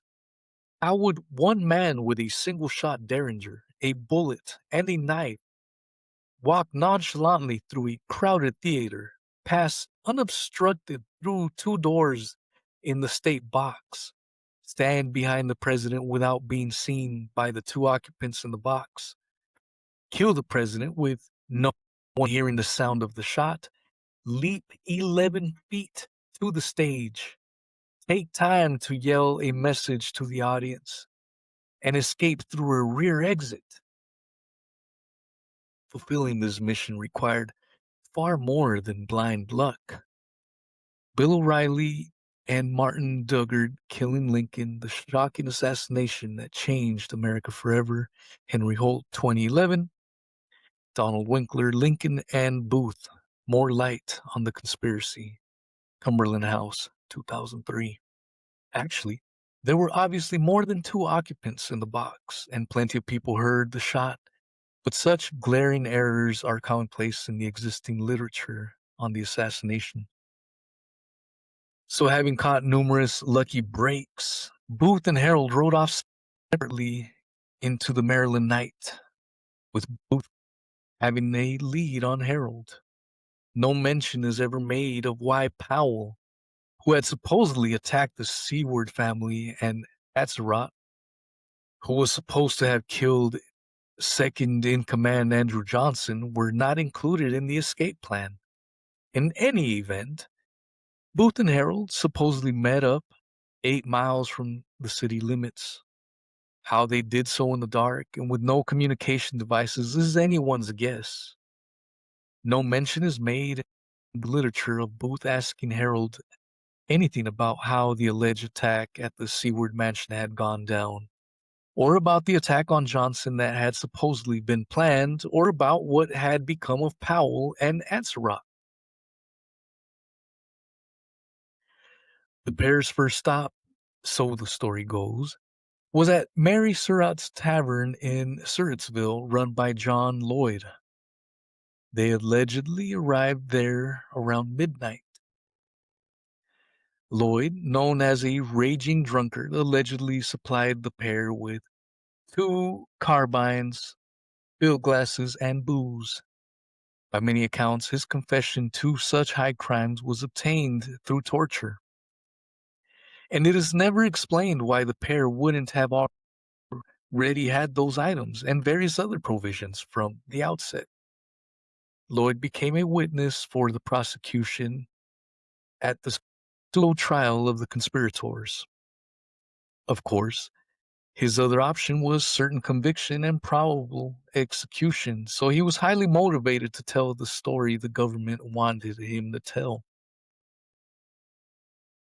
The pair's next stop, at about 4:30 in the morning on April 15th, 1865, with Lincoln still clinging on to life, was at the home of Dr. Samuel Mudd, who gained the dubious distinction of being the only person along Booth's alleged escape route to be prosecuted and convicted.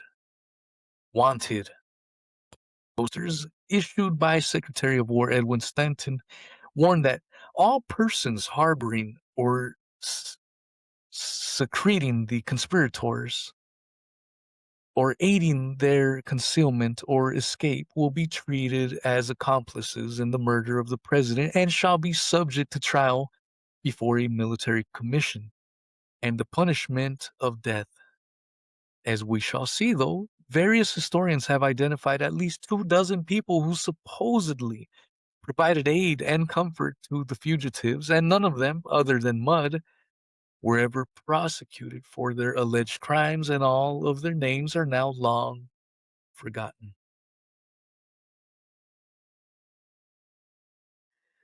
Booth and Harold supposedly introduced themselves to Mudd using the aliases of Tyson and Henson. And by some accounts, Booth wore a fake beard, which of course makes perfect sense, since Booth had chosen not to don a disguise before committing the crime and had left his real name scattered about the crime scene and the escape route. And by virtually all accounts, Mudd knew Booth and had prior dealings with him, so the good doctor would surely have seen through a cheap disguise. For the record, Mudd claimed that he did not recognize the man he treated as John Wilkes Booth, and he could not identify David Harold from a photograph. Harold, meanwhile, maintained that he had crossed the bridge out of Washington on the afternoon of April 14th and was long gone from the city when Lincoln was shot. He also claimed that he had not gone to the Mudd house with Booth or anyone else. And evidence does indeed suggest that Harold spent the afternoon of April 14th on horseback ride in the Maryland countryside. And he did so with, and I couldn't possibly make this stuff up, a 16-year-old kid by the name of Johnny Booth, who was apparently not related to the far more famous John Booth. Harold and the young Booth got drunk and passed out and were found the next morning by Johnny's father. Johnny and his father, of course, were not called upon to testify at the mock trial. Meanwhile, Mudd repaired the damage to his visitor's leg, which he later described in a statement as a not very serious or painful wound, fashioned a splint for him. He then offered the exhausted traveler sleeping accommodations. After catching some sleep and paying the good doctor for his services, the pair left later that day. At the infamous trial of the conspirators, the story did not pick up again until 9 days later on April 24th, when the pair allegedly took a ferry across the Rappahannock River. Various historical narratives have filled in those missing 9 days, though not necessarily with a story that has much credibility.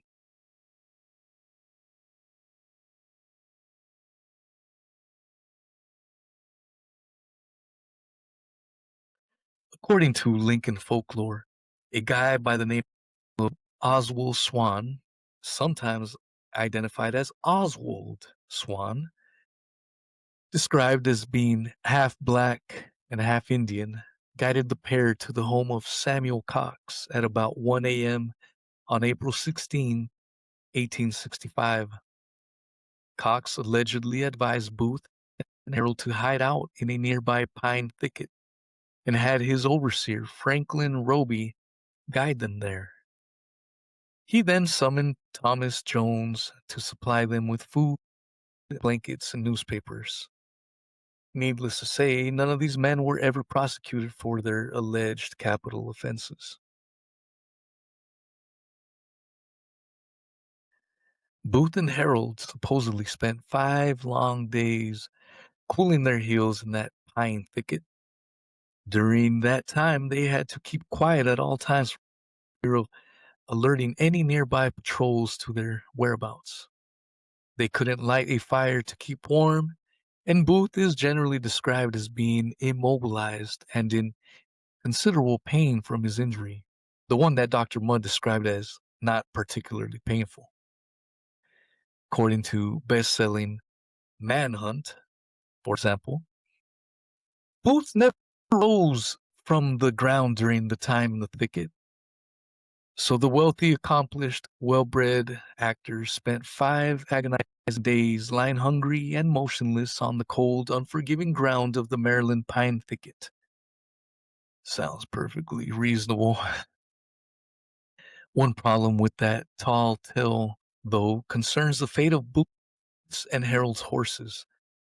It is agreed that they surely had horses when they arrived at the pine thicket, and they would have had to get rid of them to avoid giving away their position to any passing patrols. So what happened to them? In Manhunt, James Swanson tells the following tale. Davy Harold untied both horses and led them by the reins to a quicksand morass about a mile from the pine thicket. Quickly, he shot each one in the head with a pistol or the carbine, and then sank their bodies, still accoutered with saddles, bits, bridles, stirrups, and all. There they rest in an unmarked grave, their skeletons uncovered to this day. Here Swanson has acknowledged something that historians agree on. Despite one of the world's most exhaustive manhunts, no trace of the 2 horses was ever found.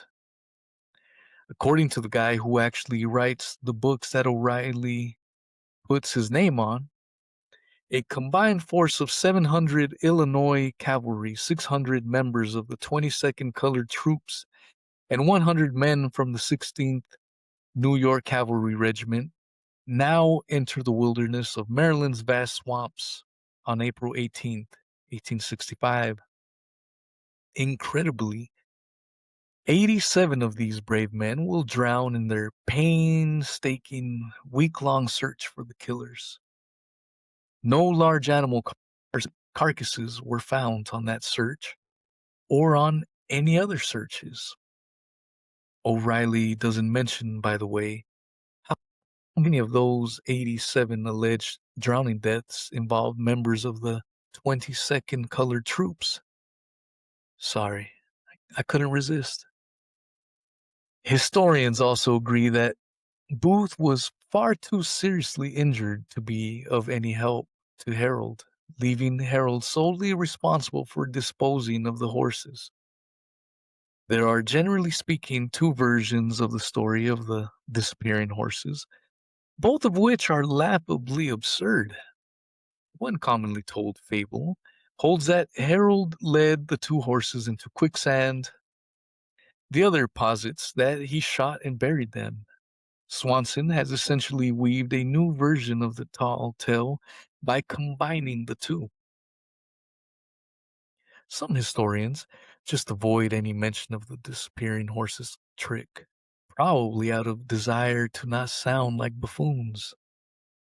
But others have no problem with repeating tales that have stood unchallenged for well over a century despite being easily discredited.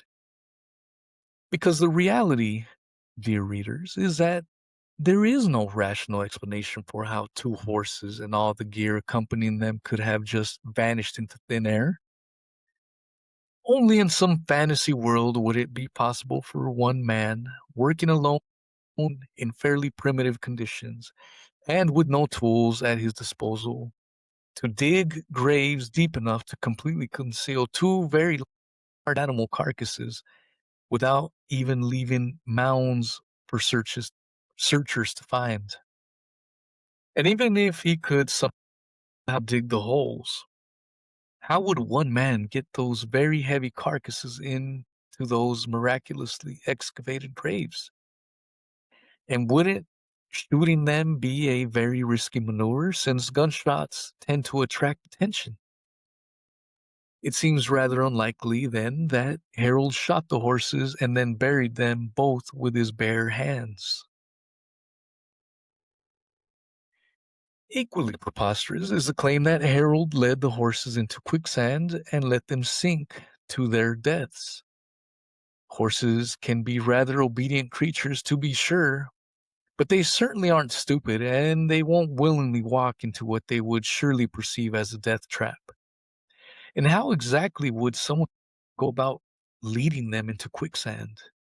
Wouldn't that require that the person doing the leading would have to walk out into the quicksand ahead of the horses? Those are rather moot points, though, given that Wikipedia describes quicksand as harmless and notes that people falling into and unrealistically being submerged in quicksand or a similar substance is a trope of adventure fiction, notably in movies. It doesn't actually happen, you see, in real life, but that hasn't stopped mainstream historians and academics from promoting such nonsense for decades. As previously noted, Swanson has combined the two versions of the disappearing horse fable. No graves needed to be dug because the bodies were disposed of in quicksand, though horse swallowing quicksand pits only exist in movies and TV shows from the 1960s and in bestsellers that begin with the words, "This story is true." And in this particular version of the fable, Harold didn't have to lead the horses into the mythical quicksand, he just led them to it. But that Swanson leaves out is an explanation of how Harold single-handedly drug or pushed those half-ton horse carcasses into a fictional quicksand pit. The only way that could actually happen is in a cartoon.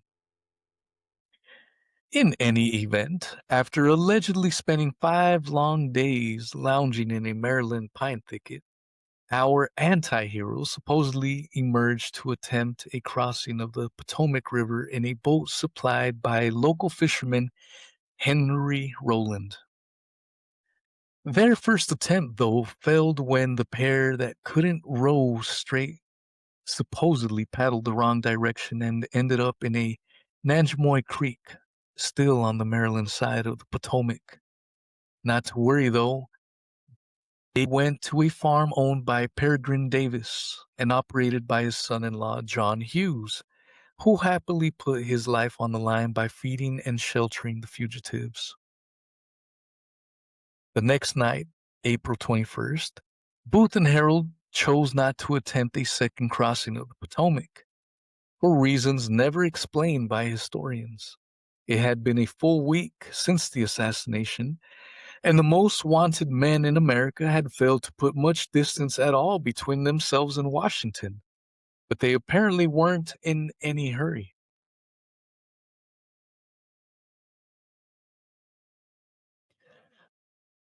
The dynamic duo allegedly made a second attempt the next night and successfully navigated into Mackinac Creek near the home of Elizabeth Quisenberry.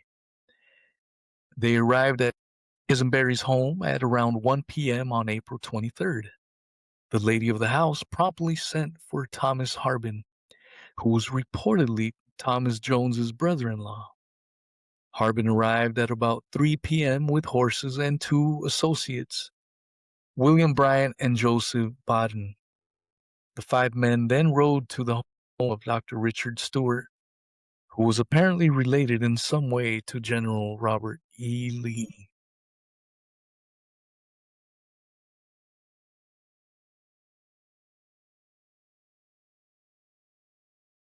Stewart directed the party, which arrived at around 8 p.m. to the cabin of a freed slave by the name of William Lucas. Because, freed slaves were highly motivated to assist Lincoln's alleged assassin. From there, Booth and Harold were supposedly transported by son Charlie Lucas to Port Conway, hidden under a load of straw in a wagon. In Port Conway, the fugitive pair hooked up with three Confederate soldiers by the name of Mortimer Ruggles, Absalom Bainbridge, and William Jett, who, by some accounts, had been under the command of notorious Confederate intelligence operative John S. Mosby. Mosby, by the way, would soon enthusiastically campaign for the serve in the cabinet of Ulysses S. Grant, the man who had defeated his supposedly beloved Confederacy.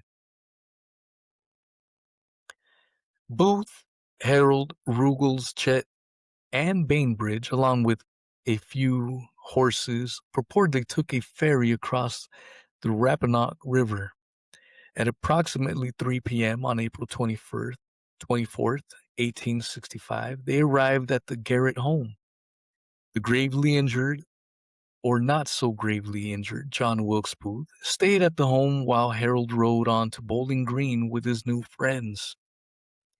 Booth spent the night with one of the Garrett sons while Harold and Bainbridge slept at the home of Joseph and Elizabeth Clark. Harold returned the next day with Ruggles and Bainbridge, though Jett stayed behind in Green, from where he would soon lead a posse to the Garrett farm.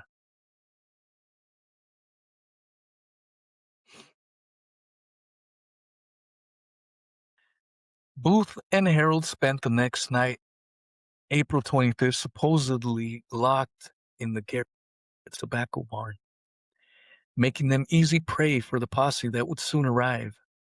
The Reverend Richard Garrett, however, who was just 11 at the time of the assassination, would later note that the barn actually had double doors and all four sides and large windows in the superstory. William H. Garrett would add that some of those doors and windows fastened on the inside. There was, therefore, no way to actually lock the fugitives inside. Another unfortunate fact that has been swept aside by historians. The posse that would allegedly end the life of John Wilkes Booth arrived at the Garrett home at around 2 a.m. on April 26, 1865. A few hours later, Booth, or someone playing the part of Booth, had been shot. In due time, Dr. Richard Stewart, William Bryant, Elizabeth Kesenberry, Samuel Cox, Thomas Jones, and Garrett's sons, and various others were arrested and taken to the old Capitol prison. Curiously, though, they were all freed without being charged. All but Dr. Mudd. Meanwhile, as Booth and Harold were following their convoluted path to the Garrett farm, a massive manhunt spearheaded by Edwin Stanton was underway. We shall pick up there on the next outing. Part 12. Before resuming where we left off, I need to tack on some info here that should have been included in earlier installments. First off, there were, as it turns out, at least 3 additional suspicious deaths that followed closely on the heels of the Lincoln assassination. So let's take a quick look at those. And as I'm sure of it, it will be recalled, these deaths are in addition to all the other curious deaths and confinements that have previously been discussed. First up for review is Colonel Levi C. Turner, who was appointed Assistant Judge Advocate for the Army on August 5th, 1862, which positioned him to be second in command to Judge Advocate Holt during the farcical trial of the conspirators. The colonel also worked closely with notorious NDP chief Lafayette Baker during and after the Civil War to investigate suspected subversive activities. Turner died of unstated causes on March 13, 1867, less than 2 years after Lincoln was slain and about 16 months before Baker himself turned up dead. Also up for review is our old friend Silas Cobb, the guy who was in charge of guarding the Navy Yard bridge and enforcing the curfew on the night of the assassination. Cobb was the accommodating agent who allegedly allowed both Booth and Harold to escape from Washington and then failed to offer any reasonable explanation for his actions. And of course, suffered no repercussions for those actions. Cobb turned up dead on November of 1867, 2.5 years after Lincoln was shot. According to reports, he was the victim of a drowning accident.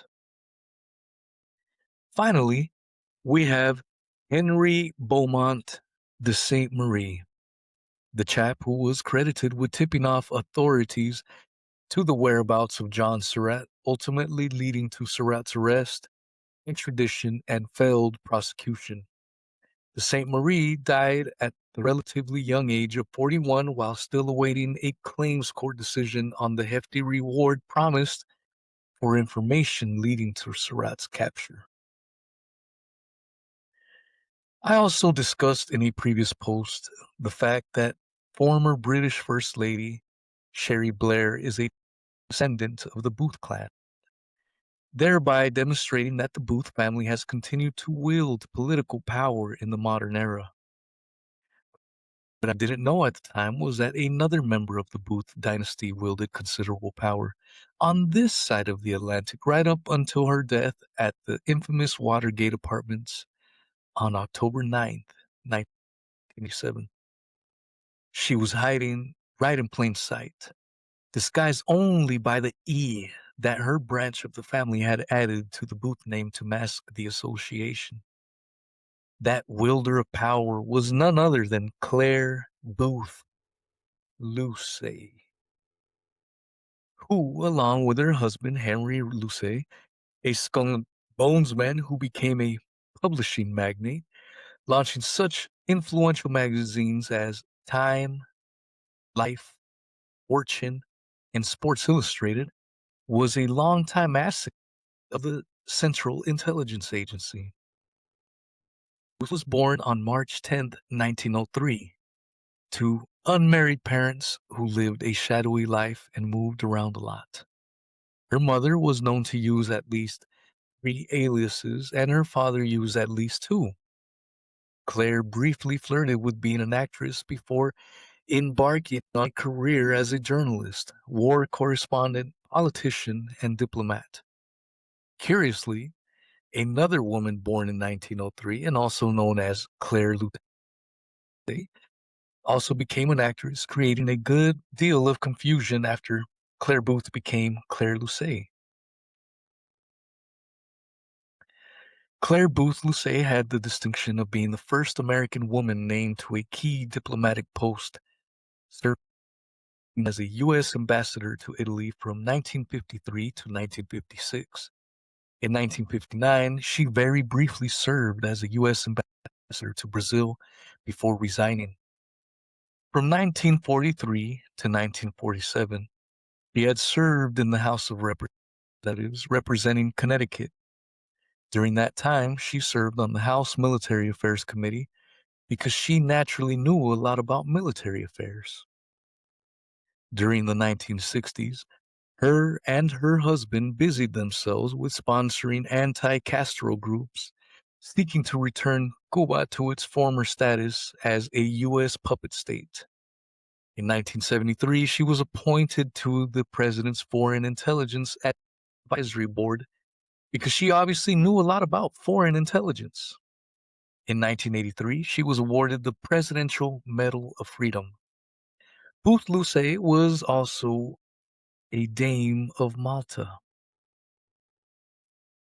It is strange world indeed when well over a century after the first acknowledged assassination of a sitting U.S. president, historians don't generally have much to say about the untimely deaths of William Harrison, who served for just 1 month, or Zachary Taylor, who served for some 16 months. Members of the alleged assassin families were still wielding considerable political power on both sides of the Atlantic. Last time I checked, there weren't any members of the Guiteau, Sagaz, Oswald, or Sirhan families occupying such positions of power. And now, we return to our regularly scheduled programming. While Booth and Harold were supposedly taking their time getting from Washington to Garrett's farm, traveling a distance of less than 100 miles in a week and a half, the largest manhunt in the young nation's history was underway, coordinated by our old friend Secretary of War Edwin Stanton. From the outset, Stanton's goals seemed to avoid actually apprehending John Wilkes Booth and some of the other alleged conspirators. Stanton had considerable manpower at his disposal, including idle U.S. military forces in Washington, the Metropolitan Police, Lafayette Baker's Detective Force, U.S. Cavalry Forces, and Provost Marshals. Working closely with Stanton were Metro Police Superintendent A.C. Richards, Washington Provost Marshal Major James O'Byrne, and General Christopher Columbus Augur, commander of U.S. military forces in Washington. To say that Stanton misappropriated the available manpower would be a rather charitable assessment. According to Bill O'Reilly's error-filled bestseller, Killing Lincoln, there were 3 routes leading out of Washington into Virginia: the Georgetown Aqueduct, Long Bridge, and Benning's Bridge, and just one, the Navy Yard Bridge leading into Maryland. The Confederacy friendly path into Maryland was by far most likely the route for an assassin to take, so it naturally was completely ignored. The U.S. troops to find themselves accidentally on the correct route were led by a David Dana. Dana just happened to be the brother of Assistant Secretary of War Charles Dana, who served directly under Stanton and who decided that the patrol's presence on the trail of the alleged assassins was pointless and instead sent his brother's troops on a wild goose chase. Major O'Byrne also found himself accidentally on the right trail, though he, of course, was recalled to Washington. As previously mentioned, Stanton's first dispatch after the shooting of Lincoln was not written until 1:30 a.m. and was not sent until 2:15 a.m., about 4 hours after the shot was fired. That dispatch made no mention of John Wilkes Booth, despite the fact that numerous witnesses supposedly, but not actually, immediately identified Booth as the assailant. Booth's name didn't appear in a telegram until 4:15 a.m., conveniently too late to make the morning papers. A telegram sent to the police chiefs of northern cities contained no mention of the name Booth.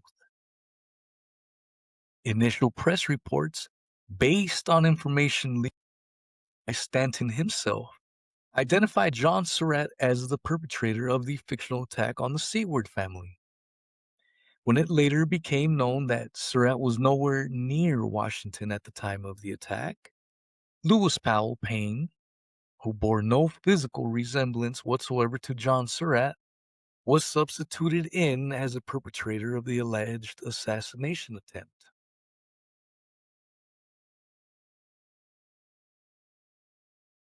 The first telegram dispatched by the War Department was a curiously worded message to General Grant, which read, "The President was assassinated tonight at Ford's Theater at 10:30 tonight and cannot live. The wound is a pistol shot through the head. Secretary Seward and his son Frederick were also assassinated at their residence and are in a dangerous condition." One would think that it would go without saying that someone who had been assassinated would be in a dangerous condition. Luckily, though, neither of the Seawards were actually assassinated, although news of their deaths quickly circulated around Washington. One of the earliest actions taken by investigators was raiding the room of Kirkwood Hotel, allegedly rented by George Atterott for the purpose of assassinating Andrew Johnson. According to Guttridge and Neff, writing in Dark Union, the room was registered as Atterott but had not been slept in. The Kirkwood's day clerk, who had entered room 126 earlier in the morning, found nothing and said so. His testimony was ignored. When detectives entered that very same empty and unused room, they allegedly uncovered a wealth of evidence.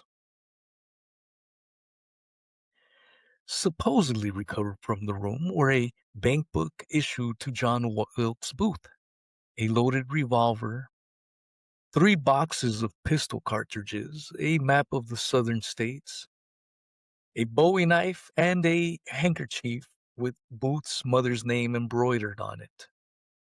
Booth's room at the National Hotel, room 228, was similarly raided with additional evidence supposedly recovered, including a business card containing John Surratt's name and a letter from Samuel Arnold conveniently implicating both he and McLaughlin, despite the fact that Arnold and McLaughlin, like Surratt, were nowhere near Washington at the time of the assassination. Wanted posters issued by the War Department were wildly and probably deliberately inaccurate. John Surratt's and David Harold's names were both spelled incorrectly. The photo of Harold was him as a schoolboy, which clearly wasn't an accurate representation of how he looked circa 1865. And the photo of Surratt wasn't John Surratt at all. In a blatant act of historical revisionism, corrected posters were issued much later. One widely circulated poster that was issued after Lewis Payne was already in custody inexplicably offered a reward for Payne and contained a richly detailed 160-word description of the already incarcerated suspect, along with a mere 42-word description of the guy who was still at large, John Wilkes Booth.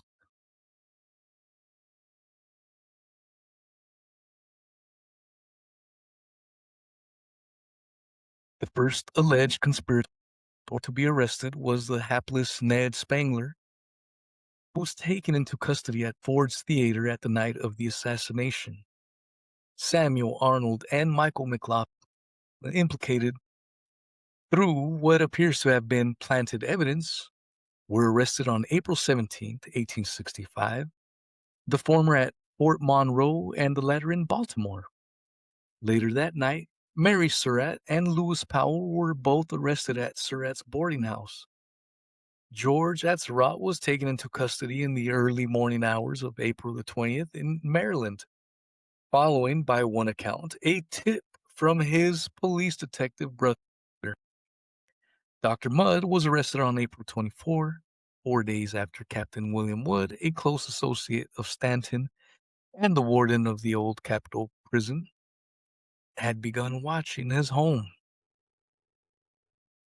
Why authorities dragged their feet for several days before arresting Mudd, even while rounding up some thousand other suspects who ultimately were not charged, is another of the many unanswered questions surrounding the Lincoln assassination and its aftermath. In any event, that left just two of the alleged conspirators at large, David Harold and John Wilkes Booth.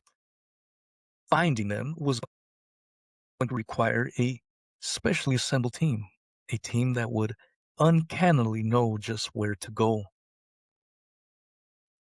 The elite posse was assembled by NDP chief Lafayette Baker on April 24th. The group thereafter all but made a beeline to the area around Garrett's farm. How they knew to go there is a question not often addressed by historians.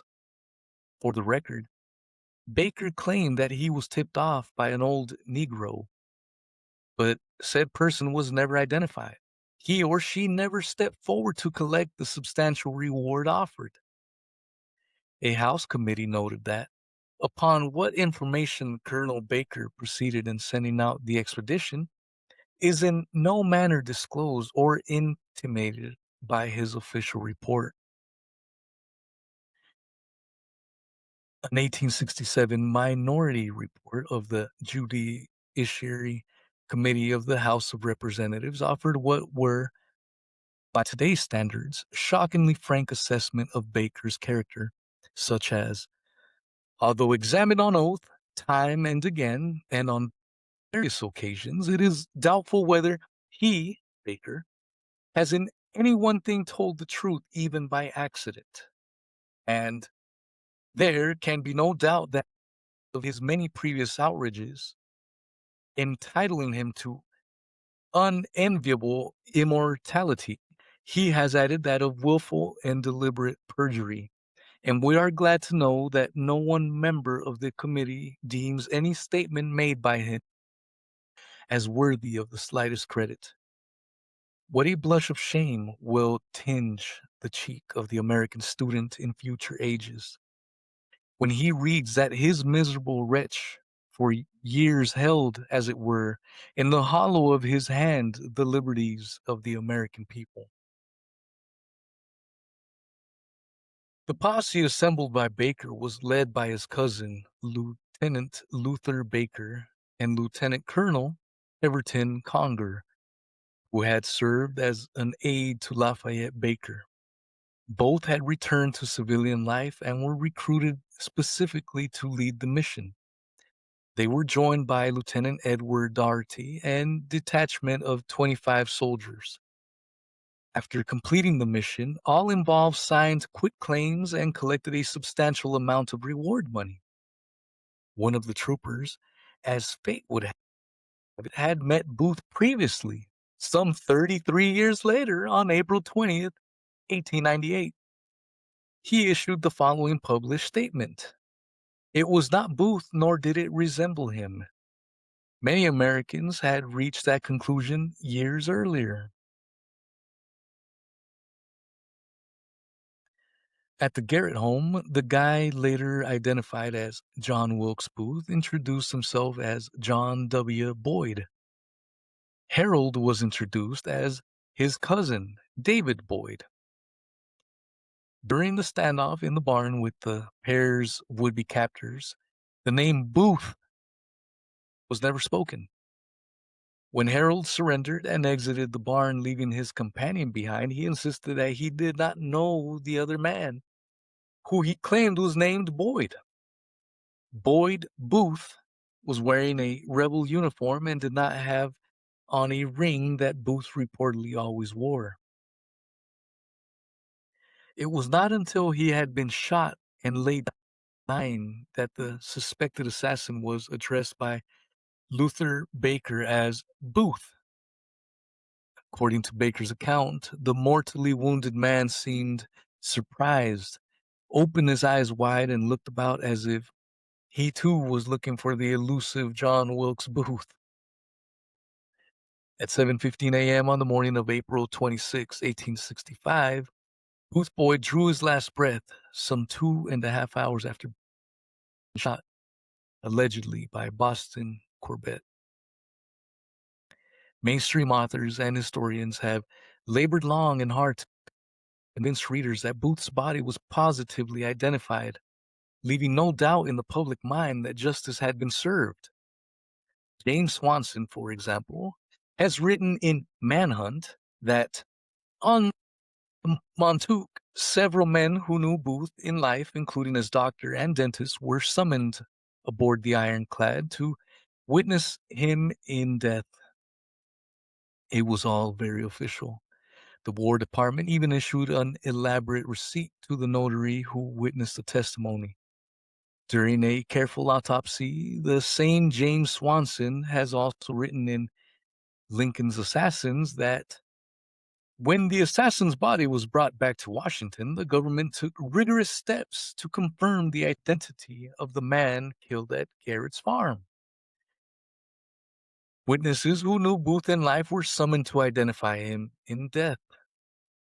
William Hanchett, in the Lincoln murder conspiracies, his contemptible attempt to debunk so-called conspiracy theories, has claimed that Booth's body was identified beyond any possibility of a mix-up at a coroner's inquest on April 27, 1865. All such proclamations are rather brazen and unconscionable acts of historical revisionism. The reality is that the body was not autopsied and it was processed in and out of Washington in record time.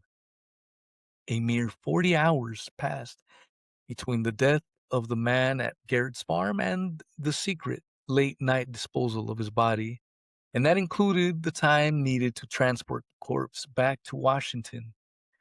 To this day, the initial burial site remains a mystery, and several different versions of the disposal of the body have been published. For reasons never explained in the historical record, the body was not transported back to Washington by the military detachment, but was instead escorted by only 3 men: Luther Baker, prisoner Willie Jett, and one unnamed soldier. Before reaching Washington, Jett somehow managed to escape.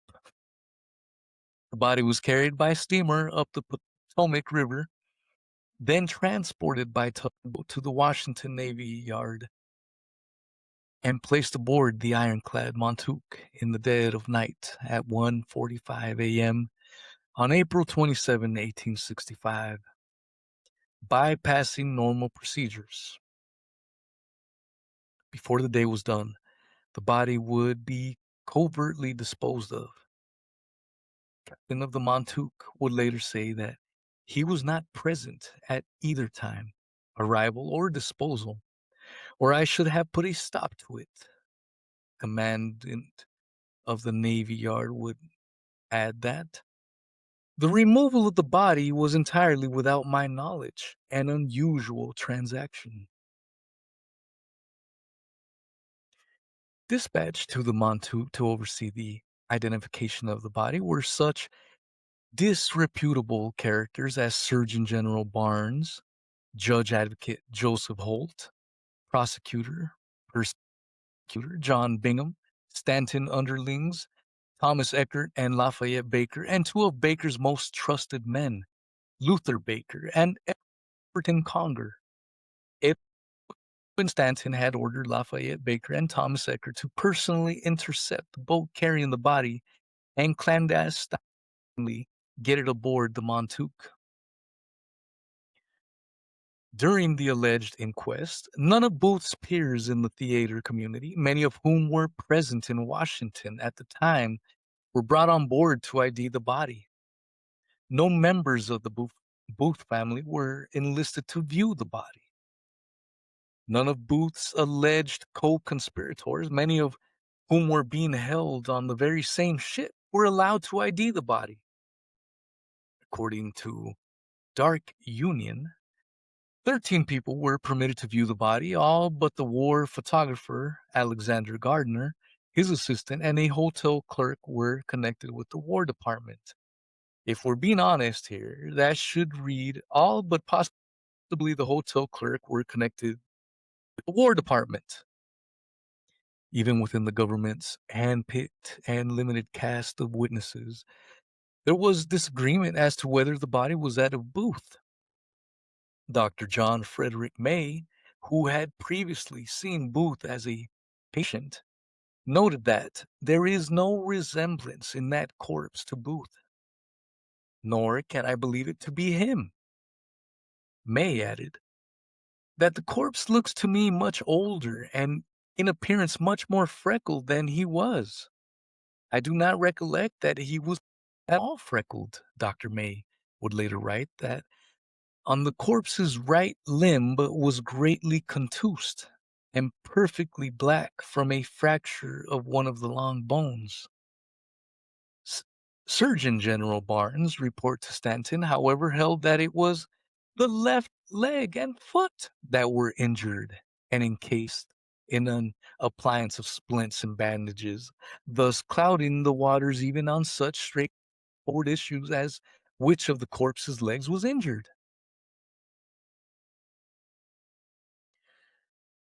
After the hasty identification charade, and without anyone who was actually close to Booth in life having seen the body, and without any public display of the body, and without any photographs of the body that would ever see the light of day, the corpse was quickly disposed of by either Lafayette Baker and Thomas Eckert, or Lafayette and Luther Baker, depending on who is telling the tale. Following the announcement that the body had been disappeared, doubts of hoax rocked Washington, with many convinced that Booth hadn't been captured, killed, and was still free. On July 28, 1866, Senator Garrett Davis of Kentucky voiced his doubts about the identification of Booth. I have never seen any satisfactory evidence that Booth was killed. Senator Reverdy Johnson of Maryland, who had played a role in the mock trial, came back with, I submit to my friend from Kentucky that there are some things that we must take judicial notice of, just as well as the Julius Caesar's death. Davis, though, remained decidedly unconvinced. I would rather have better testimony of the fact. I want it proved that Booth was in that barn. I cannot conceive, if he was in the barn, why he was not taken alive. I've never seen anybody, or the evidence of anybody, that identified Booth after he is said to have been killed. Why so much secrecy about it? There is a mystery, and a most inexplicable mystery to my mind about the whole affair. Booth could have been captured just as well alive as dead. It would have been much more satisfactory to have brought him up here alive and to have inquired of him to reveal the whole transaction, or bring his body up here, let who had seen him playing, all who associated with him on stage or in the green room or at the taverns and other public places, have had access to his body to have it identified. There was no way the powers that be were going to allow that to happen, of course, since the body clearly wasn't that of John Wilkes Booth. Had it been, the government surely would have taken the actions necessary to convince a skeptical public. Such actions weren't really necessary in 1865, just as they aren't today. The omnipotent ones can tell us, for example, that Osama bin Laden was killed and his body promptly disposed of, and the majority of us will accept it as the gospel truth. And those malcontents who choose not to accept a proclamation that lacks any objective proof, well, they don't really matter.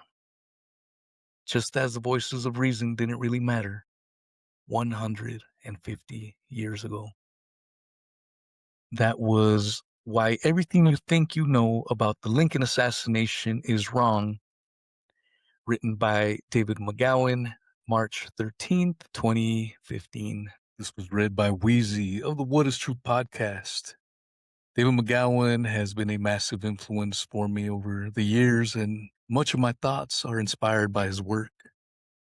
If you vibe with this, feel free to follow the show. If you really enjoyed this, feel free to rate 5 stars on your favorite podcast player. Much love, hugs, and kisses.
Curious what Weezy thinks, because Weezy usually comes at something, and I mean that with all due respect, Weezy, because you usually are pretty good at coming at it from an angle that you have no political, leanings one way or the other, so you're a little bit more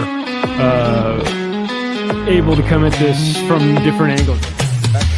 And it was in one of those areas, a couple of blocks away from the World Trade Center site, apparently where that passport was found. The FBI announcing that it has found the passport of one of